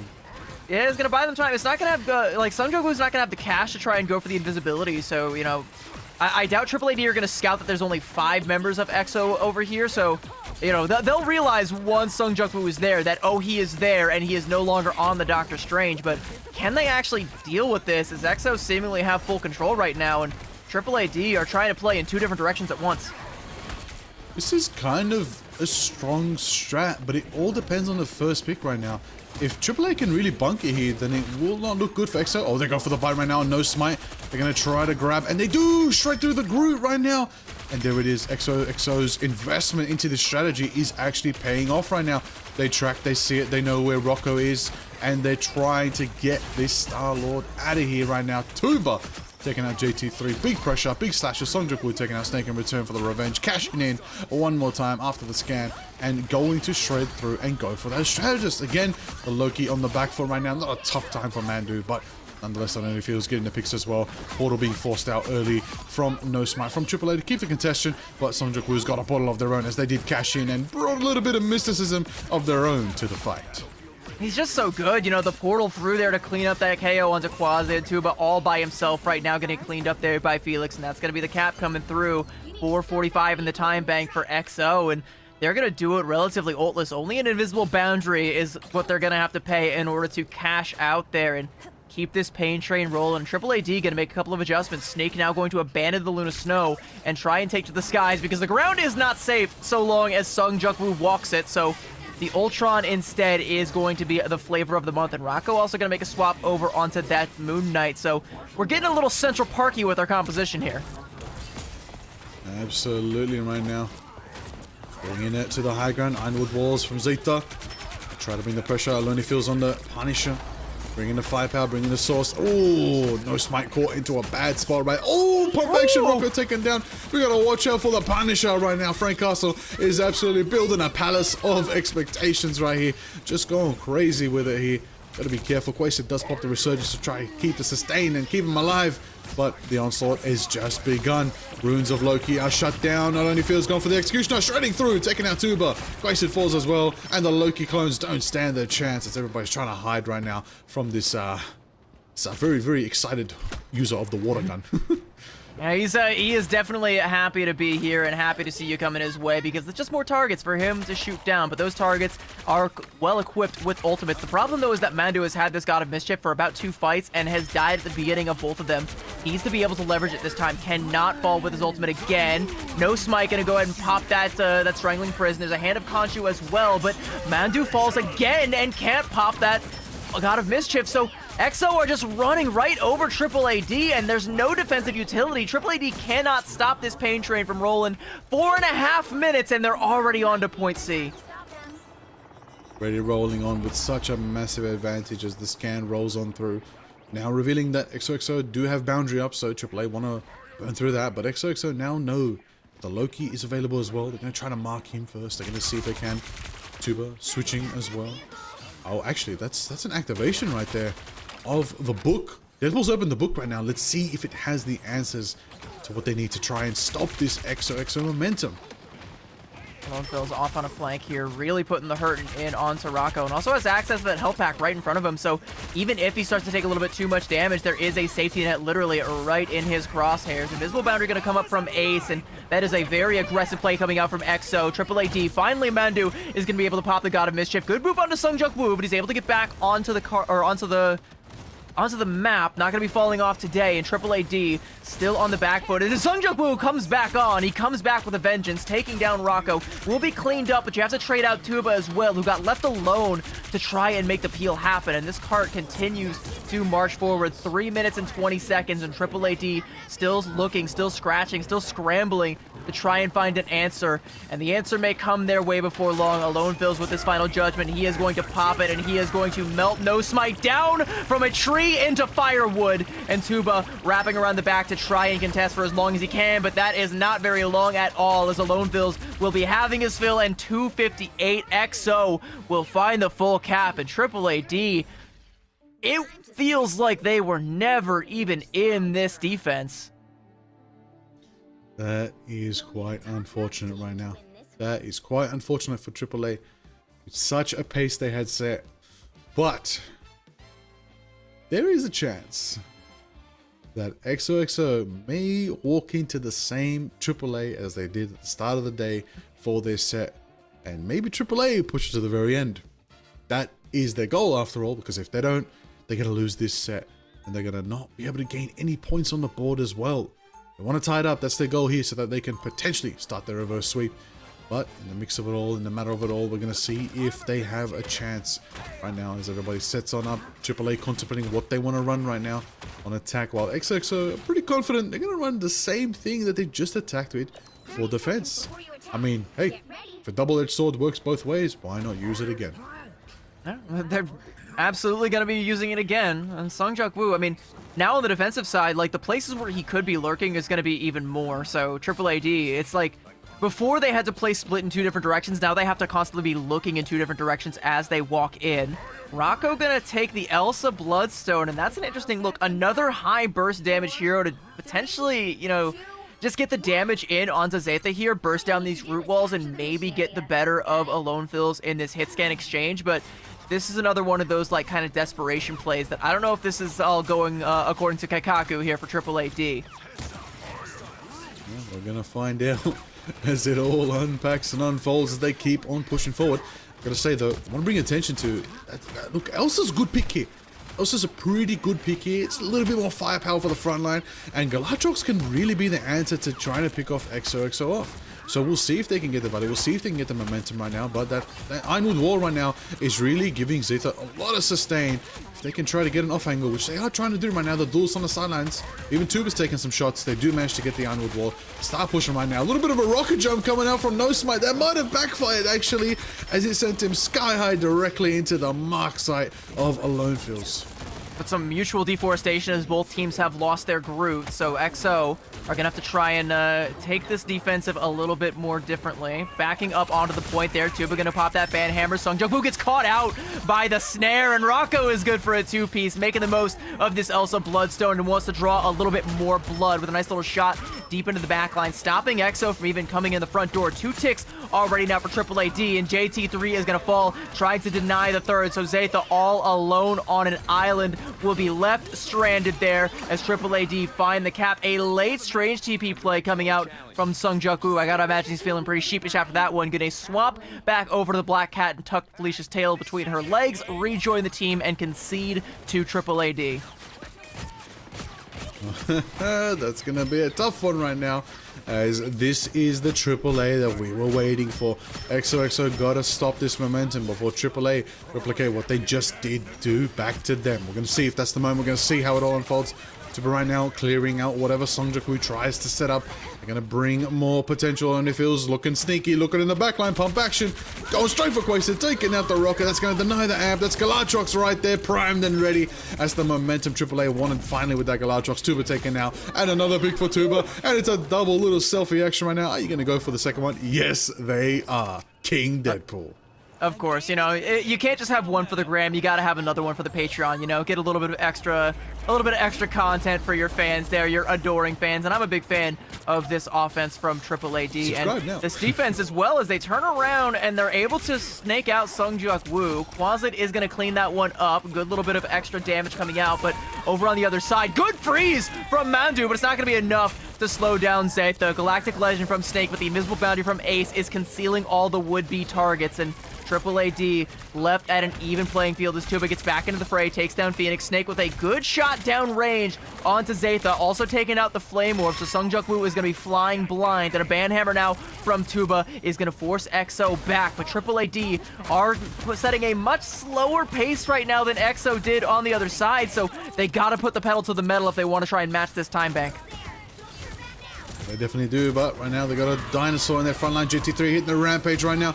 We're going to see if that's going to be the match, but Rocco's the one with the LOS to see if they can bring something down into their sides, into their favor right there. Ace has the invis boundary ready in the next fight if they need. They got to build it up a little bit more first, then JC3 taking damage, probably going to do that for themselves, but Zeta goes for the Abyss, goes for the crunch, too big as the pig, taking out Black Cat Songjok Woo right there. That's going to be pummeling that damage directly into Ace. Mandu's going to have to hit the dance right now into the backline, going to force the boundary, which, oh my days, the Galactic Legend from Alone Feels cleared through right there. That is insane, taking out the Lunar Snows dance right there. The Fate of Both Worlds did not manage to save any Worlds today, as Alone Feels is getting their triple KO, farming it up right now, going Galactic on the Star-Lord. He timed it perfectly. Like, the second that dance floor drops, the damage comes through and Mandu just gets bursted down. And AAAd, they did a good job of trying to weather the rest of the storm, but they have to corral themselves into that little cubby just to try and survive and use just the shield. Like, Tuba's little bubble shield was all that they had to their name, and once that goes down as well, again, like, you're stuck in that cubby, no way out but in a body bag, and XO are more than happy to zip you right up and looking to do the same on this defense. 2 minutes left for AAAd to try and get this cap going. And they're gonna have ultimates. Rocco doing a little bit of peeling there, catches Songjok Woo out. That is a good start, but you're gonna need so much more than that because this fight is happening closer to AAAD spawn than it is to XO's. To it all right now. Big primal power is what JC3 might unlock, but Snake's going to be the one Galactic in the sky. Get a bit of value right there. They do take out Zeta. That's going to bring quite a bit of damage if the Venom is down. Feast of the Abyss not online. JC3 goes for the Rampage matchup with Songjok. We're hitting the calling card right now, pulling her hand from the deck right now to see who she can take. And there is one as they are turned around because Snake refuses to let the thief get away with a cheeky little post from Tuba right there with Ace, and that's the value, that's the momentum that AAA needs to finally get the Shield Mobile moving down Main Street. They're still in this, but damn, they did lose a good 3 minutes to get here. And they lost so much progress because, like I said, the fight was happening so far forward that AAAD, like, even though they win that fight, no one was contesting the card. It was in control of XO the entire time, so it backslid about a third of the way through. Good Glartrox, though, from Rocco, taking down two. Beautiful stuff while already being down a man. The man advantage now very firmly in favor of AAAD, and one more man down as Zeta is going to get cleaned up there. And I don't know if Alone Feels is going to have an opportunity to touch. This should be the second point cap coming through. He's going to try and fly in, but Snake is going to cut him off at the pass. It does buy enough time for the strange CP. This time, Songjok Woo is just in time. Let's see if XOXO have the contestant to be able to hold it here. They go for the portal. They want to buy the time. They want to force AAA into overtime. That's going to force Tuba to go for the ban hammer right now. They're going to try to get the mark of the Starlord. Snake versus Alone Feels unfortunately taken down right there. Feast of the Abyss coming out from No Smite. They're going to have to use ulti. This is not what AAA want, but they have to do it. They have no choice. And they do capture it back. 1 meter goes down. And they get another minute 45 in the time bank. But damn, that was a strong play by XOXO to just munch their time more with a clean portal from Songjok Woo. Honestly, that strange pick from Songjok Woo, it's happened twice now. And it's bought them so much time. I mean, yeah, like you said, it bought them time, and speaking of time, AAAD are starting point C with less time than XO finished with, and that is already a tall ask whether you're going to get this cap at all. Tuba is doing a good job of trying to keep Zeta in check and might even be able to confirm the KO here, but Zeta will be able to escape, get back to high ground, and get back to safer water, so good disengage from XOs. Now they have the ult advantage. They're going to be looking to clamp down on top of AAAD here. A couple of Haktuas coming Snake's way from Ace, who's going to pop the Jeff ult to try and look for an environmental here. I'm not sure if he's going to be able to get a whole lot done, but Felix is getting a whole lot done with the light and dark ice, taking Snake down, and there's a triple for Ace, and oh, we are all going swimming, my friends. Only one actually going to fall. Mandu does end up falling out to a watery grave, and the rest of AAAD, well, they're going to be going to a dirty one, back on terra firma, but buried 6 feet beneath it. XO still in control. It's a very delayed Jeff ult. They really waited till the last second, but they did get 3, which was impeccable patience and timing coming out from Ace on the Jeff right there. Been a minute since we've seen some Jeffrey getting down with the business, but we love to see it. But you know what I love to see more than anything? A desperate overtime fight. 15 seconds are definitely going to disappear in the blink of an eye right now, as this is the final chance for AAA to push to the end. They cannot lose another fight. They literally do not have the time to afford it right here. Posted on the high ground, already drops the amp for now. It's going to be set up right there, but going to be dove down by Zeta on the Captain America. Timing out right now. The amp's not going to be there. Left to go. It's a big moment as Snake and Alone Fields meet once again. This time Snake wins. Run it down. One more time. The Galactic Legend. Rocco getting the picks. Taking out JT3. And we have a little bit of Jeffrey Ace in the backline. Absolutely assassinating Snake. This flank, Jeff, is insane right now. Bringing the favor back into the squad right there, but XOXO set it up. Songjok going for the corner card right now, marking the slash and going right for Quason. I can't even see what's going on, but it doesn't matter because Songjok is frozen and Banhammer disabled, but it doesn't matter. They're already back in the fight with a triple KO. Bro got altered and froze and is still farming. Quadra KO for Songjok Woo. Do we see the penta? It doesn't matter because the map's over. XOXO, hold it down, claim the map and claim the set as a whole. Good news and bad news. The bad news is we are not able to break the 2-0 curse tonight, as it's going to be full sweeps across the board. But the good news is EXO have indeed leveled up, and they're showing us on this map just how much they've evolved from the preseason. They have gotten serious. They have managed to find their strengths. Songjok Woo now has a hero that is meta, hard meta, in fact, that he is piloting just about as good as anybody else in the world right now. Like, he's doing some insane stuff on this hero that I don't even know if I've seen people in EMEA or Americas being able to pull off. 14 final hits for him and not to be outdone. 17 for Alone Fills. And like, this team, right, they are so much more clean. I would love to be corrected. However, I'm confident Pacific got Black Cat down. This is the region of, we have like, I think like 7 star Black Cat players across the region. Other players do have it in Americas and EMEA, and I'm definitely in China as well, but I think this was the hero designed for this region. Dive has been a thing in the Pacific for a very long time. A lot of Outgraves duelists play it, and this is the meta that I really think Pacific has really shown up at the front door and said, knock knock, we're here too. So I like what I'm seeing so far. I'm very impressed, and I've got to say this was absolutely a great series between these two teams. It is unfortunate it doesn't go to the third map, but it did go banger for banger. As we can see, AAA still there to say, look, EXO, you're not rolling us by anytime soon. We're still going to make you work for it. We're still going to consider you a rival. Oh yeah, rival to the end of time there, that is for sure, Liger. And what a series, like just incredible work coming through from everybody in the game there. You know, it didn't matter which team they were on, somebody made a play in a big way. So I'm keen to see the highlight reel towards the end of that one. You know, we got to see a little glimpse of it, but my goodness, like you can't even pick a best play out of it. There was just that much great work, right, CB?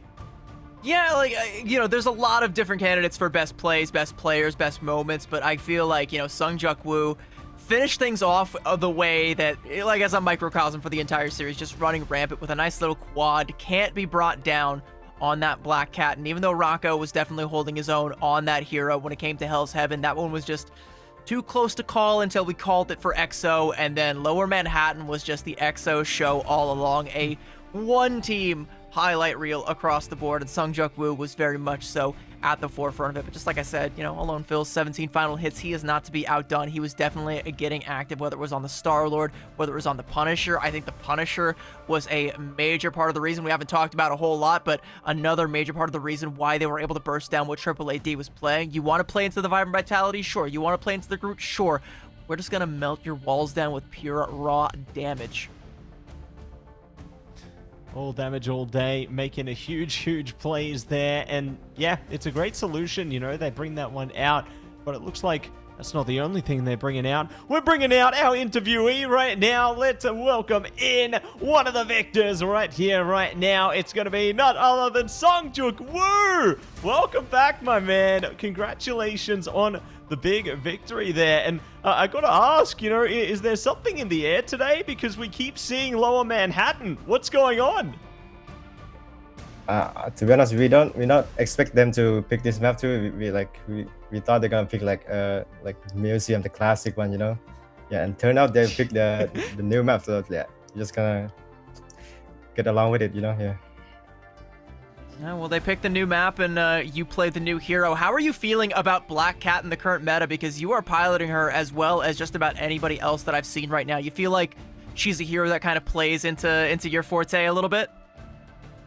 Yeah, she's kind of cool to play, and she's like, of course, she's like pretty like powerful and like yeah, she's too OP to play like.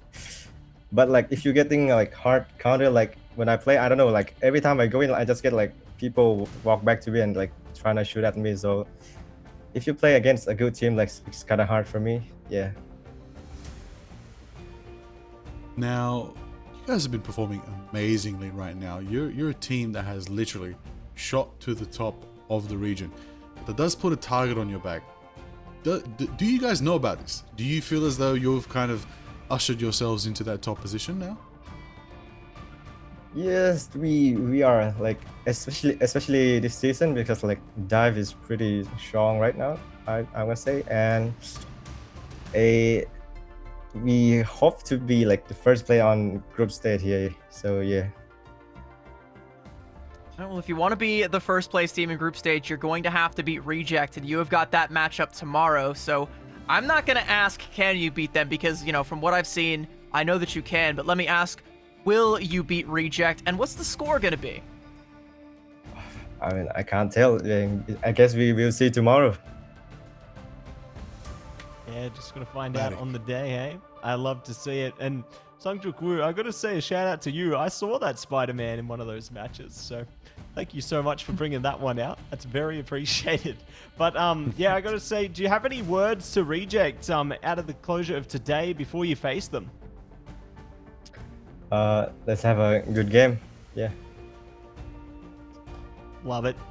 Confidence as always, and keep it cool, calm, and collected. So best of luck to you and your team heading into tomorrow's games. It's been a pleasure to have you on board again, and maybe we'll see you again tomorrow. Yeah, hope to see you guys. Thank you. Thank you. Thank you. There you It's go. edited. He actually said you're going down, Reject. We edited the interview. Yeah. He said, Reject, you're going down. You're not even going to get one round. Nah, I'm kidding. Sandra was respectful. Everybody in here in Asia is respectful. And they let their in-game do the talking out here at night. Yeah. I kind of wanted to give him a little opportunity, like a little breath to, you know, talk a little smack, you know, talk himself up a little bit. But I kind of respect it, you know, how he's like, hey, we're just going to have a good game. What's the score going to be? Only one way to find out. You got to tune in tomorrow and you got to see it. We should have reminded him what Piggy said. Next time. Next time. Next time we'll just say that, oh, Piggy said you're going to be easy. Like, but we heard him talking smack. He said everybody else, nobody steps to us. Said everybody's bad. Who? Not everybody. Yeah. Not anymore. Not everybody. There's some teams. I mean, I'd love to see the score at the end of the day. I mean, we're gonna know right now what are the standings looking like? Who's cooking? Well, XO would still be on top, right? I think that they've still got the lead in terms of games for the moment. So XO will still maintain that lead at the closure of tomorrow, though. Maybe not. That's the big test, you know. Gonna have to run it through to Deadpool to see who's gonna be the winner. XO is like, they're still on top, but only because they've played more matches than Reject. Yeah. So like they're on top, but with an asterisk. You know, XO's 5-0. Reject, I think after today is 4-0. Could be 5-1, could be 4-1. Like it could be any score line after tomorrow. Who knows what we're going to see? If this XO shows up, we might see a banger tomorrow. We might even see a new king crowned for the time being. It's only group stage. I want to get ahead of myself. Playoffs is going to be an entirely different beast when we bring in some beasts from down under. Not you guys, but the Chiefs and Gen G into the fold. You guys won't be playing, as far as I know, as far as I'm aware. Matt, your team didn't qualify, so you're on the bench. Yep, stuck on the bench. Sorry, guys. Well, I'm actually the coach for absolutely no one, because don't learn from me. I'm here to tell their stories. But what a banger match for the day. You can make it like a good coach for like the Chiefs. They could probably use you. Like you probably know a thing or two. You can teach them. I'll be a good morale coach. I definitely remember back in mid-season finals, I may have done a group huddle with Ground Zero at the time. Did hype them up before their match, and they won. So I'm going to take credit for just that one match. Every team I think needs like a coach, 2 analysts, and a hype man. Like that's your staff right there. That's your roster, and a manager also. It's probably important to have someone to book the scrims for you. Analyst as well. Social media team. Stack the entire roster. You're so. I love when orgs have a support team that outnumbers the actual players, because it means they're locked in to Marvel Rivals. It means they mean business and they're here for the long run. We love to see that. Yeah, couldn't agree more. You know, it really goes to show some of the normally unseen pieces really make it so much in terms of the forefront of things, you know. Shout out to our clip farmers out there, you know who you are. Yes. Not just the players, but the people who capture those moments. Yeah, that's 100% a message to send out to the world. If you guys see any social posts from your favorite teams, like them, share them, do as much as you can to support the scene, even the official Rivals esports posts. Every little bit matters to help these players because, hey, get themselves a bit of change in their pockets and all the goods like that.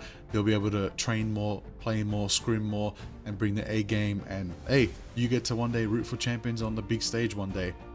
And it all starts if you support them from now. And also go over to that one Dan's co-stream. Make sure that you clip him pogging out of his mind. His EXO are still on top, and he's screaming "Stop the count" at the top of his lungs. You know, now that you're seeing Reject start to take a map, he's gonna be like, "Stop the steal! Nope, stop it." Yeah, I think Dan might be calling Loki at the end of tomorrow if it doesn't go the way he'd like there. Maybe change the time stream. But you can see today's results once again, everybody. Reflecting back, we did see Arrival take it away from N1 Hex to start the day, 2-0 there. Following suit, it was Reject shutting down the Burgers, 2-0 there. Zeke Dan and Loyalty gonna be Zeke Dan shutting them down at 2-0, and another one to follow through. It's XO and AAAd. So just a day of twos.